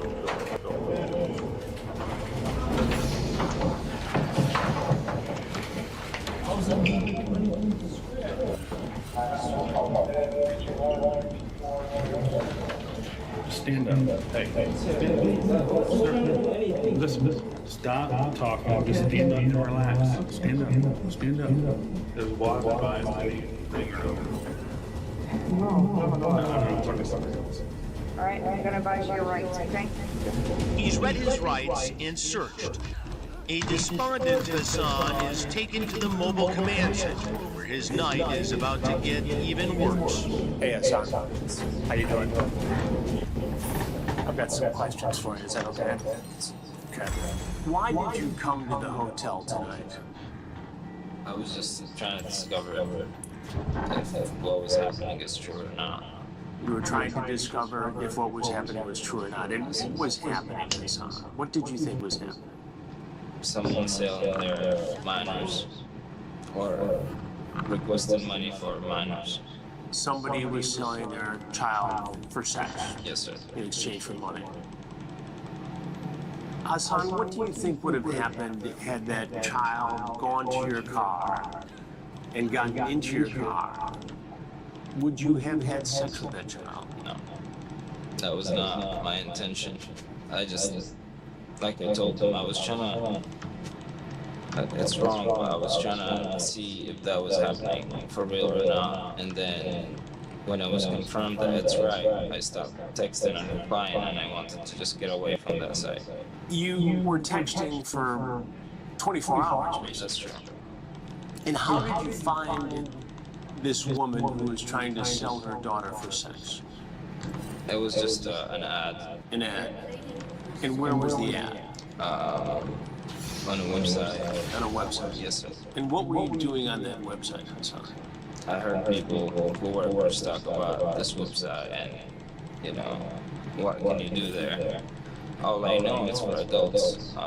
And then I texted a couple of people, and when she replied, she surprised me with the reply. And I've never done it before, but I just wanted Yeah, I just wanted to see if this is something that really happens or not. Did you ever think about calling the police, Hassan? Yes, sir, I did. Did you call the police? No, I did not. Did you call the sheriffs? No, I did not. Why not? I was just afraid and nervous. Afraid and nervous. Why did you ask the woman who said she was the girl's mother if she was a virgin? So I just wanted to see if the mom is like, because she said like, let her try to do whatever she wants and stuff like that. So, in my opinion, it's like, this is the first time, like, did she do it to her before? Like, I was just trying to ask questions on how did that happen. Did you bring condoms with you? I have them with me all the time. You have condoms in your car? Yes, sir. Now, in the text, you say to the woman who you thought was the mother, just bring her out, we can have sex for a half hour, and if it goes okay, I'll come inside the hotel room and I'll pay more money. You see how that looks? Right. It looks like you were going to have sex with this teenage girl. Right. And to be honest with you, like I told them, I was just trying to play mind games to see if this person was really trying to do it. And they did come out, but once they came out and I realized that this is like something crazy and it's happening, then that's when I was waiting for them. I stopped replying and I didn't take the call. I was waiting for them to leave so I can go away. So this was just an experiment, an investigation on your part? Yes, sir. But here's what I don't understand, Hassan. What I don't understand is why you didn't call authorities, why you didn't call 911, why you decided to take this upon yourself very late into the evening on a Sunday in Polk County, Florida. I don't understand why somebody would do that, and you know, I hear this all the time. I was just going to help the girl. I wanted to see if, in fact, this was real. I was concerned. And most of the time, I don't believe it, Hassan. Do you see why I don't believe it? I understand. I understand. Do you see why it looks like you were going to pay a woman to have sex with her child? Yes, sir. Did you bring money? The money was there already in my wallet. You had money in your wallet? Yes, sir. So you could have paid for sex with this child? Yeah, but I would not do it. I know, but you're here. Yes, sir. Ask whether or not she's a virgin. There is other talk about sex. Yes, sir. What do you do for a living? I work as a supervisor. What do you do as a supervisor? What is your job there? I help agents motivate them to get more money. I jump on phone calls to help customers with their situations, just improvement, growth, and helping both agents and customers. And where are you from, Hassan? Jordan. Jordan. Are you a U.S. citizen? Yes, sir. And how long have you been here in Florida? About 10 years. Are you married? Yes, sir. And where's your wife? In Jordan. And do you have kids? No. Is your wife planning to come here to be with you? Yes, sir. And when was that supposed to happen? After a year. After a year. I'm not buying Hassan's story about just being here to investigate what was going on with the girl, so I press him about his online activities. Have you ever met anybody online before to have sex? No. Never. Have you ever talked to anybody who was underage online before? Have you ever looked at pornography involving children? I explained to them that I was on this website. So you have viewed, and I don't want to put words in your mouth, but you have viewed child pornography? Yes, sir. Did you download or save any of it? I downloaded all the videos that comes through that group. So you downloaded child pornography? Yes, sir. Children being sexually exploited?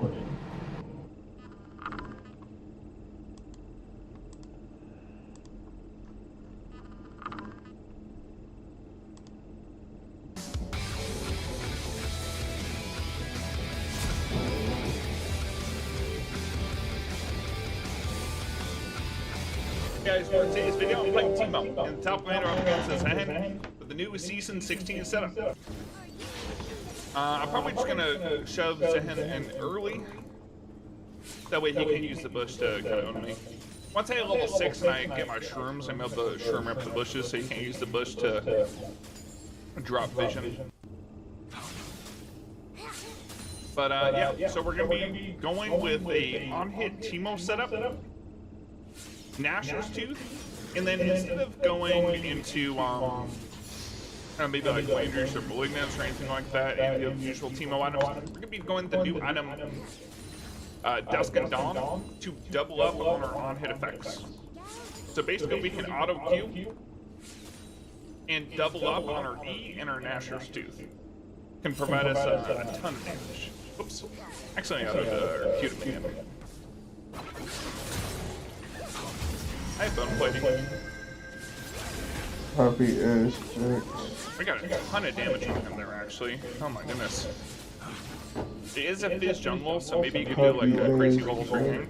But I think to play Timo correctly, you have to play just like crazy aggressive, not even caring about jungle pressure at all, and you just freaking send it. I think that's the best way to play it. How much time you had? That's how you use it. So, I'm going to try to beat this guy in as hard as possible. If he gets bailed up as jungler, is what it is. But I'm going to put pressure on him. Now, he did take Ghost and Flash. He does not have TP for early. So if I push him out of lane, he won't be able to just TP back. That's going to be...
I see your honeycomb braids in it. Yeah, he's a fool. He ain't gonna do good rapping. He needs to stay on camera. Really? Yeah, he ain't gonna do good rapping. Can he rap? Yeah, he can rap. But nigga, his persona and internet character is way more fascinating, way more entertaining, way more likable and marketable than his rap shit. Cause all he wanna do is rap beat. He really don't wanna sell album records. He just wanna have a rap image and rap beat. But he really wanna be funny. Mm. He can bring the day room to the camera and be a day room and have everybody laugh. His biggest mistake coming out saying he just stabbed 100 prisoners. Why is that a mistake? Right now, to come get you. You can be charged for what you do in prison. You can be charged for what you do in prison. You can't get a free world charge. Come on, man. Maybe he's trying to build onto that persona that like me and you talk about that he's trying to build like AR Ab did, just telling a whole bunch of different stories that may not be true. But you want to look untouchable to the masses. Then he's gonna be backed up because you're gonna be tried. Like AR, ain't he in jail? The one you're talking about? Yeah. Take that formula again, because you come from that life. You can't stay there in that life, talking that life, and think you don't go back in that life. You have to change people, places, things. He don't sound like he changed his mind about a motherfucking thing, let alone people, places, things. All you gotta do is listen to it talk when he come out of jail to let you know if he going back. Go Yayo going back, Blueface going back, Honeycomb Braids going back. Finesse trying not to go back. All you Max B, he ain't going back. Listen to the conversation. These NBA young boy and this boy arguing over who bitches can fight the most. I got pretty bitches. What is pretty bitches and make that pretty bitches fight? These ain't dogs like Michael Vick. Homie, that's why you can't ever make these hoes. You got the whole fight instead of making copies and booking shit. And come on, nigga. You with low-hanging fruit. Matter of fact, you picking the rotten fruit up off the ground. If you got the whole fight. And I ain't, no. I know any guy I know got speculation around this dick, whether it's herpes, STI, STD. I ain't exchanging hoes with him. Any nigga that'll Krishan Rock that show me how she live. I wouldn't dare with a. You done showed me one time how nasty it is. If I have nasty pussy, just as nasty. You tell me you fuck with these kind of hoes that you niggas fuck with mental ill patients, getting them and got them acting out trauma because they cute. They got cute hoes in no solid. So wait, you think Honeycomb Brazy should start streaming? Yeah. If not, he going back to jail. He want to beef too much. Rap beef don't sell no more. Rap beef don't sell no more. That's what killed the game. It wasn't friendly beef no more. It wasn't friendly competition. So he make way more money being the tough character, entertaining, being the guy that's fresh home, you know, being funny. Show me where he in the studio rapping. Show me what normally when you fresh out, motherfucker book you come perform them last songs that was hot. Off the momentum off you being out. Didn't you just say the boy Max B 6,000 people showed up? He got 2 shows, yep. Come on now. Come on now. You see the difference. You can look at what succeed and what's failed. He came out and did this every time. My mama say, son, the definition of insanity is a person that's doing the same thing expecting different results. This nigga doing the same shit, expecting different results. Homie, if high prices put the holiday spirit in danger. Aldi just saves the holidays. Shop Aldi first and save. It's an Aldi thing. Give big, save big at Nordstrom Rack. Ooh, big gift energy. The biggest gifts and the biggest deals up to 70% off. For loved ones big and small. All the biggest brands. Everything for the holiday season. Including gifts for you. And get an extra 5% off with your Nordstrom credit card. That's big. Give big, save big. Nordstrom Rack. If Finesse Gentiles got away from Rap-A-Lot, or Rap-A-Lot releases, he'll blow up as an artist. But he's a rapper signed to Rap-A-Lot. They ain't gonna let him be an artist.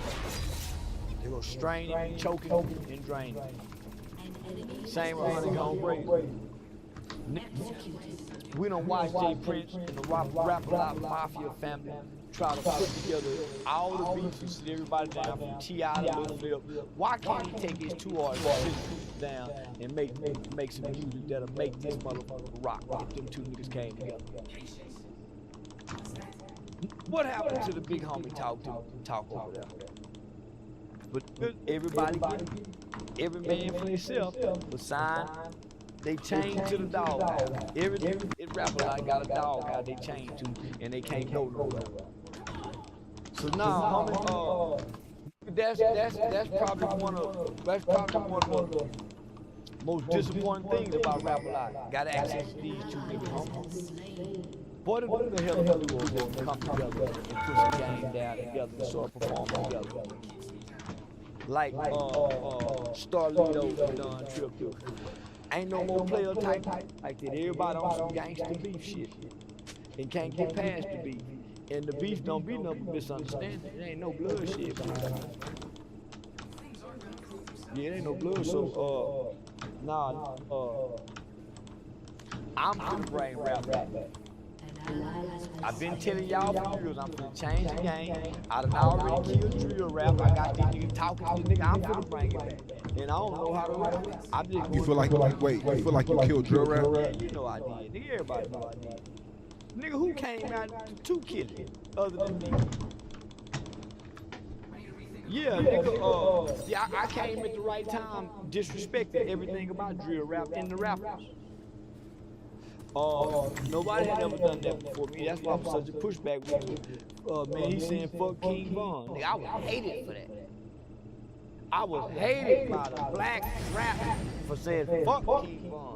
At the height of the deal, I was saying fuck Mo 3. They didn't give a damn about Mo Mel.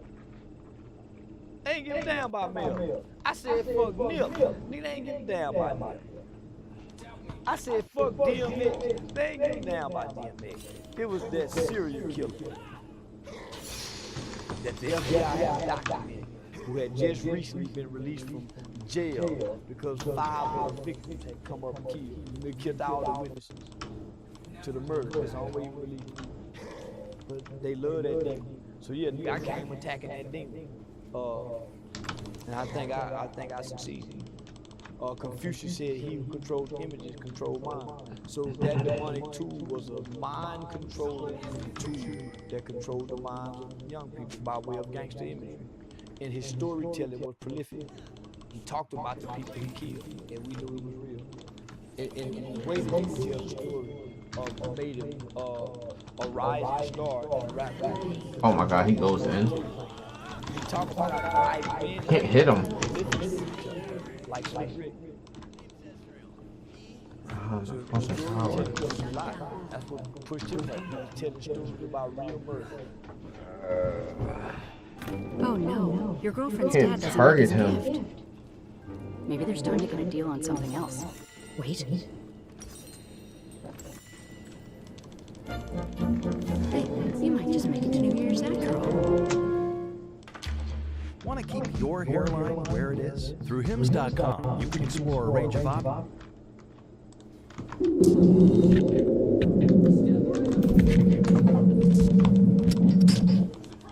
Speaking of studio gangster, NLE Chopper dissing Young Boy. How do you feel about that? Is it genius marketing? Studio gangster. Great marketing. Great marketing. So you look at it as a genius marketing move? When I said what I said, that was genius marketing. You say, look out there, nephew. Man, you better whoa. You don't think when I say that, I know one of the two go call. Who you think call? NLE Chopper. You don't think, no, hey, goddamn, nephew, leave that boy can't trail. I already know. All this is marketing and strategic. So, he come to play the villain. And when I look at the numbers, I say checkmate. Every time they post, I look at all the hearts, the replays, I said checkmate. Because he went cold and stale for a minute after his LGBT performance and concert show. Young Boy was smart for not responding. Oh, well, he did. He did, but he didn't. No. Yeah, he did. You either do or you don't. Yeah. He responded, and that was it. He lost. He lost. I can only take 2 people to play ping pong. If I keep hitting the ball over and you keep letting it go by, I ain't playing. But if you hit it one time, we got a game, baby. And that's what I bank on niggas doing. I hit that ball. Once he said something, it's on. He gave him some more fuel, nigga, to do more actions, to do more things. And he's doing it in the name of the Lord. Good versus evil. Man, that's a hell of a marketing strategy.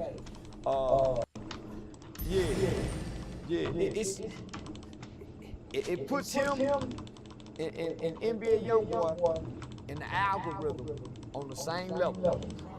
Their name to be attached all the way up into damn near mid next year because of that.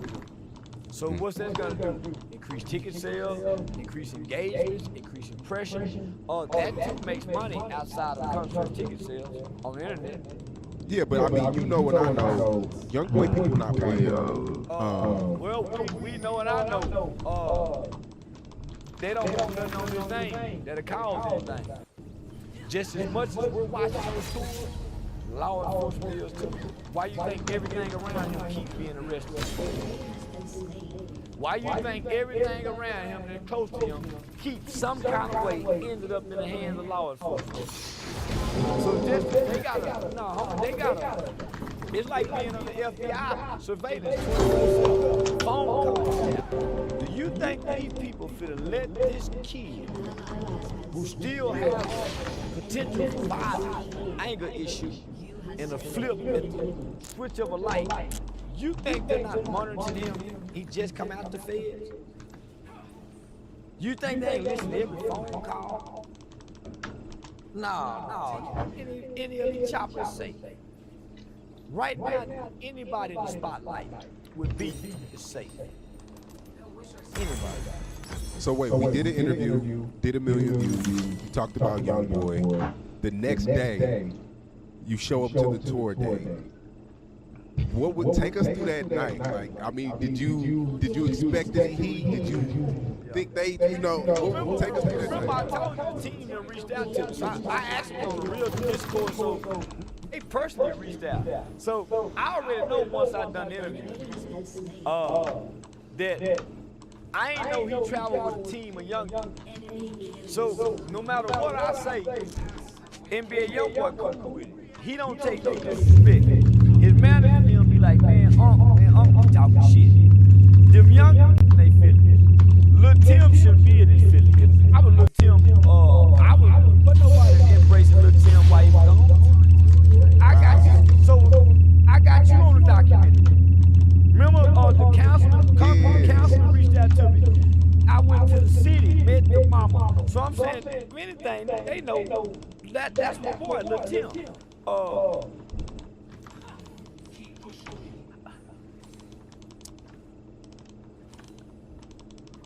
Yeah, I knew he was gonna be mad. Yeah, that's why I went in the way I went in. And I really believe what I was saying. Yeah, I think most of the people, that boy retarded. I look at the people that fuck with him, they retarded. The grown folks at the show retarded, with them green bandanas hanging out their pockets, tied around their legs. Man, this shit's a retard. I know that. He retarded. He just come on medication. I don't give a damn. I got to go see this shit. And I'm with DJ Academic, so I'm playing for content. Man, people forget. I wouldn't give a damn if I die. I live for content. I watch one of the biggest motherfucking rappers in the world get murdered. And everybody stood over and walked over and put a phone on the motherfucker's face and made the content. So once I study this shit, everything I do and position myself to do is for content, for more content. I know everything I do minimum produces 20, every action or everything I say minimum is gonna produce $20,000 minimum. I already know what I'm talking about. They thought, oh man, you think I ain't, what if you get hurt? I get hurt at this concert. This is almost $1 billion tour. You know how much that comes? I get half that. Between punitive damages, tort damages, pain and suffering, medical. What if you lose another eye? I'm happy with 500 million blind. I calm out my dick till I die. I don't give a damn about seeing. I give up an eye. I calm every day. So, I'm strategically doing this. So I'm already setting the play. Me and you talked about it on the Say Cheese TV and you went, you a hypocrite. Do you know? And if it went my way, nigga, I would have cleared $100,000 a week off that. Because I'm calculating who gonna call me for it. So boom, I already laid the play down for you. I'm already hitting you up saying, when it's dropping, nigga. Hurry up, I'm trying to hurry up and get y'all to drop it. I'm hitting me up, big when it's dropping. I want it dropped before I get to the show. And that boy, y'all dropped it that money. Perfect. Ooh, y'all dropped it. I'm in the air, y'all dropped it. Landed in Houston, so it's already dropped. Boy, when I look at them numbers, shit, I said it's on. And so, by 4 o'clock, so I got with DJ Academics by 1. He said, man, meet me over there by 5. When I hit him by 4:35, and he didn't hit back, I said, yeah, it's something. So then, his communication cut off. So then when I hit NBA Youngboy team, they delayed response. So nigga asked him, come on man, we over here parked in the garage, come on. So he get the okay for me to come, he got the credentials. But homie, so many barriers to get into that concert. Man, his family couldn't even get in. So because they had something that happened, I think in Charlotte, backstage, a big fight broke out backstage in one of them. So it's the first show. You gotta think every city, law enforcement is on guard for something to happen. That's why they got so many police there. So Houston doubled that. So nigga, we get there at 6 o'clock, man. Nigga just start getting to the show till 9. Cause the show don't start till 8. Acting get in to like 8. Nigga, I didn't get up to the show till 9. So it's already, nigga been in the parking garage from 6 to 9 waiting for the show to start. Now they got some shit where when he moving, when he come in, they lock the whole stadium down. Can't nobody move till he get in the dressing room. So nigga, by this time, nigga, I been smoking that gravel, man. Fuck that nigga, what I say. Yeah, nigga, I don't wait on no nigga, huh? Yeah, nigga, I mean, I don't wait on no nigga, my nigga, I ain't feeling, nigga, I'm frustrated saying, nigga, I know better. For one, I don't wait in line to see no nigga. I don't wait to see no nigga, and I just hear bullshit. So, my desire to go in, so I take DJ Academics and say, man, fuck that shit, nigga, I'm gone. I went back to the hotel. So, of course, when DJ Act called me and say, man, we got your pass to come back. So I show y'all the whole time I was man, we got your pass to come back. I'm saying, man, fuck that shit. Nigga, I've been flying since early this morning, come get some shit, I got to fly back out. So he said, man, they tripping, man. You know, NBA Youngboy, imagine them cool, but they won't say yay, they won't say nay. I'm just trying to make sure won't nothing happen. I'm saying, nigga, I don't give a damn, let me, nigga, but I'm gone. So, I do what I do. I took what he said and called you and said, hey, they say that I can't come back. So I took what DJ Academics said, called and told you. Because it happened. We got the pass and the credentials. They said something might happen to them if I come back there. I already know they just talking. Nigga, Houston police wasn't feeling nothing. Nigga, police shit was goddamn well. But since it's content creation, guess what we need for this? I didn't call to tell you no lies. I was vague about what I said. Well, they did stop me from going in. And so, nigga, I called you, you was my contact media guy, gave you some credible or reliable information that can't be confirmed. You posted it, and I think I got 3 interviews off of that. Yeah. You feel like you feel like Lil Tim should have, you know, because you already made him. No, Tim is a shooter. He don't talk. No, Lil Tim is a shooter. Nigga, even in person, Lil Tim quiet. He can't acquire, he can't advocate. And you damn sure, it's a bunch of them Lil Tim. I want to go back there and get my ass kicked. I want that. Nigga, do you know how much money? Listen, Cuffin just failed Playboy Cardi concert for Ada Rock. Nigga, don't you know how they get lawyered already? Anything happens at a concert event, the concert is liable, the event is liable. Nigga, why you think that I'll say that what's the name to take out who got killed family soon? Nigga, you know how much money I would have got off that $1 billion tour? Is it worth it? I think it's worth George Floyd dying and getting $20 million for his daughter.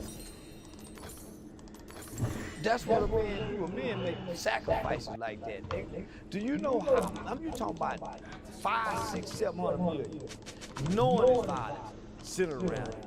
Nigga, they would have been live with a motherfucker knowing I did that Say Cheese Chief interview and they let me come backstage and they would have been liable. Because safety is the first protocol of everything. I'm a very intelligent guy. I would die, kill, and go to jail for the shit that come out my mouth. Don't I live like it? I done been in jail for this shit. Beat 3 aggravated assault charges. For the shit that come out my mouth. I put myself in a situation where they gonna kill me. I'm gonna die, kill, and go to jail, nigga, for this shit that come out my mouth. So yeah, I would have been willing to go there and come show and take a ass kick. It would have been long. Somebody would have stopped it. It would have been but the reward, I would have got out. What if you would have died? So my family would have got out. Yeah. So now, nigga, I'm very strategic. There's an interview right now by a guy by the name of Fire for G, the big rapper. He talk about when I was on the boys' home. He a tell nigga, I'm very strategic and manipulative. I've been like that since I was a little bitty boy. So if you think I don't manipulate this internet and I don't strategically come and do things, every incident produces $10,000 to $20,000. That's why I do something every 2 days. Somebody want to interview and ask me, why you say this? Why you do that? Man, I ain't got $10,000, I got $7,500. Okay, I'll take your $7,500, but I need to pay me $1,500 to $2,000 to get me out. So I figure out a way to get it out of you in the name of a ride. In the name of a ride. Because you guys are watching me being emotionally affected by the things that I'm strategically saying. I can't. I'm gonna say it again. You guys are being emotionally affected by the things that I am strategically saying. And I'm playing on everybody. But for the most part, I think everybody does. That's why I want to study law. And y'all just went to high school.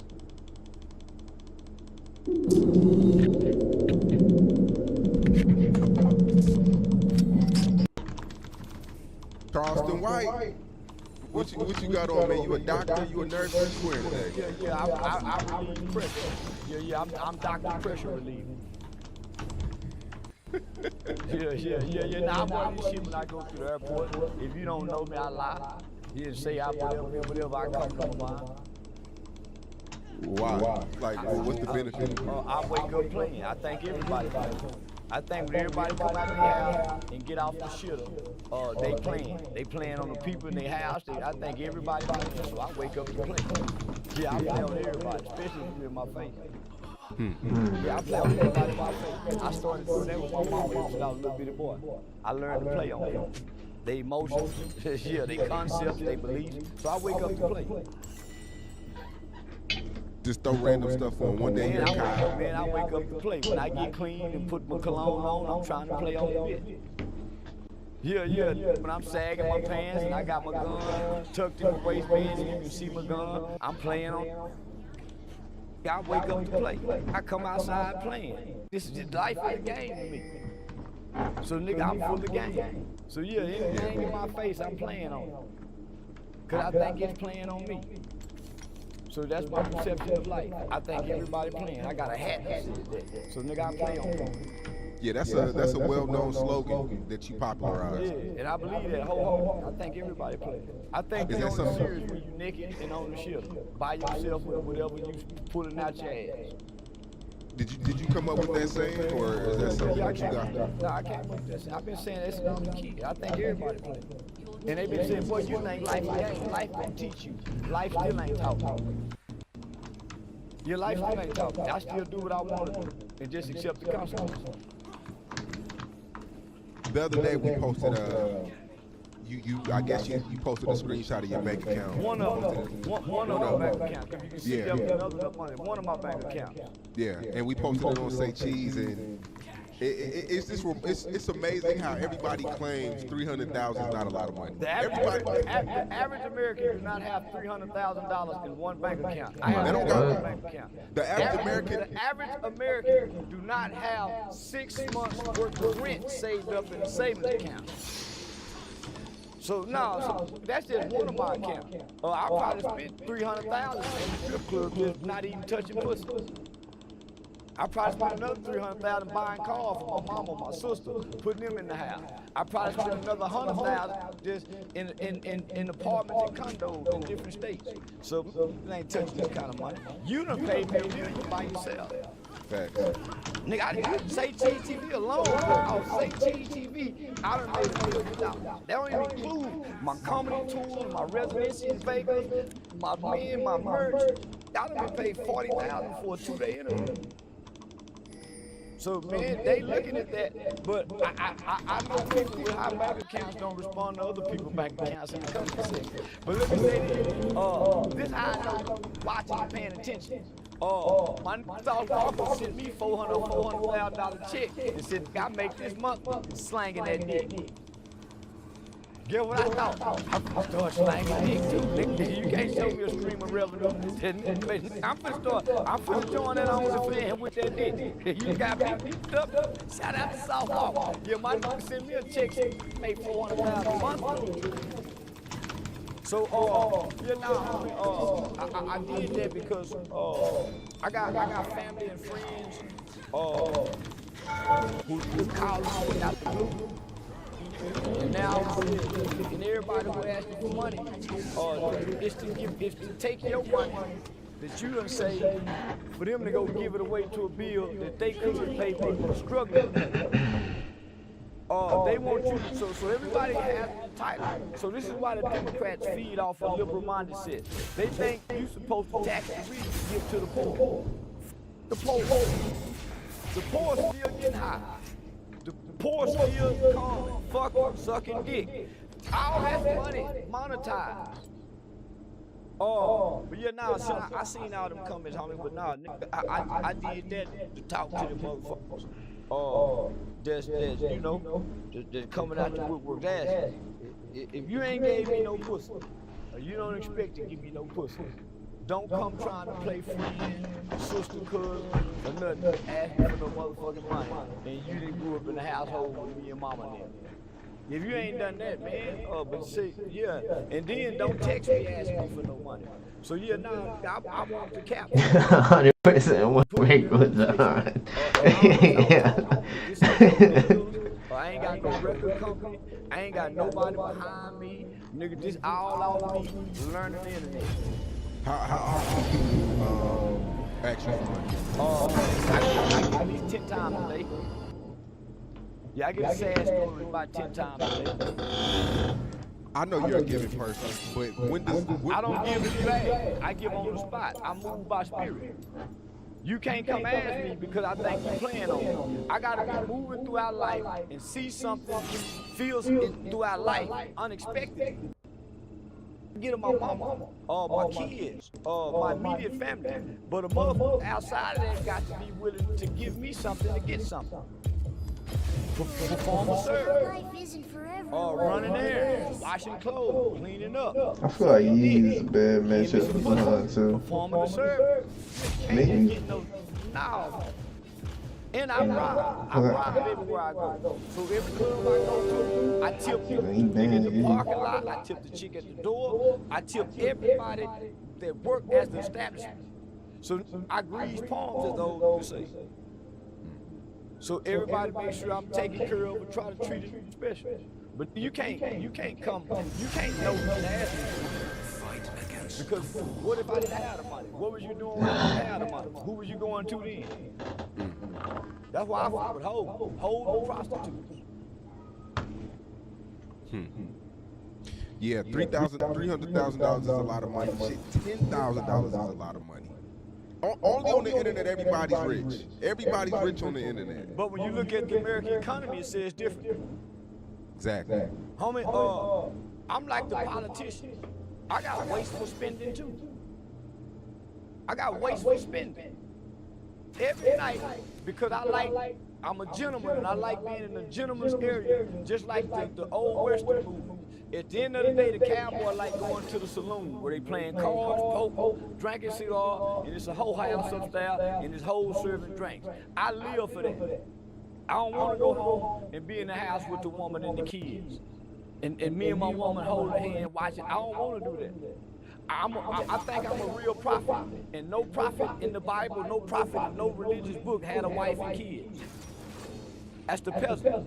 No king went in the house with his queen. That's the peasant. The king always had a queen and concubines.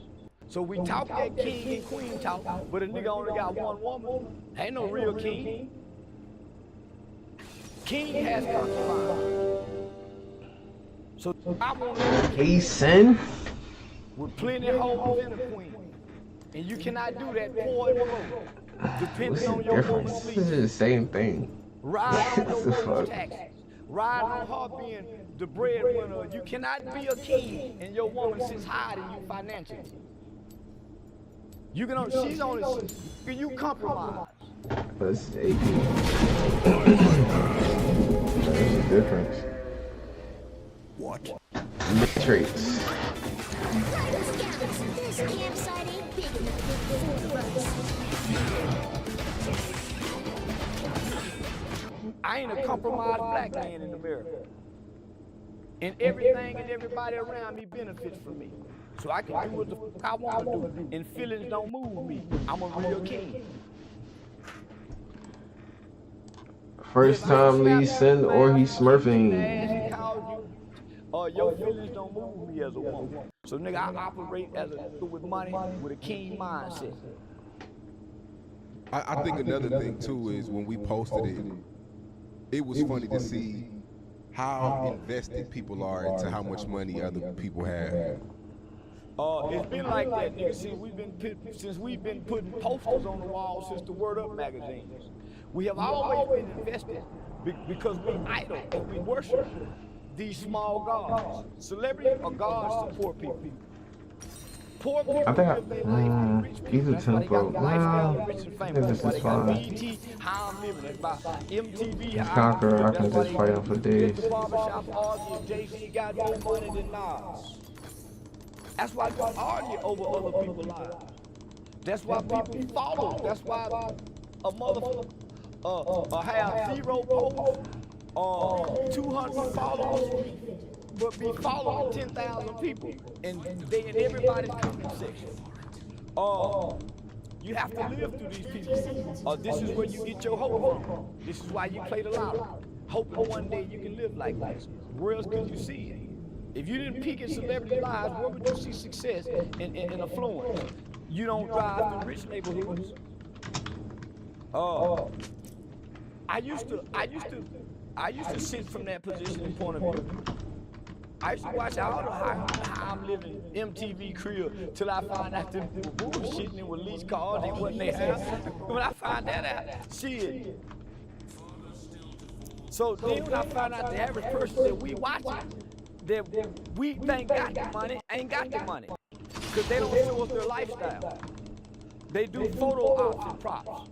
I wake up every day and show you the lifestyle. I wake up every day and show you the lifestyle. From the time I wake up, I'm live in the morning showing you above the water. I'm showing you the lifestyle. Because I didn't want to be what I was looking at, admiring something that wasn't real. Yeah, nah. I ain't gonna look at me and say, man, that nigga bullshit. Now, I really done it. I really done established myself to be, to make the world stop and look and listen. What, I remember you told me before that anything over 5 million is just too much for you. For me? In another interview, he said 20, but it was really 5 million. You said anything over 5 million. 20 too much for me.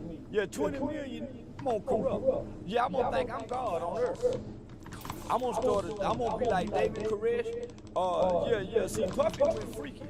I'm gonna start a cult. Yeah, I don't want 20 million. I'm gonna become a cult. I already know it. 5 million, I'm gonna preach and just, pimp from the pool pit and mac like a motherfucker. But anything over 5 million, I'm gonna turn into the devil for real. In the name of God. Like every good man, God get that kind of money too. Absolute power corrupts absolutely. So 100 million, 50 million, there's no way you can stand in the grace of God with that kind of money. You're gonna become a God.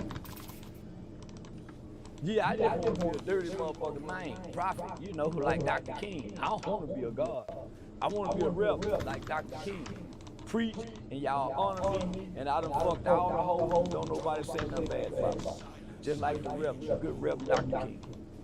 Yeah, because I feel like if you have over 50 or 100,000 on you daily, it's the same thing as having $1 million. No, it ain't. I mean, I spent $100,000 from May to June. I ain't think I was God. See, I spent $100,000 cash money from my birthday to damn near in less than a month. I spent $100,000 cash money. I ain't think I was God, nigga. Definitely, Scotto.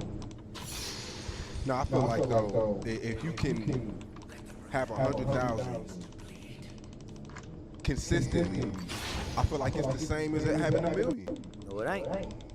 Consistently income, 100,000 income. It's the same thing. Because it's real. Sometimes me might do 3 interviews in a month. That's 30,000. I might go for another. That's consistent. I might do 50,000 in a week, nigga. But you feel free though. But you're free. But I don't think I'm God. I just with a lot of hoes. I don't think I'm God. I ain't trying to conquer society. I ain't trying to save the world. I'm trying to build one. But you're out of. You no longer have to live in the rat race. You're free. I don't have a concept of reality anymore. My reality is distorted with success. I don't know what it feels like to be normal anymore. I do what I want to do. Most people can't do that. If I'm bored, nigga, I create excitement. If I'm sad, I go spend money to make me happy. If I'm depressed, I go do something. Yeah, nigga, change the depression. So I can change the weather. If it's cold, I can fly. So, nigga, but that's God. That seems pretty God-like to me though. No, that's what God gave man to have on earth, dominance. That's me in the position, in the state that God created Adam to be in, to have dominance on earth, to walk in purpose. Everything you touch turn gold. That's what God designed man to be, not him.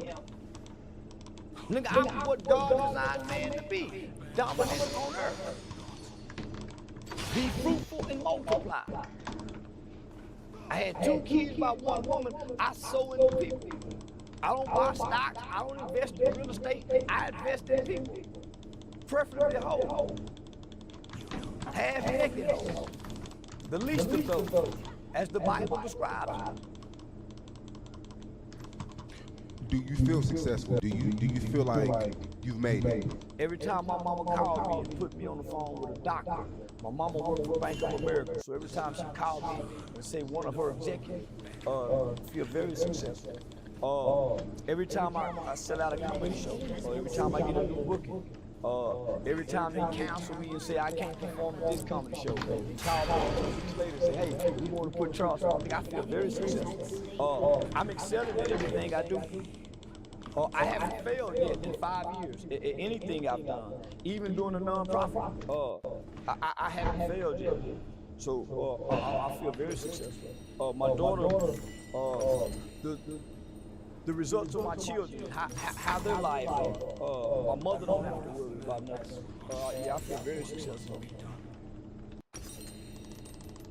Do you think, and this has been a new discussion online, where people are saying rap is dead. Where do you stand at where music is now? Drill rap is dead. Gangster rap is dead. But Big Extra Plug is a creative rapper, storytelling. Storytelling rappers have never died. It just became obsolete because the fan base was bloodthirsty. Now they done seen their favorite rappers get killed, their favorite rappers go to jail. Now they want to change the tune now. So now what you're starting to see is more creativity, more storytelling is starting to resurface back into the genre. You don't feel like I remember when I was in high school, it was cool to be a rapper. Everybody wanted to be a rapper. But now it seems like people don't want to be a rapper no more. That's not the thing that people want to do. Because rappers was imitating street niggas. We all secretly wanted to be street niggas. That's why we embrace the snitching code. That's why we embrace the street code if we're football players. So we all secretly wanted to be street niggas. The rappers were perfected mimicking the street niggas better than anybody. So the rappers have always mimicked and imitated street guys. We as kids, like you said in high school, have always imitated and emulated the rapper who was imitating the streets. The streets have always been the niggas who taught us which finger to put a ring on. Pinky ring, watch, bracelet, chain, unbutton your shirt a little bit. Have a look. The streets have always showed you. The rap niggas came, if you remember the movie Paid in Full, started mimicking that. Run DMC with the big chain, that was the street nigga look. It wasn't until now, until the rapping niggas started putting on dresses and painting their fingernails that they was looking like the streets. Gunna them don't look like the streets. Lil Baby them don't look like the streets. So now them niggas looking like weirdos. We don't want to look like weirdos. So now these niggas talking street, but imitating homosexual, heterosexual, combined bullshit, bisexual. So don't nobody want to be a rapper because we started to realize the rap nigga lame. He's always been lame. That's why guys like Vanilla Ice can get in. Milli Vanilli. So homo rap niggas have always been lame. Nobody have ever took a rap nigga serious until 20 years ago. So even the rap niggas, even Nipsey Hussle said, I'm nothing like these rap niggas. So even rap niggas discredit rap niggas. Children made rap niggas idols, not grown men. We fell in love with them niggas as kids. And because we idolized them, we grew up with them, we grew up loving them niggas. But them niggas just as flawed as the nigga on the corner. And them niggas, most of them some weenie niggas. That's why ain't no rap nigga done nothing to me, nigga. He go call the police, you need to go to jail for everything else. Punching me in the mouth, hitting me in the eye is a misdemeanor assault with a $500 bond. Who gives a fuck about a $500 bond? When you can kick my ass and make $10,000, $20,000, $100,000 in interview money for kicking my ass. That's why I hit niggas across the head with shit. That's why I do shit, man, nigga, I know what I make out for. Nigga, man. So it ain't nothing to beat me up and go to jail for a misdemeanor. I think the more information that's coming out about rappers not making money, that's turning off a lot of artists too. A lot of people who want to get in the game. They've never made no money. Tupac died with $20,000 in the bank account. Rappers have never made no money until Master P came and started giving them liquor. Dirk got a big contract. Rappers have never made money. They've always had to come out and hustle. Rappers have always got pimped on by the record label. Always. It's never been the case. It's designed to keep the artist in debt. They get them niggas enough money to go get them some jewelry, buy their mama some house, enough money to keep them niggas working doing shows. Because they're dumb. Most of these niggas get the contracts, they're already coming out the ghetto poor, so they're already desperate. And they got an image they want to uphold and project and propel to people. A false image. So, I didn't know as a kid. Nigga was in his mid-20s going on stage until you realize, man, these niggas some bullshit niggas. And they ain't what they rapping about. Yeah, niggas who really about what they rap about don't last. Add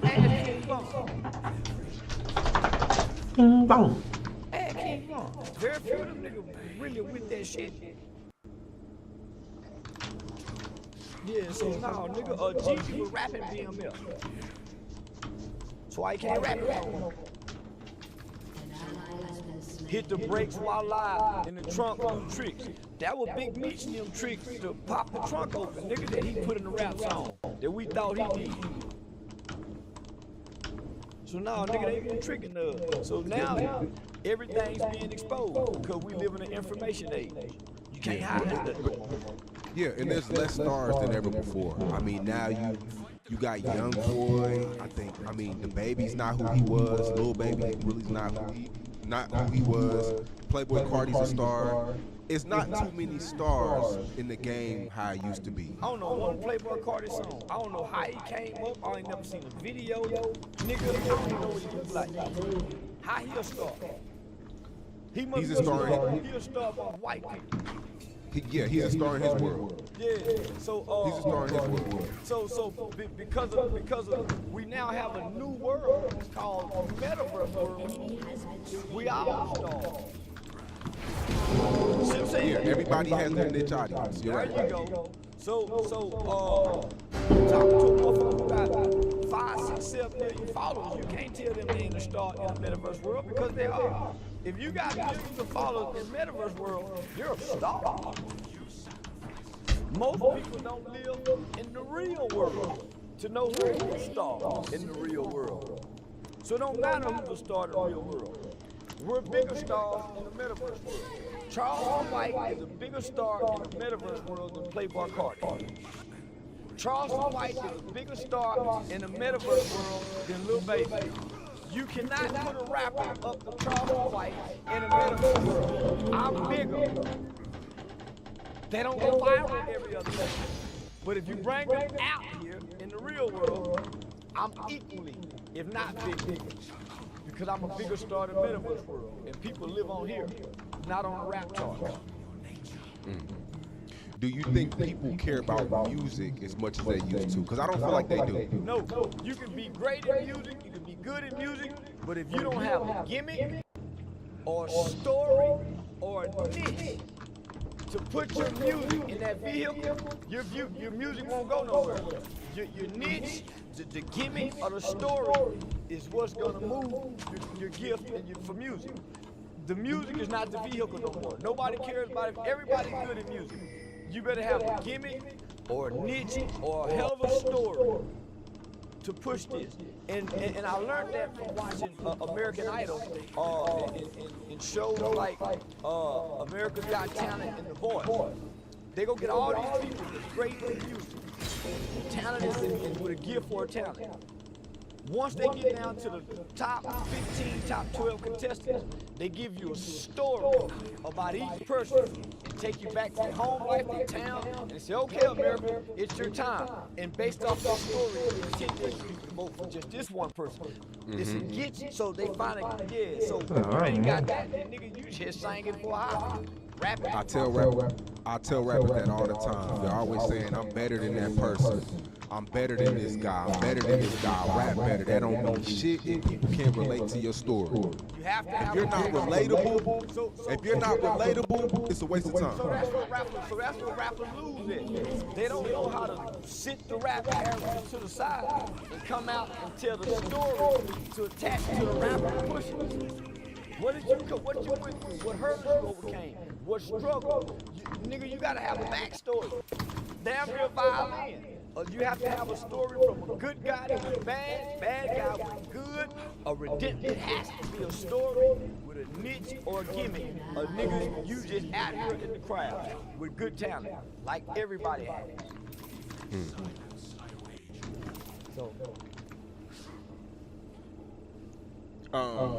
Max B's home. Harlem legend. He did 17 years. Big East co-star. Do you know any Max B records? Do you know who he is? I never heard of him. I'm 48 years old. I am a hip-hop expert. His music have never been played outside of New York. We don't know who Max B is. Don't know who he is, what he home for. Don't know what he is in prison for. Nigga, we from the South. In the South, we've never connected with anything outside of JT. Nas, Jada Kiss, Biggie, LL Cool J, nigga, them Max B's and Jim Jones. I fuck with Jim Jones by where Dipset them. But nigga, it was more Joel. Yeah, bro. Jim and the rest of the nigga was background singers. You know, Joel was the nigga. Cameron came, cause Cameron had the niche with the pink fly. The rest of the niggas was just props. Yeah, they were fly in Harlem, but to the rest of the world, them niggas was props. That's why we looking at like Big Dog Jim. Nigga, you was a prop. But ain't now a song we can sing other than ballin'. Nigga, we don't know nothing nigga song. We ain't never heard a nigga bumping them niggas out in the trap other than Dipset. And Jewels was the nigga. So I don't know what these niggas, but you know the has-been niggas. So I tell young niggas, you got different categories of niggas. You got used to be niggas, used to be, still ain't shit. That's why he still talk about who he used to be. You got the has-been niggas. The has-been niggas is the Jim Jones and the Max B niggas. Them niggas were the niggas back in the day. They ain't that today, and they still trying to live like that. That's the has-been nigga that don't want to retire. I mean, it's hard to say Max B's a has-been. He did 17 years. Any nigga being in prison for 17 years is a has-been. Has-been. You got 17 years of doing nothing in the world. You think you supposed to quantum leap in today's society, and you still that same nigga? Big Meech couldn't do it. Bobby Schmurder couldn't do it. What makes you think Max B gonna do it? You know why I think he gonna do it? He's much more presentable and articulate and giving interviews. He sound like he spent more time developing and elevating his brain and his mind. Rather, the rest of them niggas come out delayed, seems like. They can't get in front of the camera. And articulation and conversation and everything. Right away when he got out of jail, he hit the ground running. Well, that's what you gotta do. You gotta show some growth. If you can't come out and talk growth, then you leave the people back where you are. So they gonna compare where you was and who you are today, and kill who you are today because you don't look like what you was. Pooh Shiesty gonna struggle with it. All of them, because homie, these people waiting to hear us. They want to hear the story. They want to hear your journal. They want to hear what you done went through. And you leave the people hanging when you do that. That's why my mama would say shit like, son, you overcome everything by the power of your testimony. You overcome everything by the power of your testimony. So in every environment, in every entity I enter into, I find an ear that you would say the king's ear to go tell my story to. I win people over by telling my story. What I've been through, where I've gone through, what I've had to overcome to get to where I am today seems so intelligent. So homie, that's a movie if you know how to talk. And people like to watch movies. So he's very articulated. And he's fascinating with his gift of storytelling.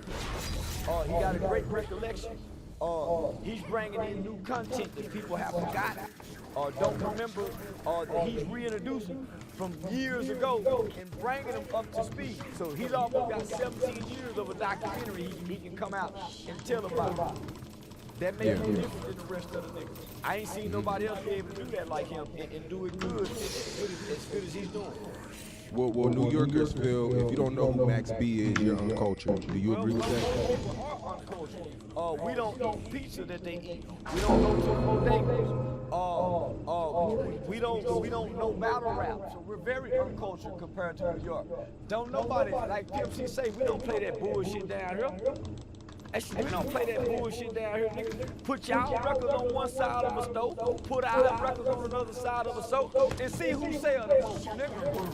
Don't nobody listen to that bullshit, nigga. Nobody listen to New York rap, but New York rap. That's why them niggas ain't in the charts like us down here. That's why Atlanta and the South got ruling for what, the last 20, 30 years? We're uncultured, nigga. We got a southern culture that we embrace. And Timberland ain't part of it. Being cold, with fur around our head, that ain't our culture. We play outside at Christmas time and shout. We don't know about Puerto Rico. We don't know about the Statue of Liberty.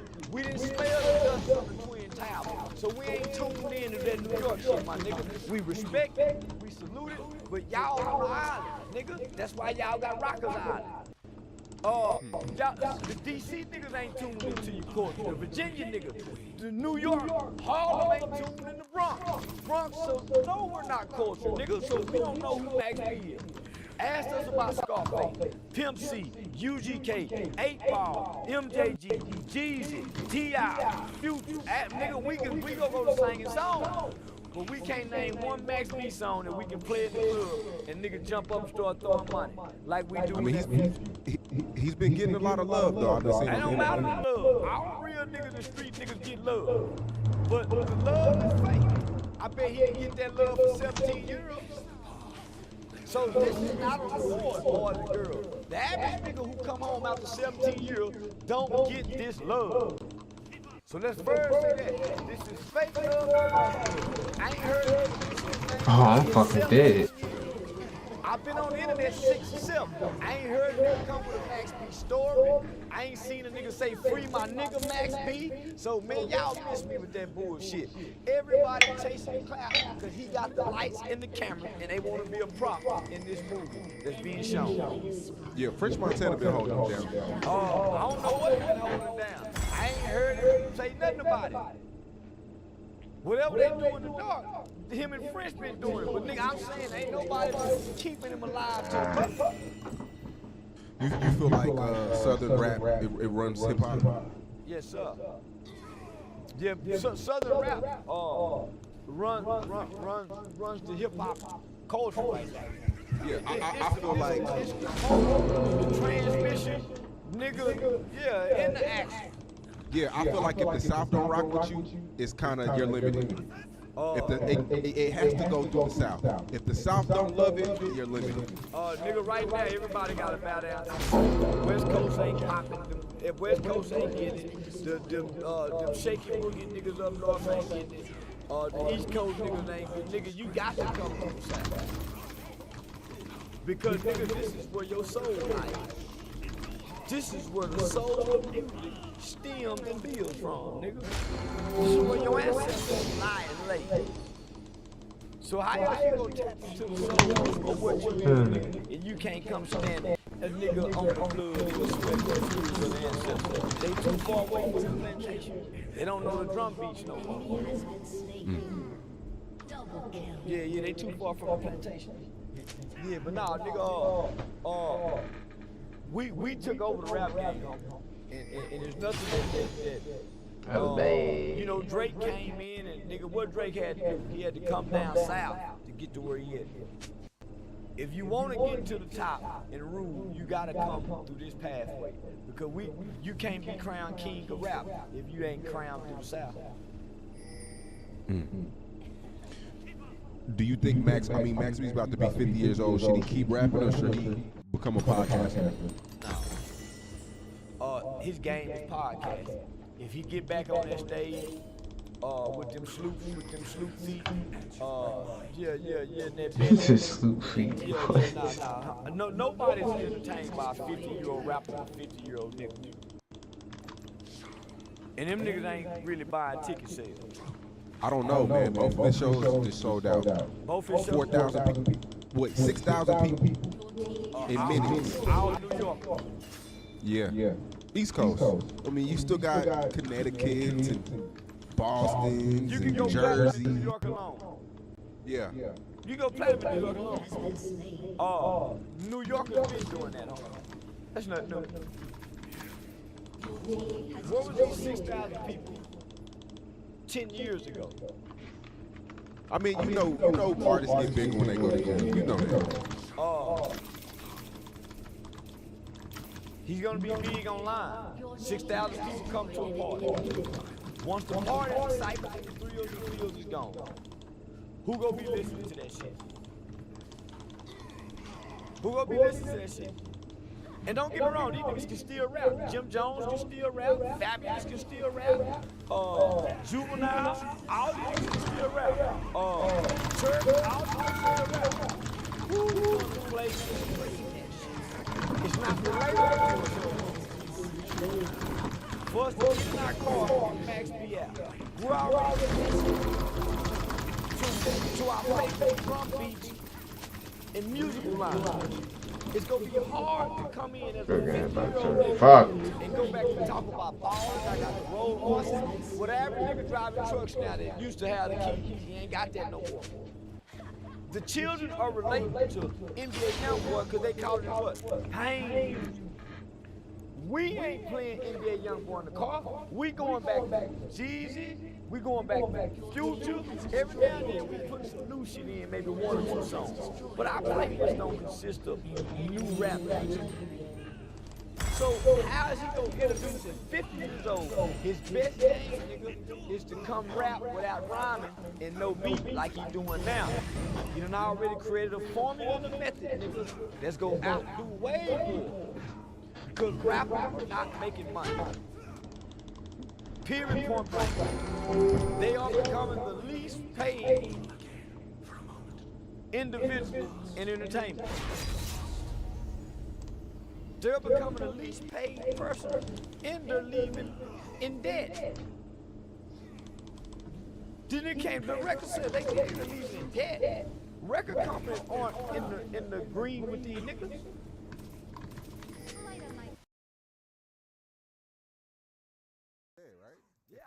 Anything not growing is dead. Anything not growing is dead. Anything not growing is dead.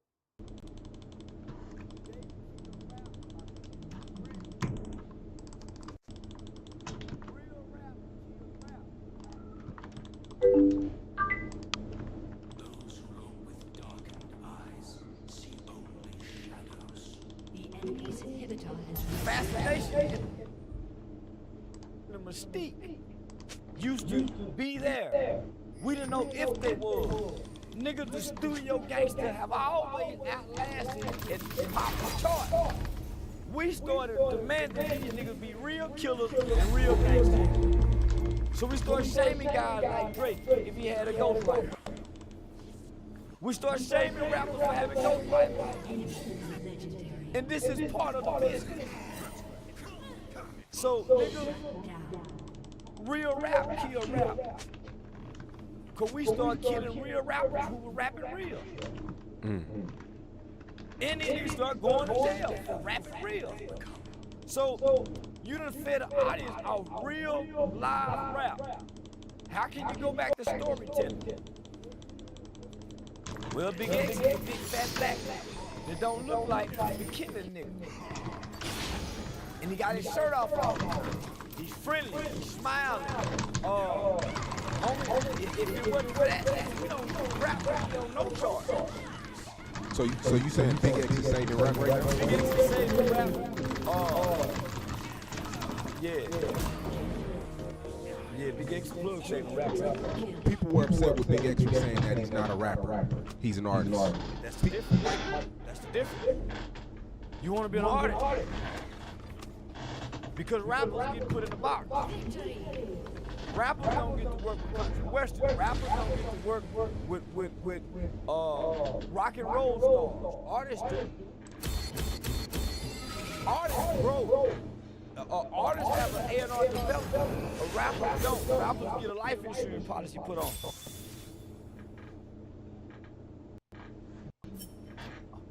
Artists get to try new things. Rappers are bound to old things. Yeah, but people are like, why belittle rap to pick yourself up? Why not? Why not separate? Why not separate your brand from something that's losing stock and value?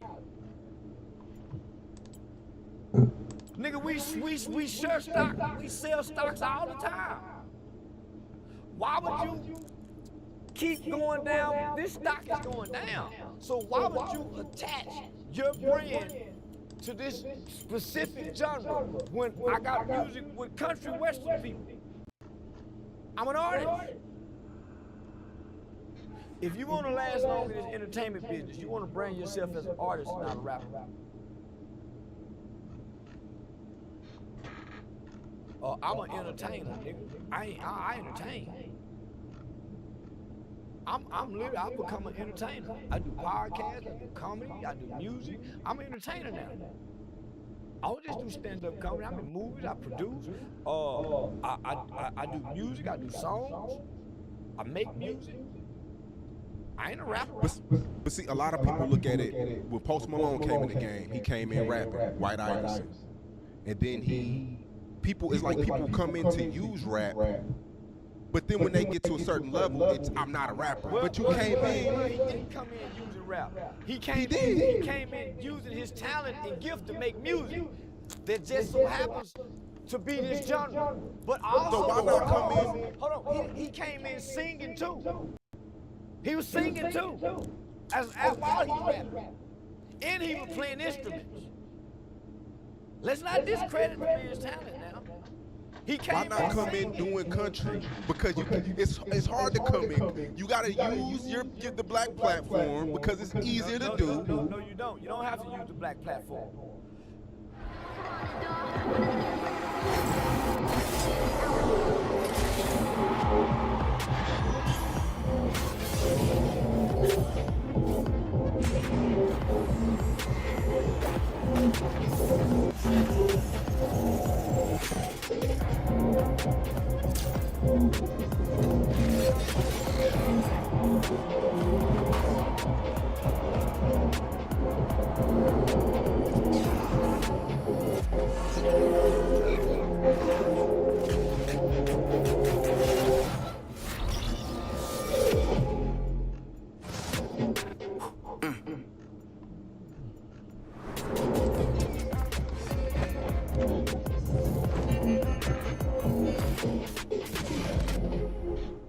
But I'm not gonna lie, I'm not gonna over 30 this time, best believe. Okay. It's gonna get right on your body. Come on, you got this. Don't be scared. You got this. Hey, ready? Yes, sir. Yep. What's up, guys? My name is S-Man. Some of you may know me from video games or maybe Twitch, but today I'm here at the Minnesota Vikings at TCO Performance Center, and what we're going to find out is if I have what it takes to rep the Vikings in a Fortnite tournament. Let's check it out.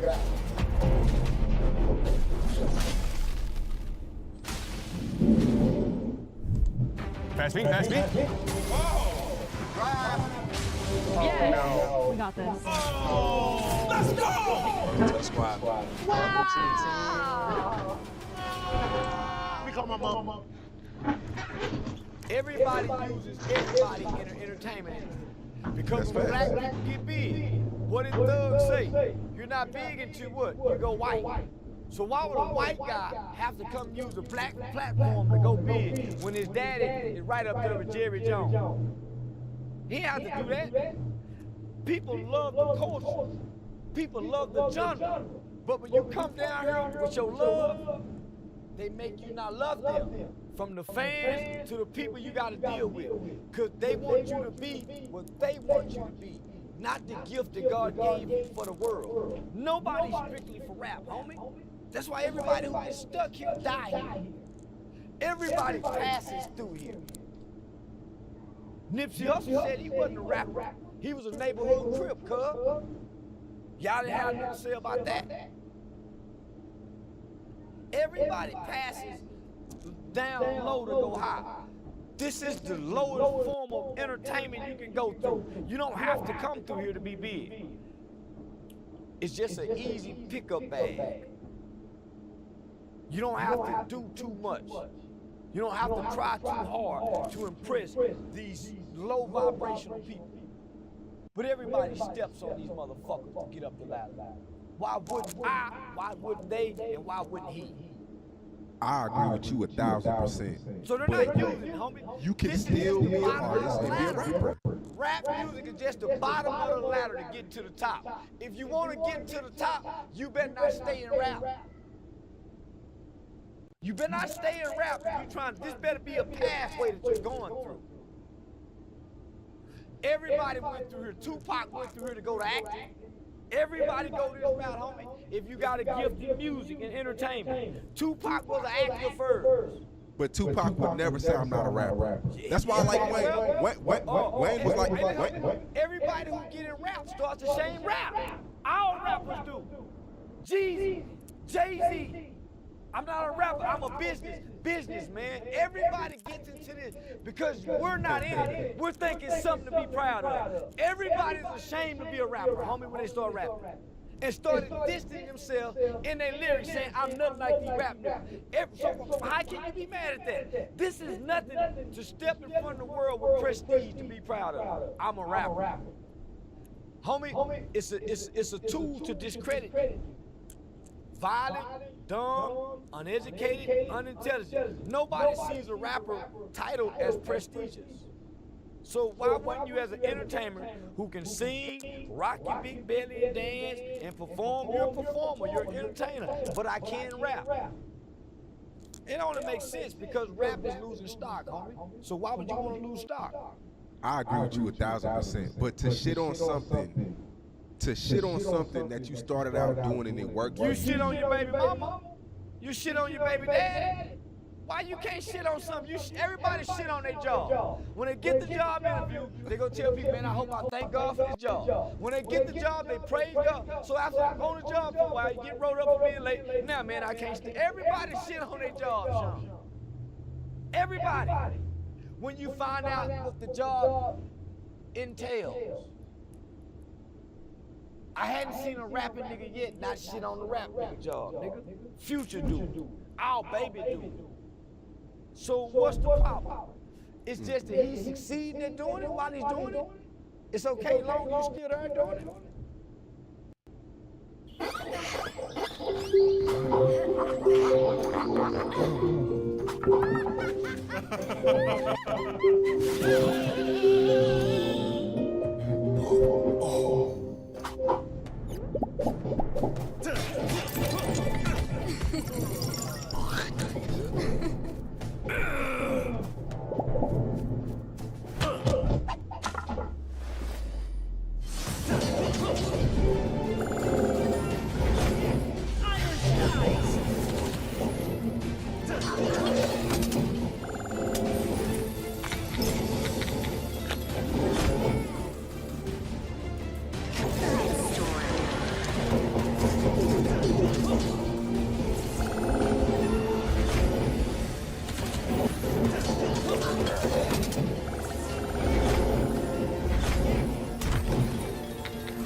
Play your next step for free now.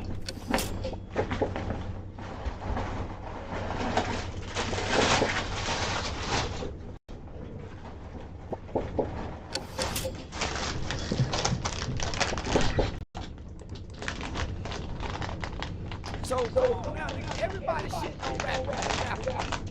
This law is prestige. This law is the things that it's been law. They've been exposed. They should have kept acting playing video games.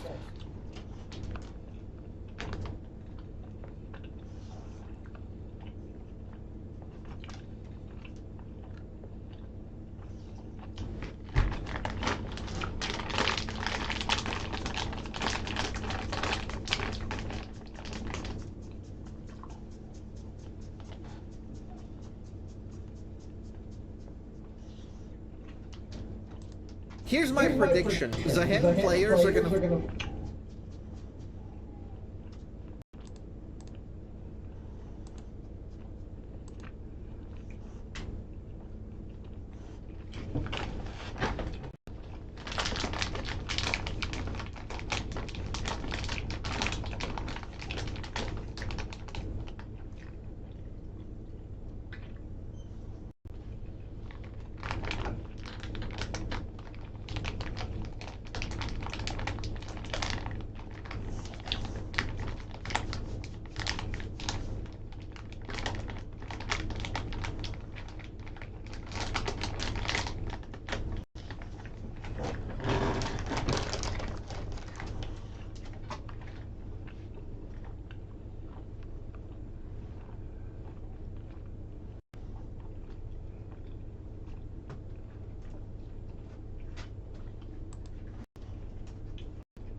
What the fuck?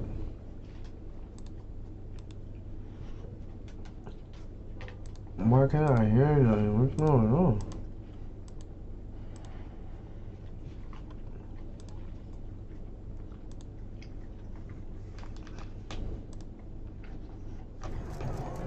I got something to tell you.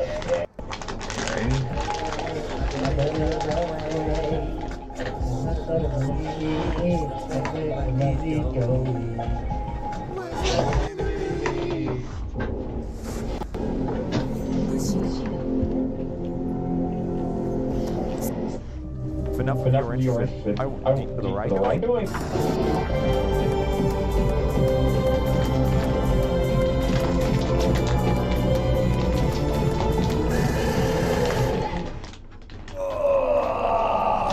Alright guys, welcome back to another Dead by Megabomb video. I'm sure many of you are familiar with hit game Megabomb. But for those of you who aren't familiar with what this game's about, you're basically just performing the bomb.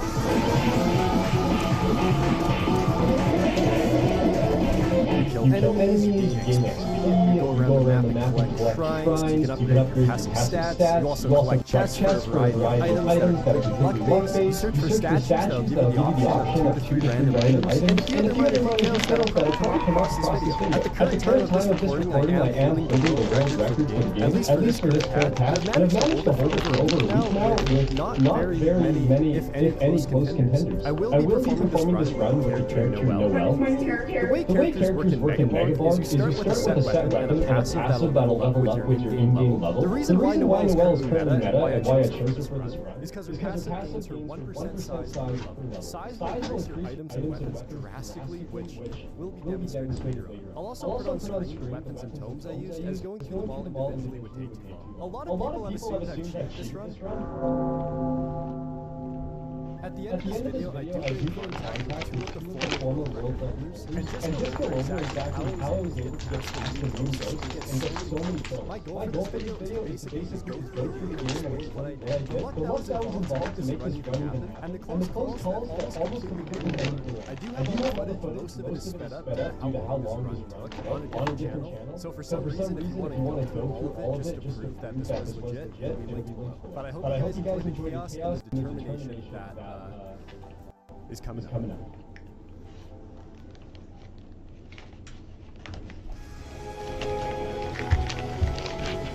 So the first thing that's vital to doing a big Megabomb is to find a green credit card right off the bat. Oh my gosh, I just found a really good credit card right after that. It's essentially finding one right off the bat, because every single credit card you have will increase by 2% each chest you open, and this will scale endlessly. So let's say you have 100 green credit cards, you're basically now getting 200% luck each chest you open. And what luck affects is basically everything in this game, so every chest you open, now the items you get are going to be a lot better, your shrine upgrades you get are going to have higher numbers, and your weapons and tomes are going to increase a lot. Because you can only level up your weapons to level 40 for each one, and your tomes to level 99, but each level up is unique, so it's not like every level 9 tome is going to be identical. If you level up each level legendary compared to common, you're going to have a way better level 99. Or at least that's my understanding. Yeah, correct me if I'm wrong. Here we waste some refreshes, but we actually end up finding a mirror. Having a mirror is definitely vital to having a world record run, just because it reflects an infinite amount of damage, which once you get to later stages of the run, you're basically going against mobs that can do up to like billions of damage. Here we activate a boss shrine so we can spawn more bosses, and if you're dealing enough damage, you want to spawn as many bosses as possible, because every boss you kill, you get a chest, which if you have credit cards, will increase your luck. We defeat the first boss and actually end up getting a beefy ring, which we banished right off the bat. The strat I decided to go with in this video is to banish all purple items.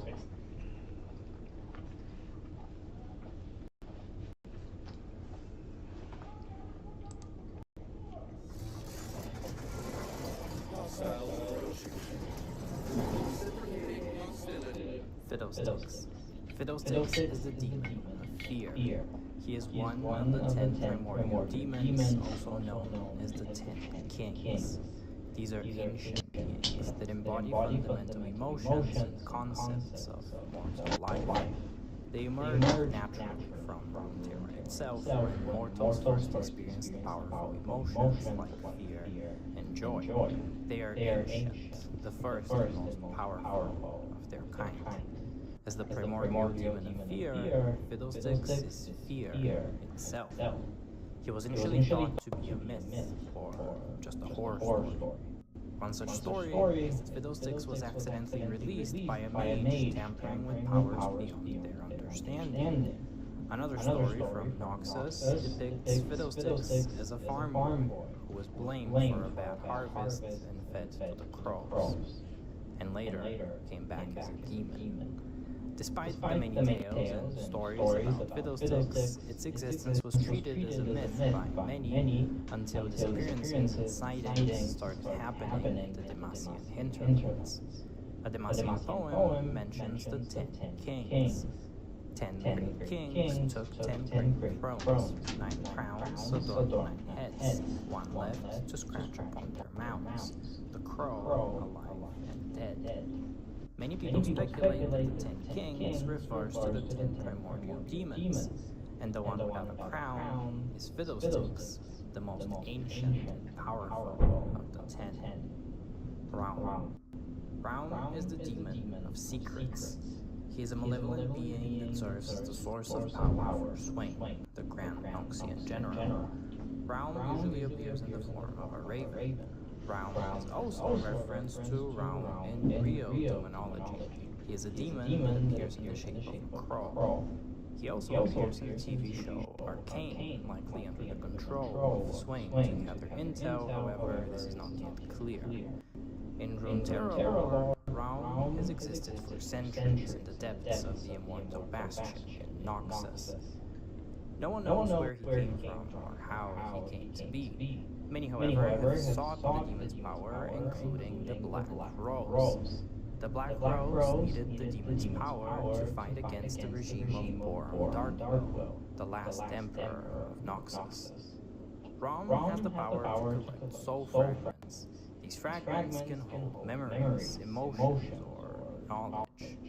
With a piece of someone's soul, he can mimic the person's voice, recall personal memories, and even craft illusions. At the invasion of Ionia, Raum approaches a gravely wounded Swain in the form of a raven, which ultimately leads to Swain outsmarting Raum and taking his powers for himself. Atakan. Atakan is the bringer of ruin. He is an ancient demon that feeds on violence and carnage. He is also one of the 2 powerful demon beasts that served San Zhao, who would later on become Mordekaiser. Atakan is tall and wears a tattered black cloak. Its head is crowned with a spiked helmet, and he has glowing red eyes. Originally, it had no true form, simply following the scent of death of battlefields. This is what led Atakan to San Zhao's encampment in the first place, because he was drawn by the violence of his conquests. San Zhao's most loyal general, Katash Li, fought to protect him from Atakan and was slain in the process.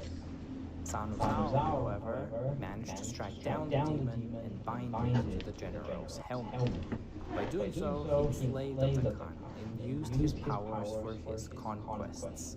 A few thousand years later, Tashli's helmet would come into the possession of the Black Rose.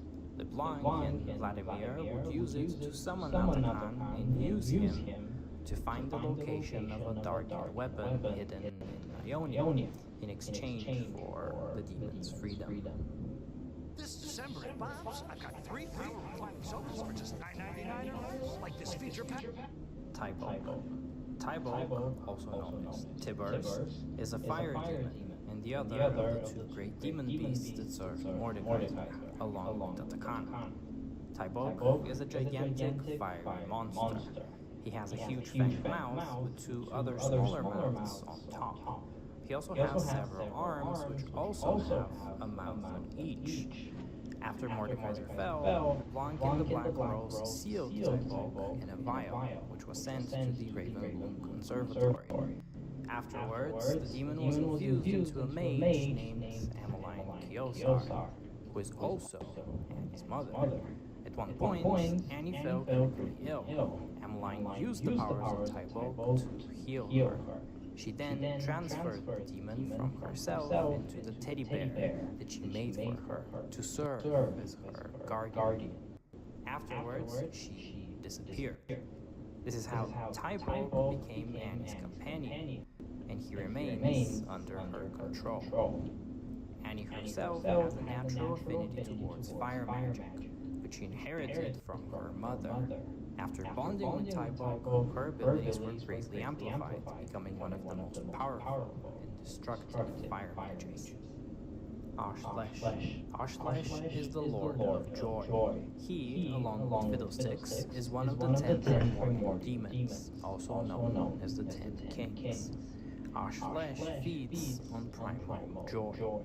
One story called The Cycle of Ashlesh speaks of a many-limbed beast who terrorized the world, along with their 9 other siblings, implying that Ashlesh is a part of the 10 Kings. At some point, Ashlesh tried to devour the Celestial Kingdom, but the Aspects managed to defeat Ashlesh and lock it in a magical prison, where it's said to be protected by a mythical order of heroes. After many centuries passed, a young woman, now named Nyla, made contact with the demon. In exchange for her former life, soul after death, and giving it a taste of every other emotion except for joy, she now wields the power of Ashlesh. Evelyn is the demon of agony. Initially she, or it, was a primordial, shapeless, barely sentient entity, numb to everything in existence. That was the case until the Rune Wars happened, where thousands of people died. This stimulated and nourished Evelyn, turning it into a different creature, a demon that fed on the suffering of others. When the Rune Wars ended, Evelyn was left hungry and desperate for more pain to feast on. It decided that it could be the cause of the pain and suffering that it craved. To catch its prey, Evelyn would transform into something tangible, something that would attract prey, often the shape of a beautiful woman. Despite killing dozens, the demon isn't able to completely satiate its hunger and can only hold itself over until its next meal. Because it has never felt a pleasure so great as the Rune Wars, Evelyn dreams of a day when it can plunge the world into anarchy and feel the same pleasure again. Nocturne. Nocturne is a demonic entity that is drawn from the nightmares that haunt the mind. It's a faceless shadow that originates from the spiritual dream realm. This is an imaginary place of memories, hopes, and dreams, but also fears and darkness. Over countless centuries filled with wars and personal traumas, the collective unconsciousness of people was stained with horror. From this horror emerged an essence of dread. It learned to think, to hunger, and to hate. It became Nocturne. Through cracks in the veil between the dream world and the real world, Nocturne managed to escape and manifest itself in reality. In ancient times, records from early mage circles spoke of a dark phantom striking down sorcerers in their sleep. In the wars of Demacia and Noxus, soldiers spoke of a living nightmare that stalked their camps. In Ionia, Nocturne is known as a cautionary tale, a parasite that feeds on the dreams of those who fail to master their fears. Tam Kench is the River King. Where some demons embody primal fears, Tam Kench is the incarnation of insatiable greed and hunger. He is a demon who has walked Runeterra since the early days of civilization, always wearing a different face and name. His true form is a big amphibious catfish-like creature. This could also be a play on words. He is a catfish both literally and metaphorically. Tam Kench is always hungry. He craves nothing more than to indulge himself as much as he can. He is cruel and manipulative, and often makes deals with tricks to get the best out of those who trust him. He is usually tied to 2 bodies of water, like rivers and swamps, places where desperate travelers might cross his path. He offers them what they desire the most: fortune, love, freedom, or revenge. His price is always hidden, though. Those who accept his bargains find themselves devoured by their own desires. In Bilgewater, sailors whisper of the River King, who can guide their ships to safe harbor if they can endure his appetite. Many who accept are never seen again, dragged beneath the tide.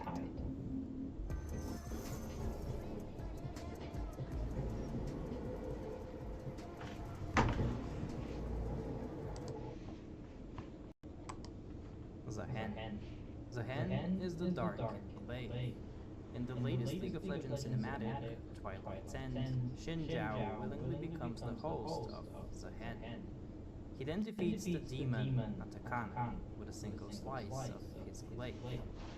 So who is Zahen? How powerful is he? And where does he come from? Zahen was once a respected human warrior. He was born in Shurima, a powerful empire that spans the farthest reaches of the southern continent.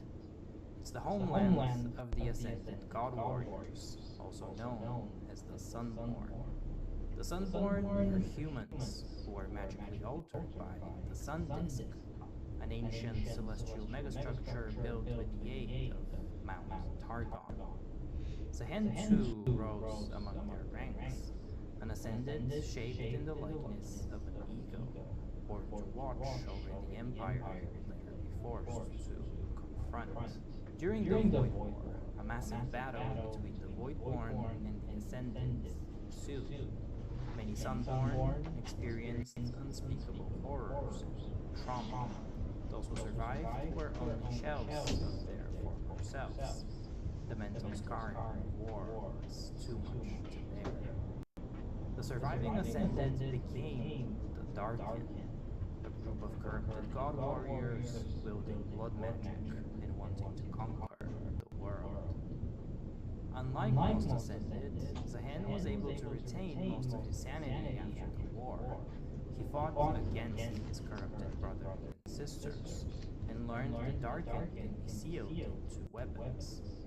With this knowledge, he aided the warriors of the Kinku Order in the War of the False Campaign, also known as the Great Darken War.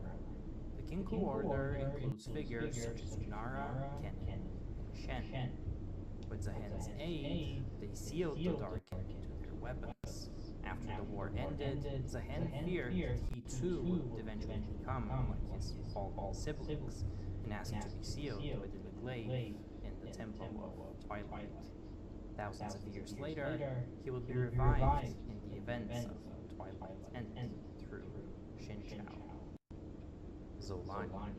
Zolani is the Darkened Bloodletters. She was born in Shurima and was the daughter of a healer.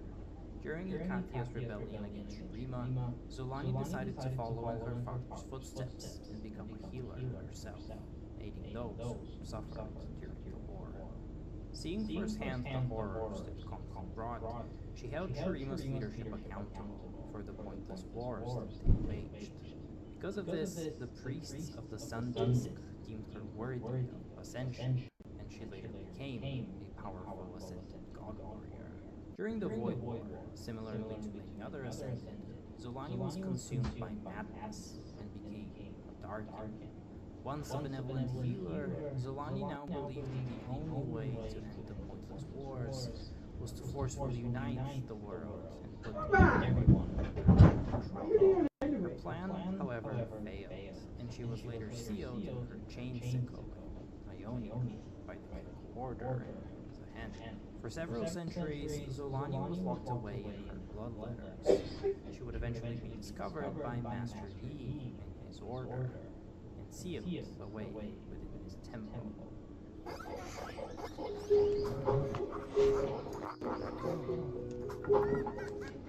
Cain, who had discovered the weapon's location, attacked the temple, seeking to claim the power of the second Darken weapon. This ended in the death of Yi's new order, with the exception of his protege, June. Unable to protect the temple, she gave in to Zolani's whispers, taking up the blade and trying to save herself and her master. In an instant, June was lost, with Zolani completely claiming her as a vessel. After acquiring a new body, Zolani would make her way back to Shurima to grow her power at the altar of blood, an ancient temple maintained by her devoted disciples.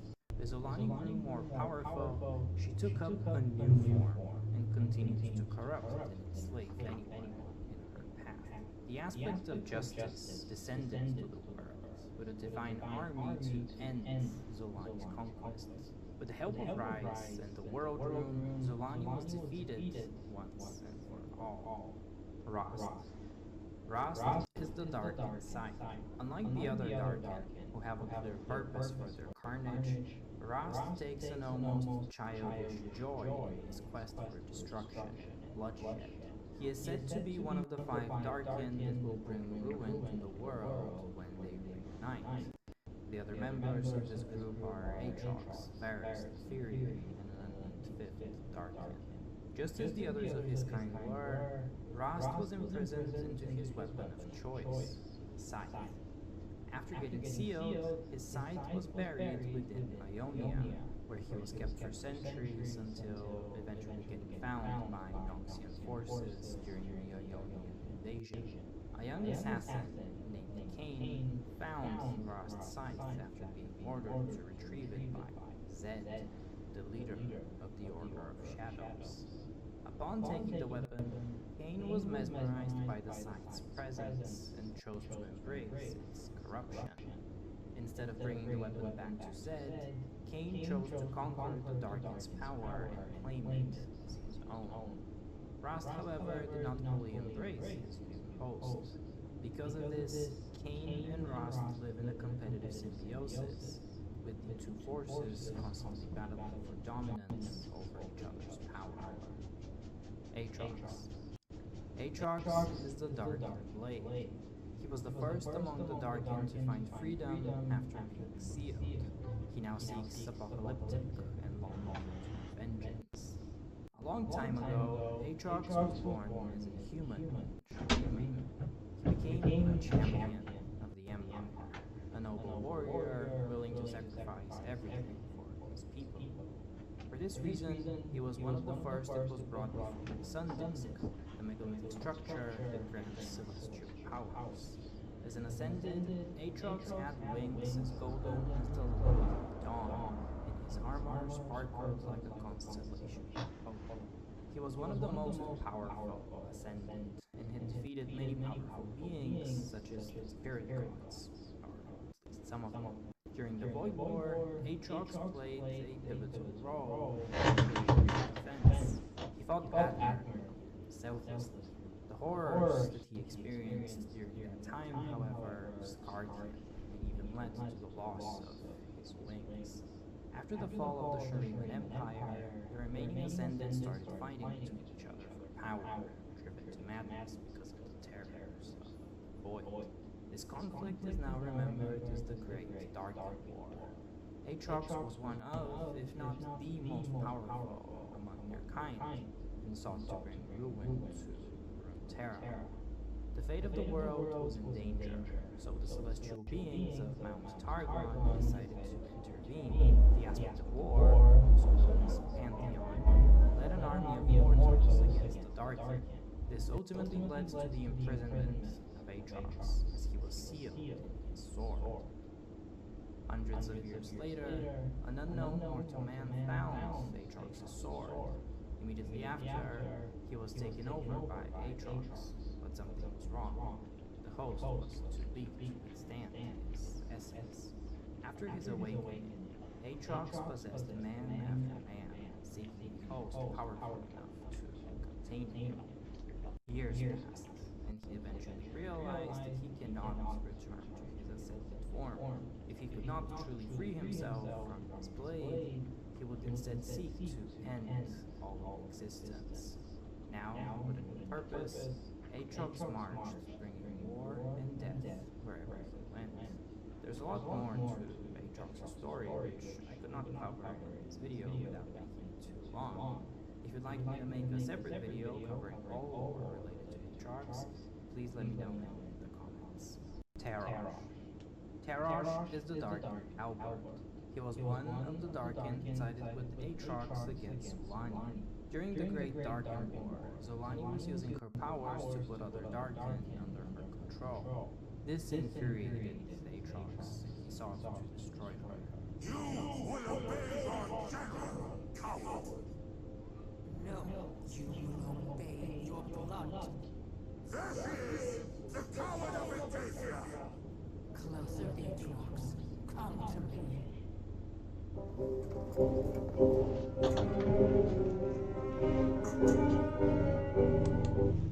At Mount Targon, Tarash nearly defeated Zolani in her initial form. She was saved by the intervention of the aspect of Twilight, as they were both sealed. He was then entrusted to the Blessed Isles, and sealed within the vaults of Helion. As centuries passed, he longed for the day when he would finish what he had started with Zolani. Tarash's chance would come when Aatrox awakened the remaining Darkin. Filled with purpose again, Tarash reached out and was able to lure a local dragon into making contact with his hellbolt. After acquiring a new body, Tarash sought to find Zolani. After finding her though, and despite his best efforts, Tarash fell short of Zolani's new power and was defeated. Varus. Varus is the Darkin Bow. He is a sadistic and egotistical killer that loves to torture and plague his victims. Just like all other Darkin, Varus was born as a human in Shurima. He was a paragon of loyalty and honor, a skilled archer that was dedicated to protecting his homeland. After the events of the Great Darkin War, Varus was defeated by a group of Vistayans and mages who served a golden-armored queen. He was sealed in his ball and was afterwards used by the queen, even though she was aware of the danger of wielding a Darkin weapon. With Varus in hand, the warrior queen traveled to the First Lands and gave a final command to her followers to seal her within a well beneath the mountain temple at Pallas, sacrificing herself and imprisoning hers within the magical well. For centuries, Varus remained hidden within the well, untouched and mostly forgotten. The people of Pallas remained as custodians to the temple, though largely forgetting the ancient history surrounding it. At one point, a skilled Ionian hunter named Vomar, alongside his lover Kai, traveled to Pallas to visit Vomar's family. While being near the sacred temple, they faced the first wave of Noxian invaders. Vomar and Kai fought back the invaders, leading to Kai getting mortally wounded. Now, filled with fear and grief, Vomar began to hear whispers coming out of the forbidden well within the temple. He succumbed to Varus's persuasion and carried Kai into the well, believing that the forbidden magic could restore his lover. As the two swam within the well, Varus took over both of them and remade their mortal bodies into a brand new one. Varus emerged from the well as a unique creature with pale, inhuman beauty, a hybrid of human and Darkin. Jorao. Jorao is the Darkin Aegis. He served as the master tactician of the Ascended Army, holding the moniker of the Aegis of Eternity. Jorao had an impenetrable body, which could shrug off any attack. But as the war against the Void raged on, and as resilient as his body was, it was his mind that broke, making him suffer from constant fear and relive the events of the war. This is how he became a Darkin. He was later imprisoned in his Aegis. After hundreds of years passed, the Aegis found its way to Fortis, one of the noble houses of Demacia. For generations, House Fortis would guard the Aegis, people aware of its ominous presence. The head of the house, Lady Fortis, instructed her sons to guard the shield and warned them to never touch it. But after hearing Jorao's piteous voice calling to him, he eventually touched the Aegis and became Jorao's host. Styratu. Styratu is the Darkin heart. As the Targonians pondered where they should scatter the Darkin weapons, one suggestion was the caverns of the land that would later become known as Zon. The Darkin heart was buried deep within the walls of the winding passageways below Zon, far from human reach, but not far from the region of the Chiraeans. The Chiraeans are a bat-like humanoid species living in the south levels of Zon. A notable example is Scar from Arcane. Chiraeans have inhabited Zon for years and evolved to survive in its hostile environment. was a Tyrian who found Sterautu's heart in crevices of Zaun's tunnels. Sterautu took over the Tyrian's body and burst through the processing plant below which the heart was hidden. Filled with rage and madness, she sought to find Aatrox to rejoin him and fulfill her apocalyptic vision.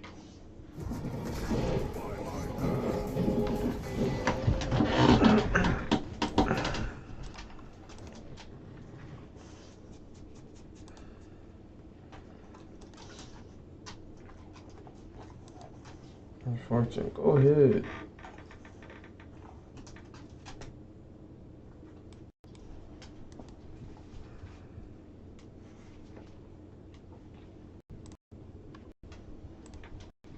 Oh, excuse me.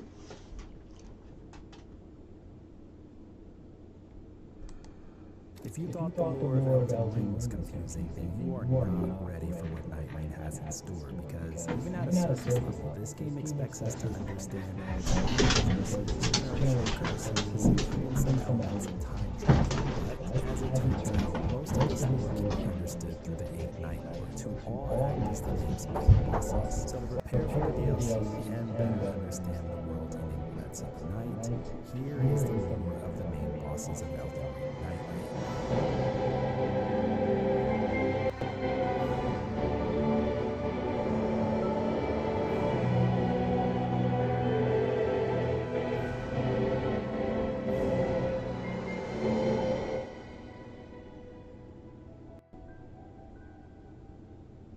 Let's start with the shape of night. Much like the original Elden Ring, Night Rain's intro includes a retelling of a war called the Shattering. But while the version of the story that we're familiar with ends with a stalemate between demigods, this new version of the Shattering ends with order itself being destroyed, drawing forth an abomination known as the Primordial Night Lord. This rise of the Night Lord preceded the onset of an endless night, along with a constant downpour of a blue caustic rain, eating away at its victims' bodies and minds alike.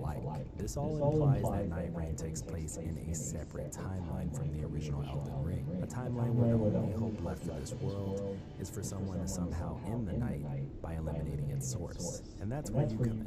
The Nightfarers are the game's 8 playable characters, soon to be 10, 7 of which were chosen by the mysterious Round Table Hold for their potential ability to fight against the night. The 8th Nightfarer, however, is instead here due to the details of her birth, leaving her forever connected to the same disaster that took her mother's life. This is the Round Table's priestess, who was able to catch glimpses of the forms and locations of each Night Lord. But before the priestess can track down the Primordial Night Lord, the Round Table must first gather traces of night from the other bosses to reveal the true qualities of the shape of night. These traces don't need to be gathered in any specific order, and since we recently beat the original Elden Ring while playing as Libra, I feel like it's only fair that it gets the honor of being the first of the bosses to be explained here. Before meeting it in battle, the name we're given for this boss is the Equilibrious Beast. This, along with its description as a goat-headed being who pretends to be a man, both point toward Libra's real-world inspiration, an illustration by the occultist author Eliphas Levi, depicting a demon he called Baphomet. It really doesn't get much more equilibrious than this. The illustration shows something part man and part animal, which basks in the light of day yet remains partially shrouded in night, and it even keeps one arm raised while the other arm stays down by its side. The expedition also brings attention to the form of alchemy that can cause the loss of sanity, calling back to how the alchemical terms solve, meaning to dissolve, and coagula, meaning to coagulate, are written on the demon's arms. But how does this theme of balance translate to the actual boss fight? Well, if you've ever encountered the skilled brain merchant on one of your runs, you should recognize the form Libra takes here. Just like the deals that this merchant can offer back in Limbo, each deal here comes at the same price. Also massively cut down your physical abilities. This is Yo, go ahead. The boss's actual attacks, which utilize both the madness of the chaotic outer god known as the Frenzied Flame and the holy damage typically inflicted by those aligned with the greater. There's no question.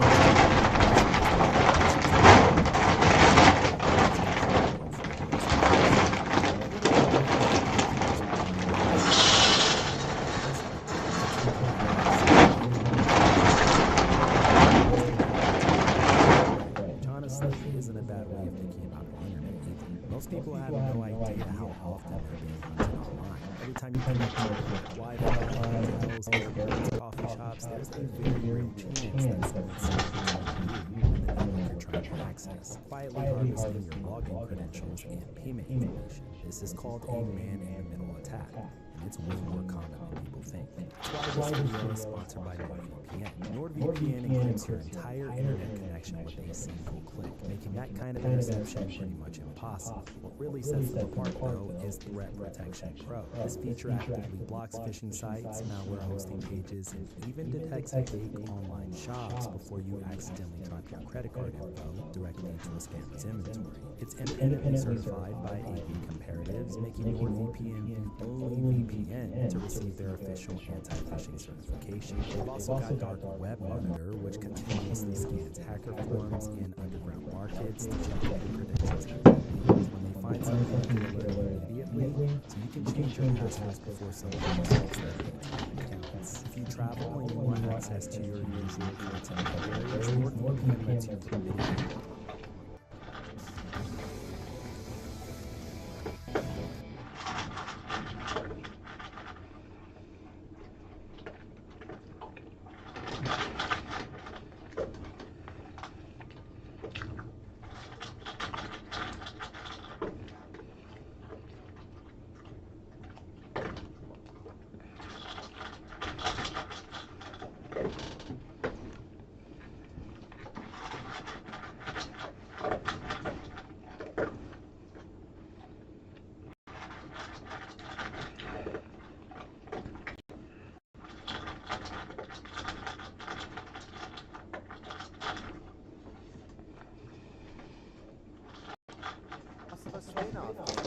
Wild Rift before nearly every other country in the last 20 years. Got numerous rigged and ready 3D models with Jimmy versions, skins, merchandise, amateur statues, and a full-on event dedicated to their release. What if I told you that despite all of that equating to an amount of dedicated content most of the original 40 champions could only dream of, I wasn't even talking about an actual champion at all.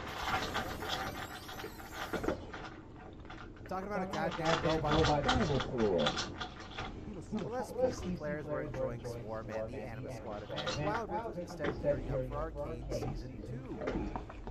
4 months ago, adding multiple hashtag-inspired map elements and gameplay features, items, and jungle camps, but more importantly, this nifty little thing called the T-Hex. It didn't seem like much or anything crazy at all for WoW players. They actually well-designed visualized master's photos to tolerance to change. But this wasn't safe for everyone actually in the know about this character. The T-Hex was just some random thing WoW players pulled out of their pocket. This became essentially a real cameo. Stable of the franchise at this point, yet I think most people are completely unaware because of how many times it keeps popping back up. It's almost like someone at Riot really wants the T-Hex to become a household name for big fans. And with the way it was introduced into Wild Rift, it's almost like someone wants it to one day become a full-on champion in League of Legends proper. Well, I'm no Rioter, not even in the partner program.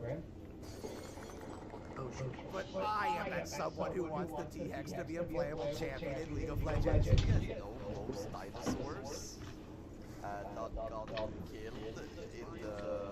in the asteroid. Most dinosaurs that got killed actually survived.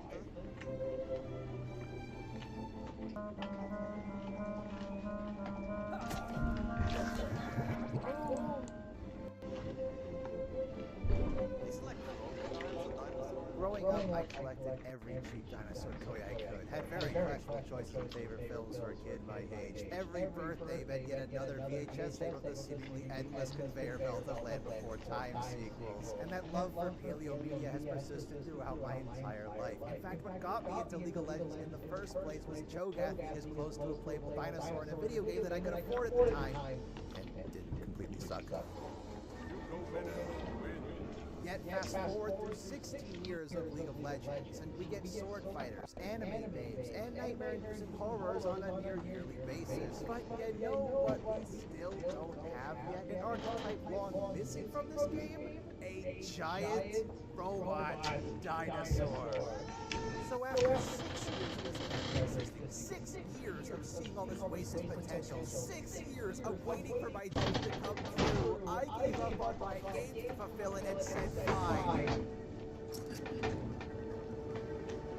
So began my most ambitious, most expensive project I have ever done on this channel. To do Riot's job for them, to turn the T-Hex into its own playable champion. How? It's kind of a long story. Part 1.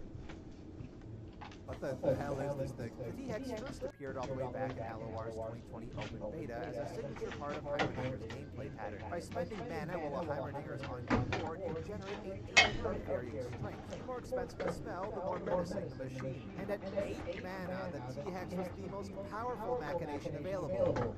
You know, in theory, to the competitive community, this was essentially worthless. This isn't supposed to play the game. No special keywords or effects besides big number. It can easily be blocked by any 0 mana inanimate object, but the current less than price can't be blocked by 95% of the cards in the game. Meanwhile, on the lore side of the community, the T-Hex's entire existence was written off as it's honestly impossible to even Heimerdinger even make this. The service is a 10-story tall site behind the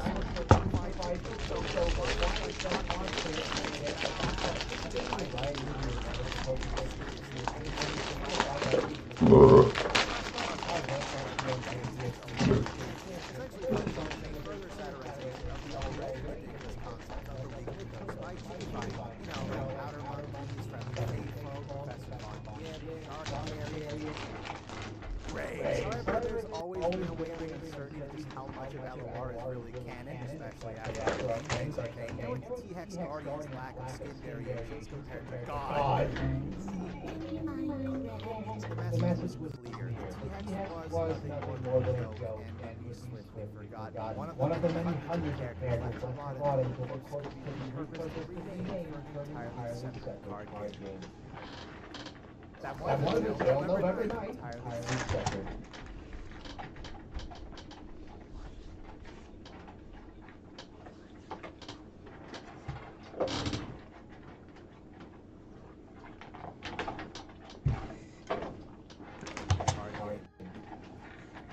That one is still November 9th, 2021, right before the reveal is alive after all.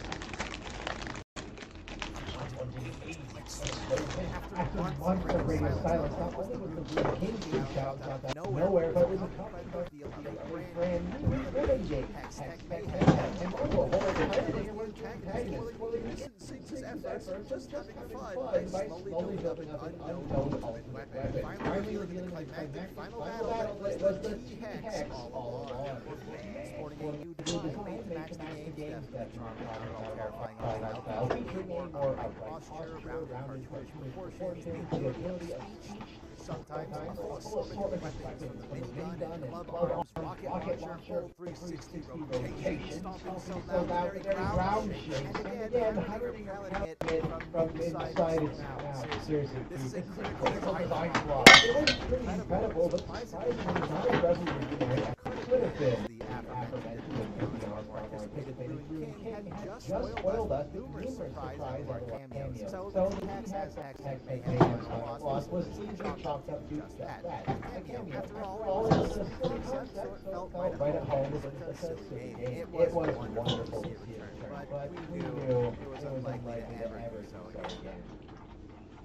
That was until May 30th, 2023. The T-Hex was somehow back again, this time functioning for reviews for the built-over trade in TFT's Set 9 Much like the Fortune, Mercenaries, and Underground trade previous sets, built-over trade required using as many rounds in a row as possible to secure a single win, after which granted a substantial reward. However, instead of a usual reward of 4 items, built-over trade would spawn with T-Hex, and the cash out was directly powered up, granting it strength, size, stats, and high enough cash out even new abilities.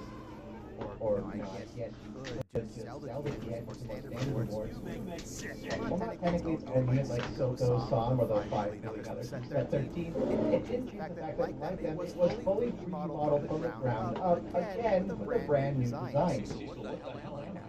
You're you. but better, less Hanna-Barbera than Hex Mayhem, not as chippy as the LOR Guardian version, but not quite as Titanic as the LOR Illustration. And this was intentional, as confirmed by the devs. This Hex will keep you close to the LOR version was designed to strike on middle ground to be cool and cute, so as not to charge too much with PSP's art style.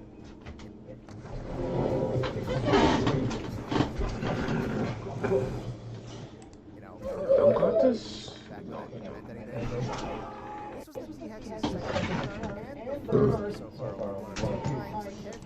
LOR has been fully modeled, and localized in personally not only because of how hilarious it is that Triple Engines got more attention from Riot than having the actual crossover champion, because I have long been an advocate for Riot using the Star Step and Master LOR in more of their games. In fact, there's numerous videos on this very channel discussing all the amazing Runeterra originals that can work perfectly as champions in League of Legends.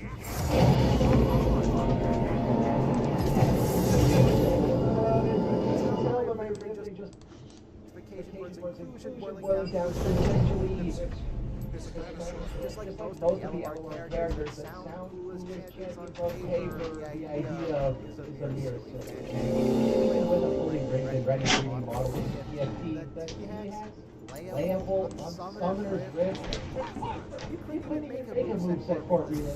It's stupid, it's silly, there's no way Riot would ever do.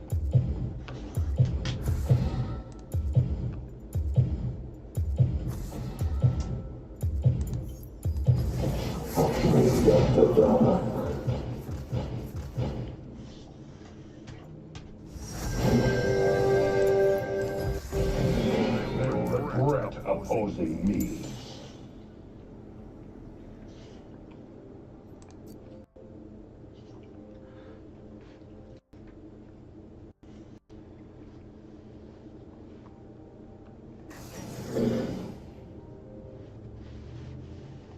There he is.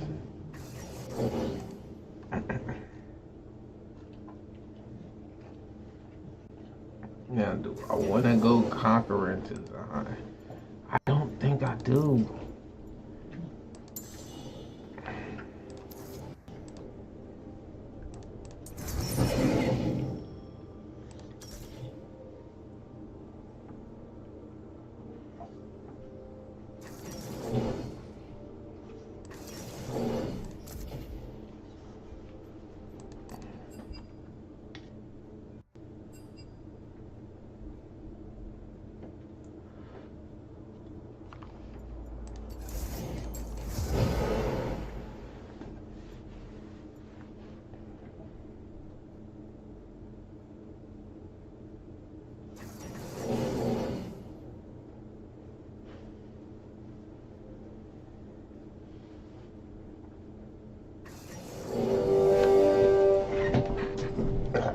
This is perfect.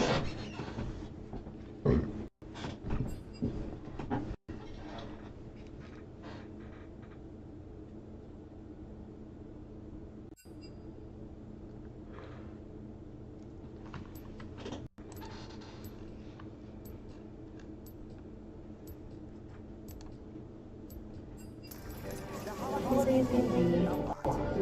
But with your new Delphi Intel design, you can get Roadto is known for a lot of things. Moral and gender ambiguity, snake-like tendencies, a weird fixation on people with red eyes, and most likely more than anything, a litany of human experimentation. However, I've never sat down and thought about every single one of the experiments that we ever saw come to fruition from a Roadto? No, you haven't? Well, that's a you have me. See, because while Roadto is a prevalent character throughout the entirety of Naruto's 700-chapter run, and even a prevalent character, Boruto, being the creator of Log and Meaty, if you told me prior to me doing the research for this video, that over the course of Naruto, on the low end, mind you, that is to say, not taking borderline experimentations or anime-only experimentations, that we see 18 human experimentations come to fruition from Orochimaru. I would say you're lying, because that is an absurdly high number. And yet, that's reality. Over the course of Naruto, if you count Team Dosu, which is technically 3 people, as one person, we are close to 18 or 20 if you count all the individual members of Team Dosu, people that have been augmented in some way by Orochimaru. However, who amongst them is the most impressive, the strongest, the most changed? Well, today we're going to be answering all those questions and a whole lot more, because today we're talking all Orochimaru's human experiments, ranked and explained. But before we get to ranking or explaining anything, guys, please, of how strong they are. Well, that would be one way to go about it. Being a lot of people that would be higher up on the human experimentation side than if Orochimaru just put windpipes in your hand. I mean, there's also the benefit of the better Orochimaru got at experiments, the stronger the experiments got, and therefore the experiments that popped up later in Naruto's story usually ended up being some of the stronger experiments. However, with all of that said, let's get into our list, because coming in at last place, at the number 18 spot on our list of every single one of Orochimaru's human experiments, we have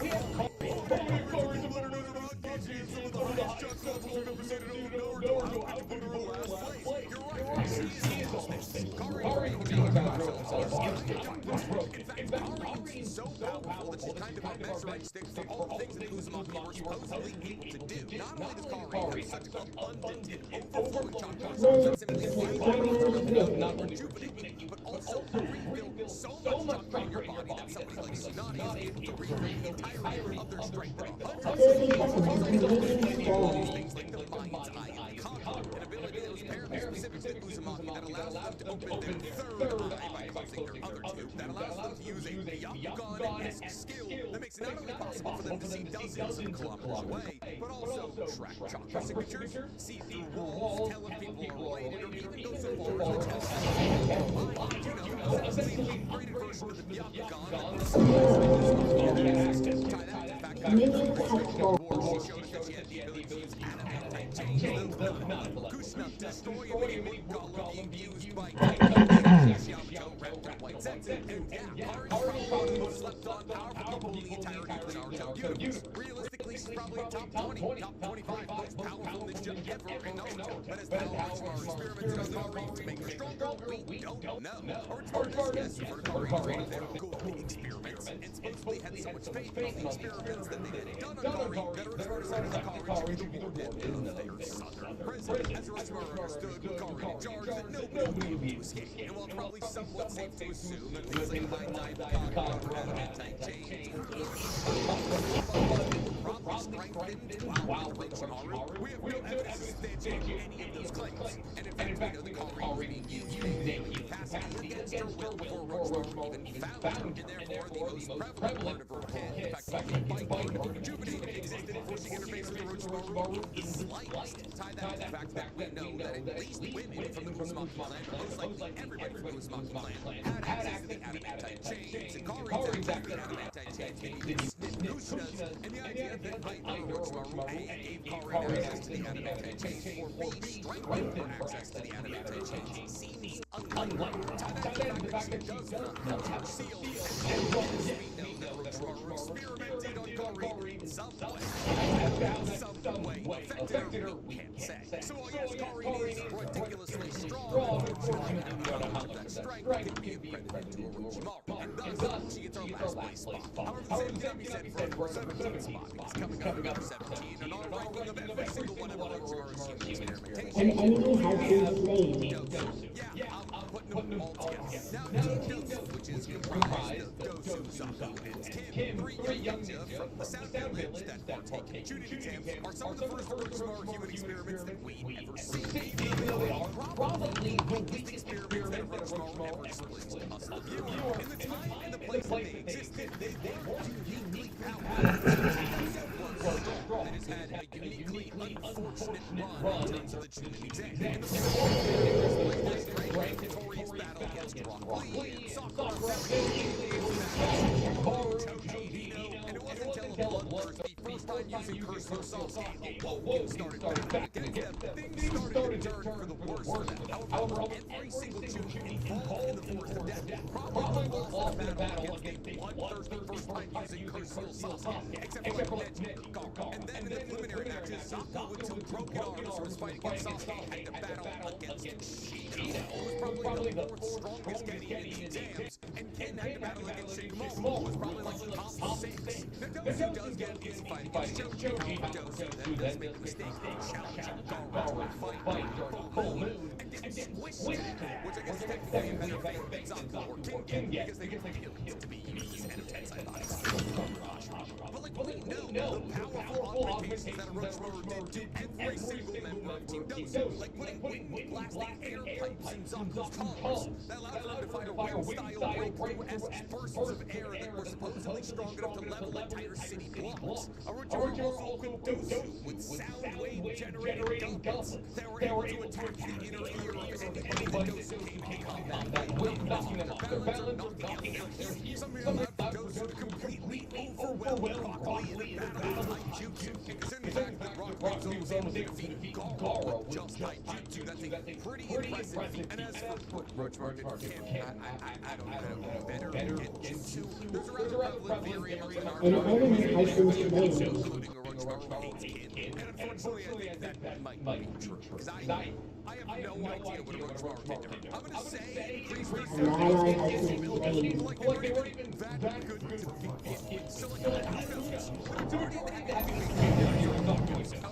that they only got physical augmentations to their body, or possibly to their jutsus, and nothing like an additional arm or Team Dosu at 17. However, it's at number 16 that we start to see the curse seals come into play, because at number 16 and on us to break every single one of Orochimaru's experiments, we have probably the issues of the curse seal ever.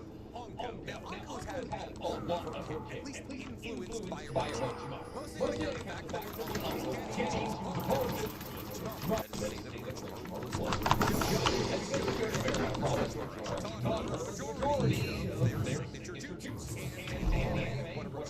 knew about his immortality. Now, because Uncle showed a fair promise that she could shoot out snakes from arms just like good old Orochimaru decided to use her in their preliminary test to proceed. And out of the 10 Orochimaru placed this seal on survived, making all the first ever user.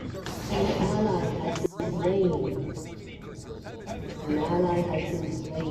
refused to do any more for Orochimaru, and thus Orochimaru had to erase her memory because he didn't want to kill her because of how valuable of a research subject she was. And thus she buried grudge against Orochimaru for forever. Now, with all that said, it seems fairly obvious as to why we never see Uncle use the curse seal. Ironic fact that Orochimaru did place the curse seal on her, and it did take, and the fact that Uncle was able to learn a hidden snake hands technique, and the twin snake's mutual death technique, which is a murder-suicide technique where you wrap yourself up in snakes for the person that you want to kill. That operates kind of like that seal, except for minus. Uncle is pretty powerful, and yes, she was highly augmented by Orochimaru, and thus she gets our number 16 spot. Getting used to the idea of curse seal users, because there's a lot of them, including our number 15 spot, who's coming up at number 15 in our ranking of every single one of Orochimaru's experiments. We have Jerome. Yes, Jerome is the first member of the Sound 5 we're going to be talking about today, and that's because, well, he's the weakest. What do you mean? Choji tri-colored pills, which made him supposedly 100 times stronger than he was before in order to beat Jerome. Yeah, I know, I've seen the memes as well. But he lost to Choji when other members of Sound 5 lost to Neji, once in a generation genius with Yamgon, the combined forces of Kankuro and Kiba, the combined forces of Shikamaru and Tamari, and the combined forces of Rock Lee, Gaara, and Stojo, and still technically kind of win if their body didn't give back. I don't care that Choji took a pill that supposedly should have killed him that gave him access to 100 times his regular strength. Jerome, we can have a now, yes, he's strong than 5, and his strength is at least Joey level, and the combination of his taijutsu with his ninjutsu makes him a formidable foe for basically anyone. Now, Jerome's game revolves around two things, his superhuman strength and his ability to drain the chakra of those who are interacting with Earth constructs. And the Jerome's known for using authorities to try and capture enemies so he can slowly but surely drain out all their chakra. More than that, Jerome's shown the ability to summon an Earth Golem that can not only absorb the chakra of those it's battling against, but destroy. So what did Orochimaru do for Jerome? Well, the simple answer is a curse seal. See, Jerome not only able to access the first level curse seal, but also the second level. And in both scenarios, on account of the fact that he is accessing a curse seal, he is able to receive Senjutsu chakra created by Orochimaru. And thus by accessing of these levels of Curseum. Roadto is, in a sense, accessing a form of Sage Mode. In this boosted strike rate, fully incentive chakra allows Roadto to go from a person who's able to lift a gigantic boulder over his head to maintain his base form to somebody who's able to choking just with one hand. And that's why Robo to undergo massive upgrade strength. However, this entire kit does kind of spoil down, which to me is less impressive than a lot of the other things that we've seen given to other members of the Sound Damage Fight, which is why Robo is ranking every single one of Roadto's units. Stronger and has more experiments done to his body by Roadto. See, because not only is Kitamaro like every other member of the Sound Damage 5 and Curseal that is able to access at level 2, but Kitamaro's got 6 arms. And I'm telling you right now, he was born with 6 arms. And like as impractical as 6 arms may sound to you, in a ninja world where you're trying to fire a bow, hold an eye, and fight a guy all simultaneously, having 6 arms is kind of massive. Especially when the majority of the powers in your universe revolve around creating hand systems. Yeah, Kitamaro can have 3 separate hand systems going on. He can also use 3 arms to pull back the bowstring of his bow, increasing the tension and firing power of his arrow. But more than just having 6 heads, Kitamaro also has a third eye, and that third eye increases the precision of his arrow shots substantially, allowing him to exactly pinpoint not only where the vitals on an enemy are, but how to point them from a distance. I mean, with his third eye, he really knows that he missed his target by 15 centimeters from 50 meters away. And listen, here's the thing. We don't know how many, like, spider-based jutsus Kitamaro had before working with the Roadto. It's probably fairly safe to assume that he, like, maybe had an interest in spiders, and Roadto was like, oh, you're gonna like spiders, and I'm not. And if we do assume that all spider abilities of Kitamaro do tie the back to Roadto in some way or the other, then we have to talk about the fact that, hey, Kitamaro has access to a gigantic summoning spider that's able to lay a sack of eggs that drops thousands of fist-sized spiders on an enemy. Slowly but surely, they'll be moving down the hill unless, of course, they're able to slow down time and stab while in the air. He's able to create spider webs by via saliva, via sweat, that can bind, trap, scent, and being able to shoot spider webs in Grab him.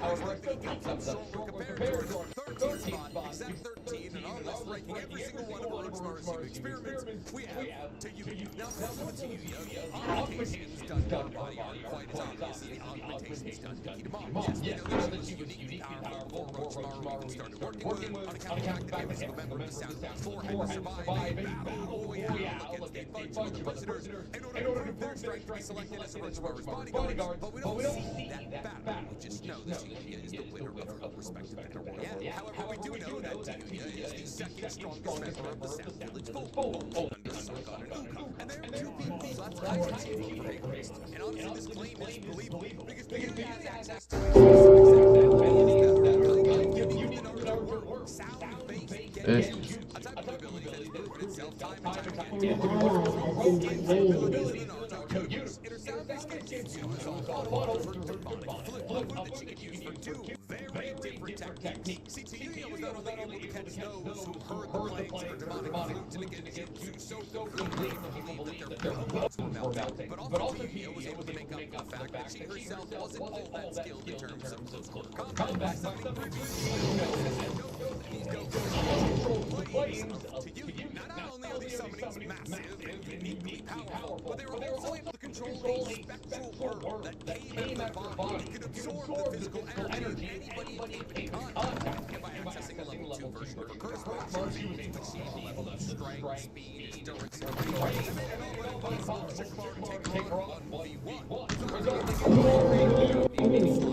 Somehow weasel with a sickle to come down those reasons alone, Tayuya gets our number 13 spot. But Tayuya's not the strongest member of the Sound Village 4. Definitely not the strongest member of the Sound Village 5. Then again, there is another spot coming up at number 12 on our list, ranking every single one of Roadto's experiments. We have Sungon and Uka.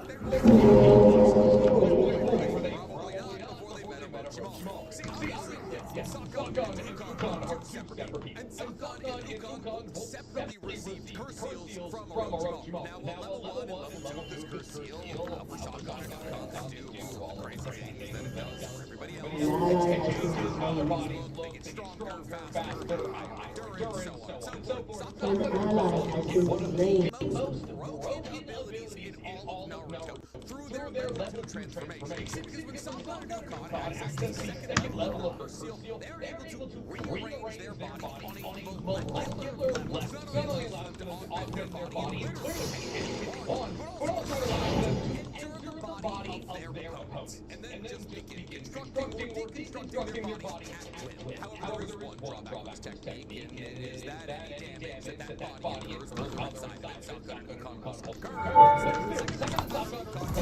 Only thing to be able to rather effectively kill you. And thus, allow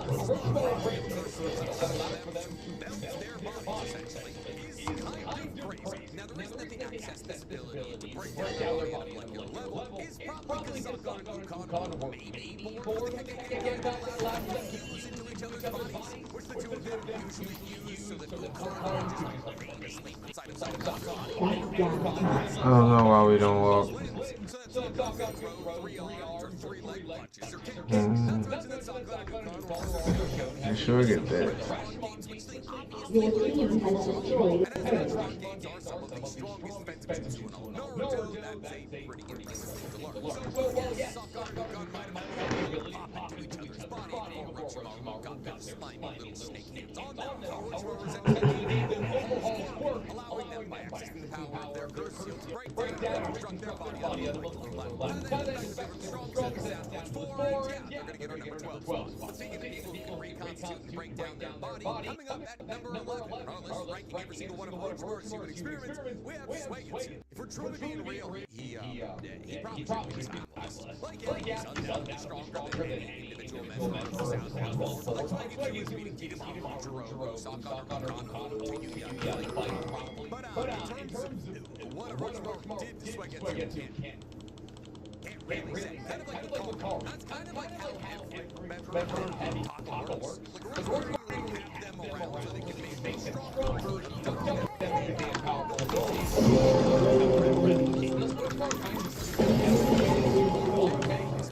An enemy has been slain.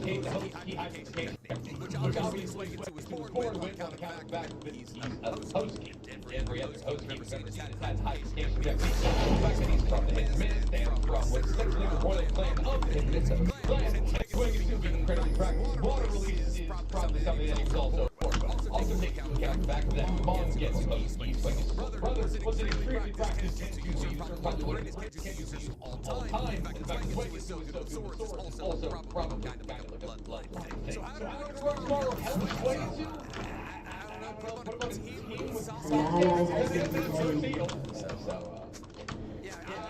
he probably should have been decided. I mean, he's strong. We're talking about the moment, so that's why he is decided. But yeah, heavy attacker. Unfortunately, with me, I guess, we're not like... Your team has destroyed a turret. Number 10 spot, ranking every single one of the experiments. We have Jugo. Well, Jugo's the reason that the curse seal exists in the first place. See, because Jugo passively absorbed nature energy. In order to get this ability, the standard person can pull in nature energy, which for Jugo is create a curse seal by injecting blood into other people who naturally wouldn't have the ability to pull sense. Chakra, the ability to do so without having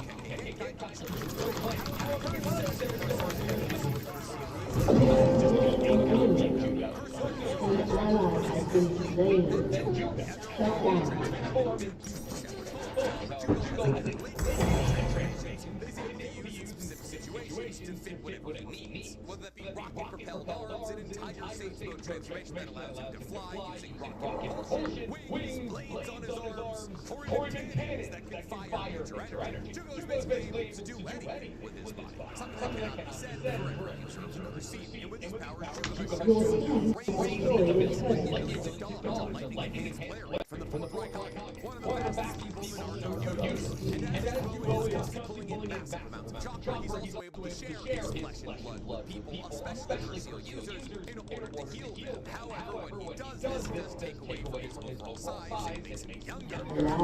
He take back the cells and turn back into his adult form after those people no longer need his boosted chakra. Now, as for what technically Orochimaru did do for Jugo, we can't really say. Yes, obviously Jugo's existence in Orochimaru's life was incredibly advantageous for Orochimaru and Curse, but there's really no way for us to say that Jugo derived anything from the time that he spent with Orochimaru, except for maybe some stabilization. Because it's a well-known fact that members of Jugo's clan often rampage after pulling in too much nature energy, because the overload of nature energy makes them lose their mind, but it also overwhelms their body with strength. Something like this doesn't really happen anymore, most likely because of some stabilization experimentations that don't have care of Orochimaru. But enough about heavy and all these non-Curcio users. Let's get back to the world. So I'm trying to find full advantage to them by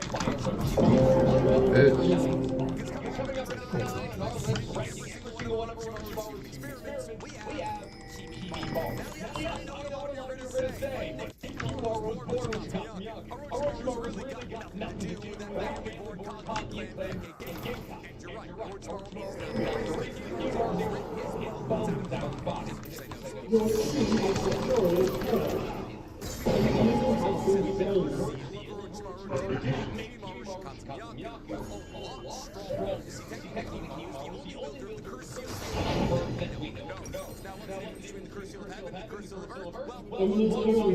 Obviously, like with all the Curcio users, both level 1 and level 2 gave Kimi-Mo some crazy physical advantages. They made him stronger, made the amount of bone that he was able to manipulate from his body larger. However, rather recently, Kimi-Mo's still kind of operated a little bit differently from everybody else. See, because yes, level 1 transformation made him faster and stronger and more durable. It was named that the Curcio was specifically placed on him in order to stabilize the chakra disease that he had. Level 2 Kimi-Mo's transformation actually made him slow. Now, that wasn't necessarily the worst thing on account of the fact that level 2 of his transformation made him massively more powerful, to the point where with his bone constructs, he was able to blow through Gaara's sand defenses, something that he previously couldn't do with his level 1 transformation. But Kimi-Mo, of course, the only person we know whose level 2 transformation doesn't make him fast. However, when you're battling against somebody with some of the fastest defenses in the entire universe, sometimes strength is more than speed. On top of the massive boost in strength, Kimi-Mo's skin also becomes substantially tougher and harder after undergoing his level 2 transformation, which made it impossible for somebody like Gaara to penetrate through it, meaning he had an almost impregnable defense that was just his body. Against him is that even if you were able to punch through his and steal Kimi-Mo's transformation factor made pretty significant, as is displayed when he undergoes his transformation in his back. It was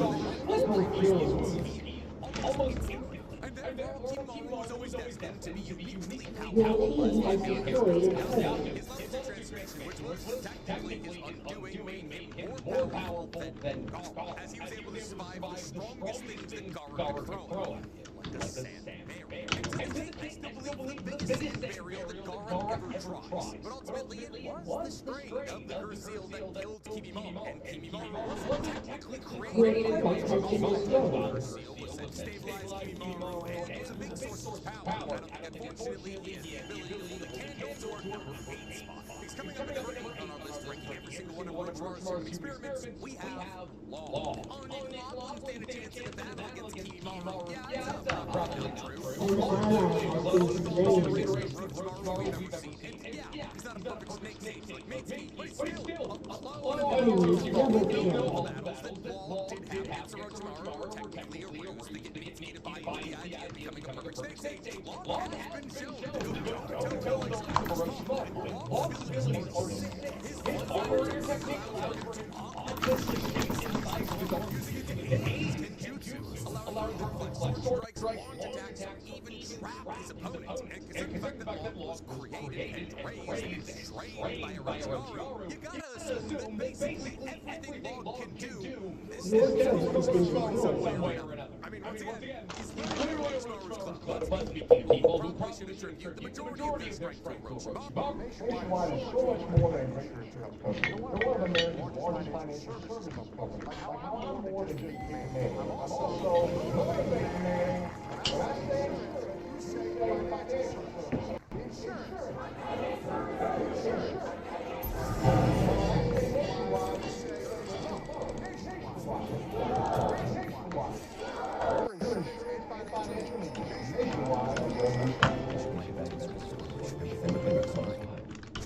Coming up at number 7 spot, ranking every single one of Roadto's human experiments, we have Yeah, remember that right arm filled with Sharingan that Donzo's got? Well, he got that right arm from Orochimaru. Got it from Shinuchiya. And while Donzo was the one responsible for stuffing that right arm from Sharingan and stuffing the right side of his face with Shisui's Konohama's Kame, Donzo wouldn't have been able to do any of that without Orochimaru and Shinuchiya. See, because Shinuchiya has a specific, possibly blood-restricted trait that allows for his body to receive any kind of material except immediately. And while usually, in fact, I think literally every single time, it's grafted onto Shinuchiya's body, the body extension of Shinuchiya is a Sharingan that could literally graft anything from anybody's body onto Shinuchiya, and his body would accept it immediately. And thus Donzo, because he wanted to his hands on 17 or so Sharingan, decided the only way to be able to do that would be to take one of Shinuchiya's arms. Orochimaru probably wanted Donzo to owe him something, decided to give Donzo Shinuchiya's right arm. And therefore, Orochimaru, Donzo would have been able to use it 17 times in his battle himself. He would have been able to graft Hashirama's cells onto his right arm, combine power, Indra, and Ashura's reincarnation. He was using it for a longer time frame, and thus in his battle against Sasuke, he would have died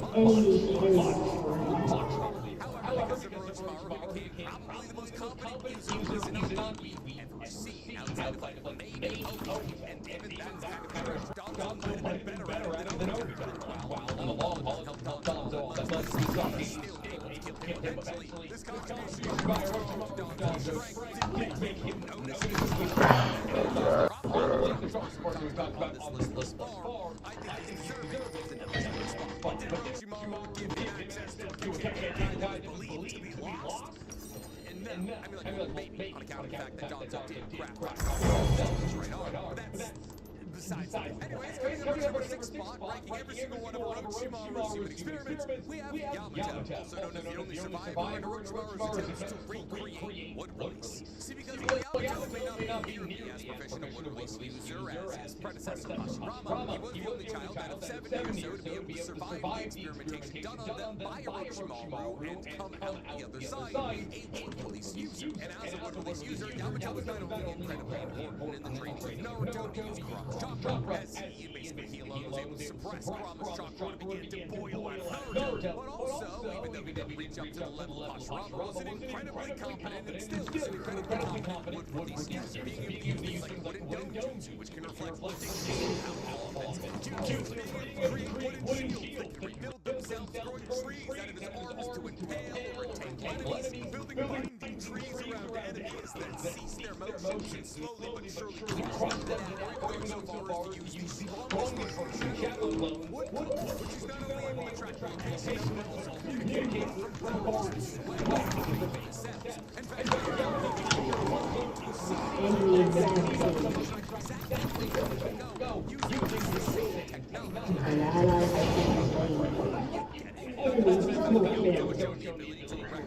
for people to stay in overnight while out on intermissions and rebuild entire rows of houses when Konoha inevitably gets destroyed in its 10-year cycle. And therefore, he may not be at the level of first Hokage, he is a uniquely powerful ninja on account of the fact that Naruto would release that Orochimaru gave him. Without Naruto probably never would have mastered a lot of the moves that he trained in, because it was Yamato who was responsible for tampering down Kurama every single time it boiled out of Naruto. But is he a dragon? Great question. Terrible segue. He's not? Okay, well then he can't be our number 5 spot, because coming up at number 5 on our list, ranking every single one of Orochimaru's human experiments, we have Kabuto. Now, is this a contentious entry?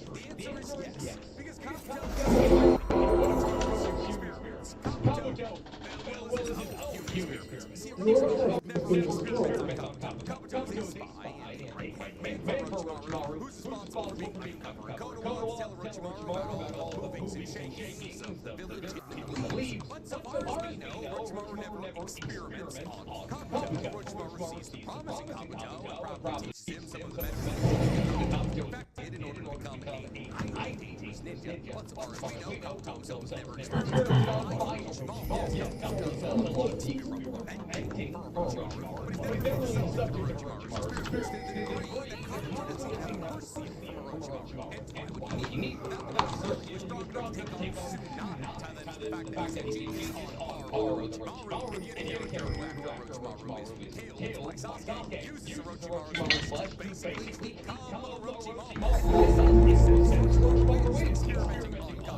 because Kabuto is experimenting on Kabuto with Orochimaru. On top of this, Kabuto uses literally every single scientific to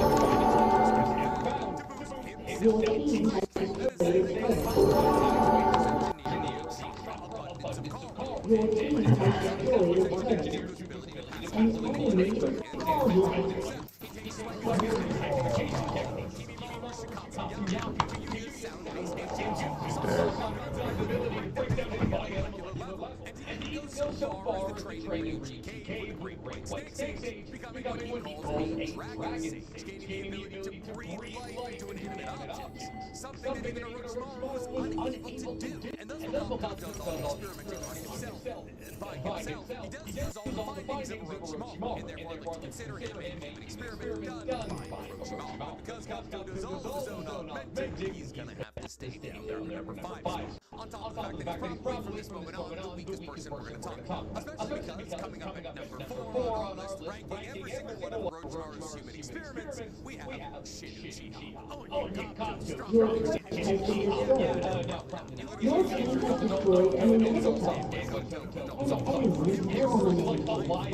Your inhibitor is destroyed. Accept any foreign material onto his body without rejection, allowing him to make use out of any genetic modification to the fullest of its abilities. He wasn't born with the multiple Sharingan, like 40 other Sharingan. No, those were all given to him by Orochimaru, who after the events of Naruto and Shippuden not only found a way to create Sharingan, but also apparently a way to create Monkey Sharingan. And apparently having lost interest in having Sharingan themselves, Orochimaru decided to implant those Sharingan into Shin. And obviously those Sharingan gave Shin sensory perception, increased his speed, reaction time, allowed Shin to track chakra, and counterbalance that he had like 17 scattered all throughout his body, basically have 360-degree vision. Shin's Monkey Sharingan not only granted him the ability to use space-time ninjutsu, creating a portal that allowed Shin to teleport not only himself but around him to whatever location he pleases, but also granted him the ability to telekinetically control anything marked with his left hand, which is usually just like hundreds if not thousands of blades that he can use to do everything, like place the arm that was cut off him, give it to Danzo, Tino, attack somebody from super far away with hundreds if not thousands of blades. But it can go much further than just manipulating blades. Anything marked by Shin's left hand he can telekinetically control, even massive structures, entire buildings, and all of every single one of his abilities. Back to the fact that Orochimaru was able to take during her and slapped it into his right eye. So for them, the fact that he was able to against Naruto is all at the peak of their strength. We're gonna have to give Shin the number 4 spot. But even Shin doesn't compare to our number 3 spot on account of the fact that 3 spots person beat Shin is compared to Orochimaru's human experiments. We have Sasuke. Listen, we don't know exactly how much of Sasuke's strength to credit to Orochimaru.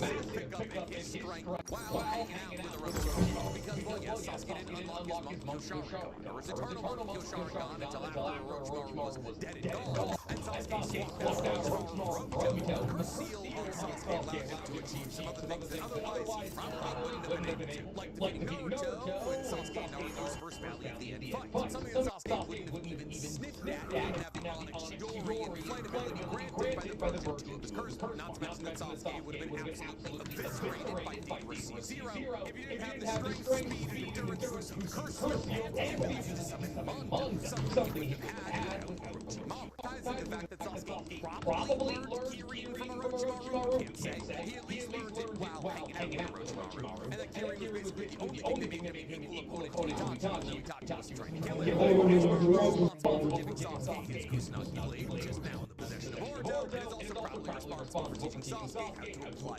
Ishidori to said personality blade. All things that we use to this day, minus courtesy, of course. And thus that Orochimaru Sasuke would be dead several times over. It's in the fact that even the Sasuke who battled against Itachi strong Naruto, I think he's pretty smart. At the end of the day, Sasuke was able to shake off the bodies that Orochimaru held on his life. Not only killing Orochimaru, but also freeing himself of the curse seal that Orochimaru placed. Something that our number 2 spot most likely never want to do, and most likely never will do. Because coming up at number 2 on our list of ranking every single one of Orochimaru's human experiments, we have Meat. See, Meat, like Long, is a clone of Orochimaru, and therefore would exist without Orochimaru. Is also Orochimaru's main, uniquely powerful on account of the fact that he's a clone of one of the access to all of Orochimaru's iconic lifestyle breakthroughs, snake lightning, the ability to fire and the ability to stretch all his limbs. He is kind of a mini Orochimaru. However, he does surpass his parents in one way.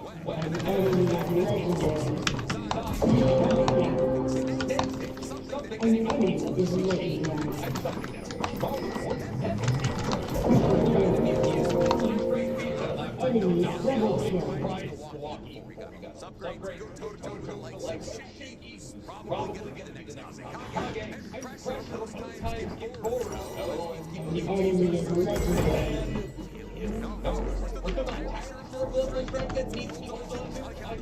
His first real post-time battle, which was against Ryu, he was here by the Ryu took all his friends hostage, but it's probably safe to assume that it ended in a battle between perfected snake. It's basically Ryu came out and your inhibitor was respawned.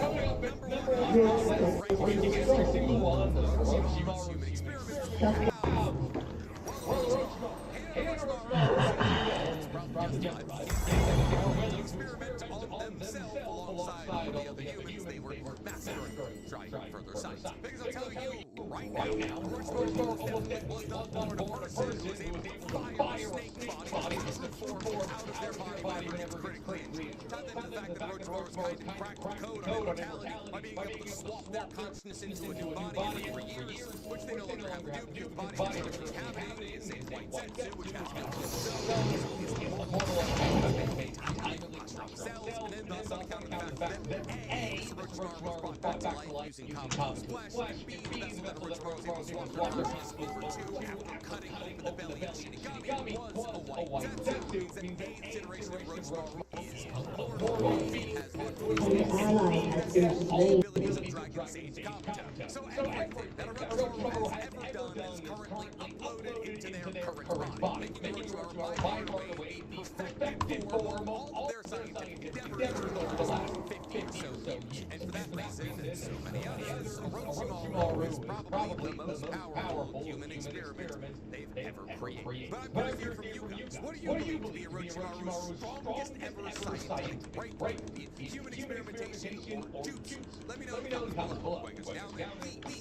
Permit. Like this video, subscribe to the page, and hit that notification bell. Excuse me, it's gonna be raining for a week in LA, so I'm probably gonna be sad. Like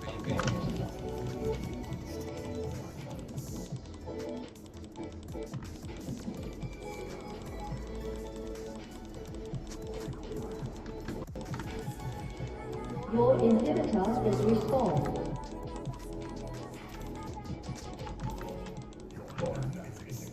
There are a lot of different allegiances that one can have in the Naruto universe. You can claim allegiance to a human village, the the Root, the Shinobi Alliance, the Akatsuki, and so many other places. However, one of the most prominent places that one would assume your average ninja would be claiming allegiance to is their clan. An allegiance that one would assume would come high above all other allegiances. As after all, the clan you come from is essentially your family. And yet, in the Naruto world, it seems as though clan allegiance barely exists. Whether this is because a lot of the characters that we know in Naruto are the singular members of their clans that we know, or because the idea of clan loyalty was purposely dissolved with the advent of hidden villages. An ally has been slain. An ally has been slain. Your inhibitor has been destroyed. Your data is in disclosure. Your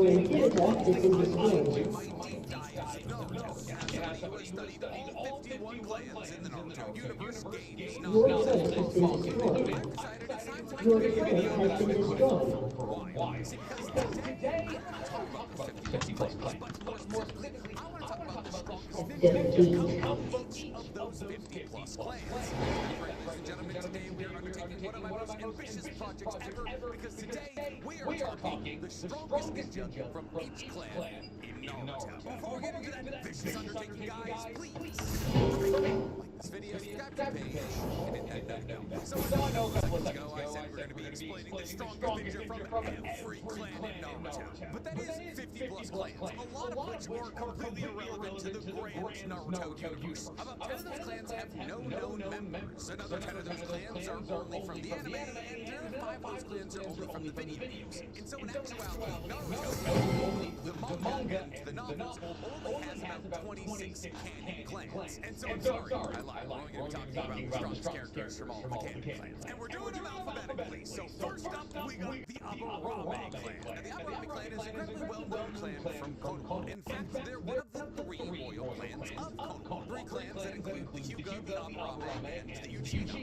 Members of the Aburame clan are presented to a series of different insects, at which point their affinity for certain insects will be selected as a baby, at which point whatever insect they do have an affinity with will crawl inside of their skin, living with the Aburame clansmen in a symbiotic relationship. Because of this, all Aburame clansmen are characterized through their use of these bugs as weapons. And while the Aburame clan is one of the bigger clans of Konoha, therefore one of the more well-known clans in Naruto to us, the reader, the strongest Aburame is not necessarily even though we know so many of them. Because really, when it comes down to it, the neck race to be the strongest Aburame.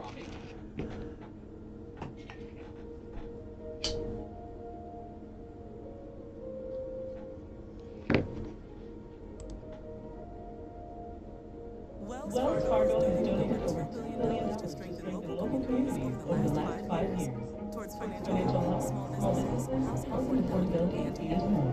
Doing gets it done.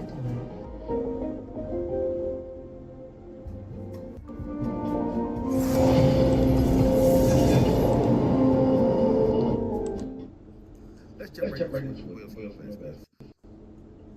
Wayno worked at Rockefeller Records, worked for QC, Partners for Academic Podcast now. Dropped the video today about me crashing out and doing these things. So I called him. Wayno used to live in my house. I moved to Fort Lee, in South Philly, I moved to Fort Lee, New Jersey, to my house over there. Before y'all know him, I'm Pop. My rent in New Jersey for $3,600 a month in 2006. Talk about it. So I see him put this post about me. See all these things about me, right? I called him. Bro, who? Wait, you called me. But I think they don't like you did above things, but they got your face, your click, and what you said. Don't do this because you crash out. But you use what I said on your pocket to make money. Stop being a hypocrite. That's everything. But you're using my face, what I said on my Instagram. Watch everything I do to make money for you. So if you want to talk about me, are you going to be y'all, lovey and dovey, positive? Don't say nothing about me. Don't use my image, don't use my voice, don't use my thumbnail. Everybody in this game is wrong. They act one way, say one thing, do something. If I'm so bad, why do you want to put on your YouTube anything? It's pop. That's the only reason. If you ask me to the mouth, yes. You ask me, you can't get the part because it's dangerous, might do something to you. I'm beefing with a lot of people. Yes. Can't tell you this. I'm not no brother. I grinded. The reason I grinded so here, because I grinded with real life and on the phone. I'm big bro. Period. There's nothing that he can say about me to make me hate him, disown him, not love him. But I will grind to the dust because my right is America with free speech. Okay. He said, well, when Beanie Sigel on the stage, Why was I worried about the negativity? When I called him on the phone, I said, wait, no. Somebody put their hands over and knock you out in front of your wife. Would you forgive them?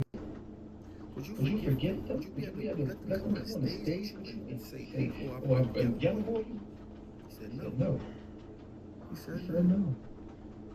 So for me, I might be the worst person online because I just tell the truth and I don't have to sit up here and act like this, talk about this person. I keep it messy, real, truthful. You crash out. That's the thing I've been met. Crash out means you're doing something because you can't really the consequences. I've been through every consequence that life has to offer, except for passing away. And we're all going to pass away anyway. So we are not going to go to the country and do what they do. A lot of us not going to ever feel how bullets or skin going to be body. A lot of us never going to see our father pass away in front of us. A lot of us never going to see what foster homes like. A lot of us never going to go to adult prison at 16. A lot of us not going to not have a mother because she's on drugs. A lot of us never going to see nephew, their best friend, pass away now when they get on. A lot of us not going to meet brother that he passed 3 months later. A lot of us not going to be in the slums where nobody wants you, living with strangers. I felt the pain of society. I have 2 sons. Right? Let me be. Let me do whatever I'm going to do. Because first I'm a man with unhinged and we don't care about your opinion. Right? But think about the things I did. I did things for all of these dudes. What they do for me, nothing. I don't require anything. People can't even get away with you. And I'm a forgiving man. Even when you said to kill me. Bro, these boys, I think it's DE to another level. Right? Don't know what's going on with the DE. DE bad. Just imagine another person is stuck on your couch, in your house, making sure they eat. Got something to say about the fact that you did all these things with them. Good Lord.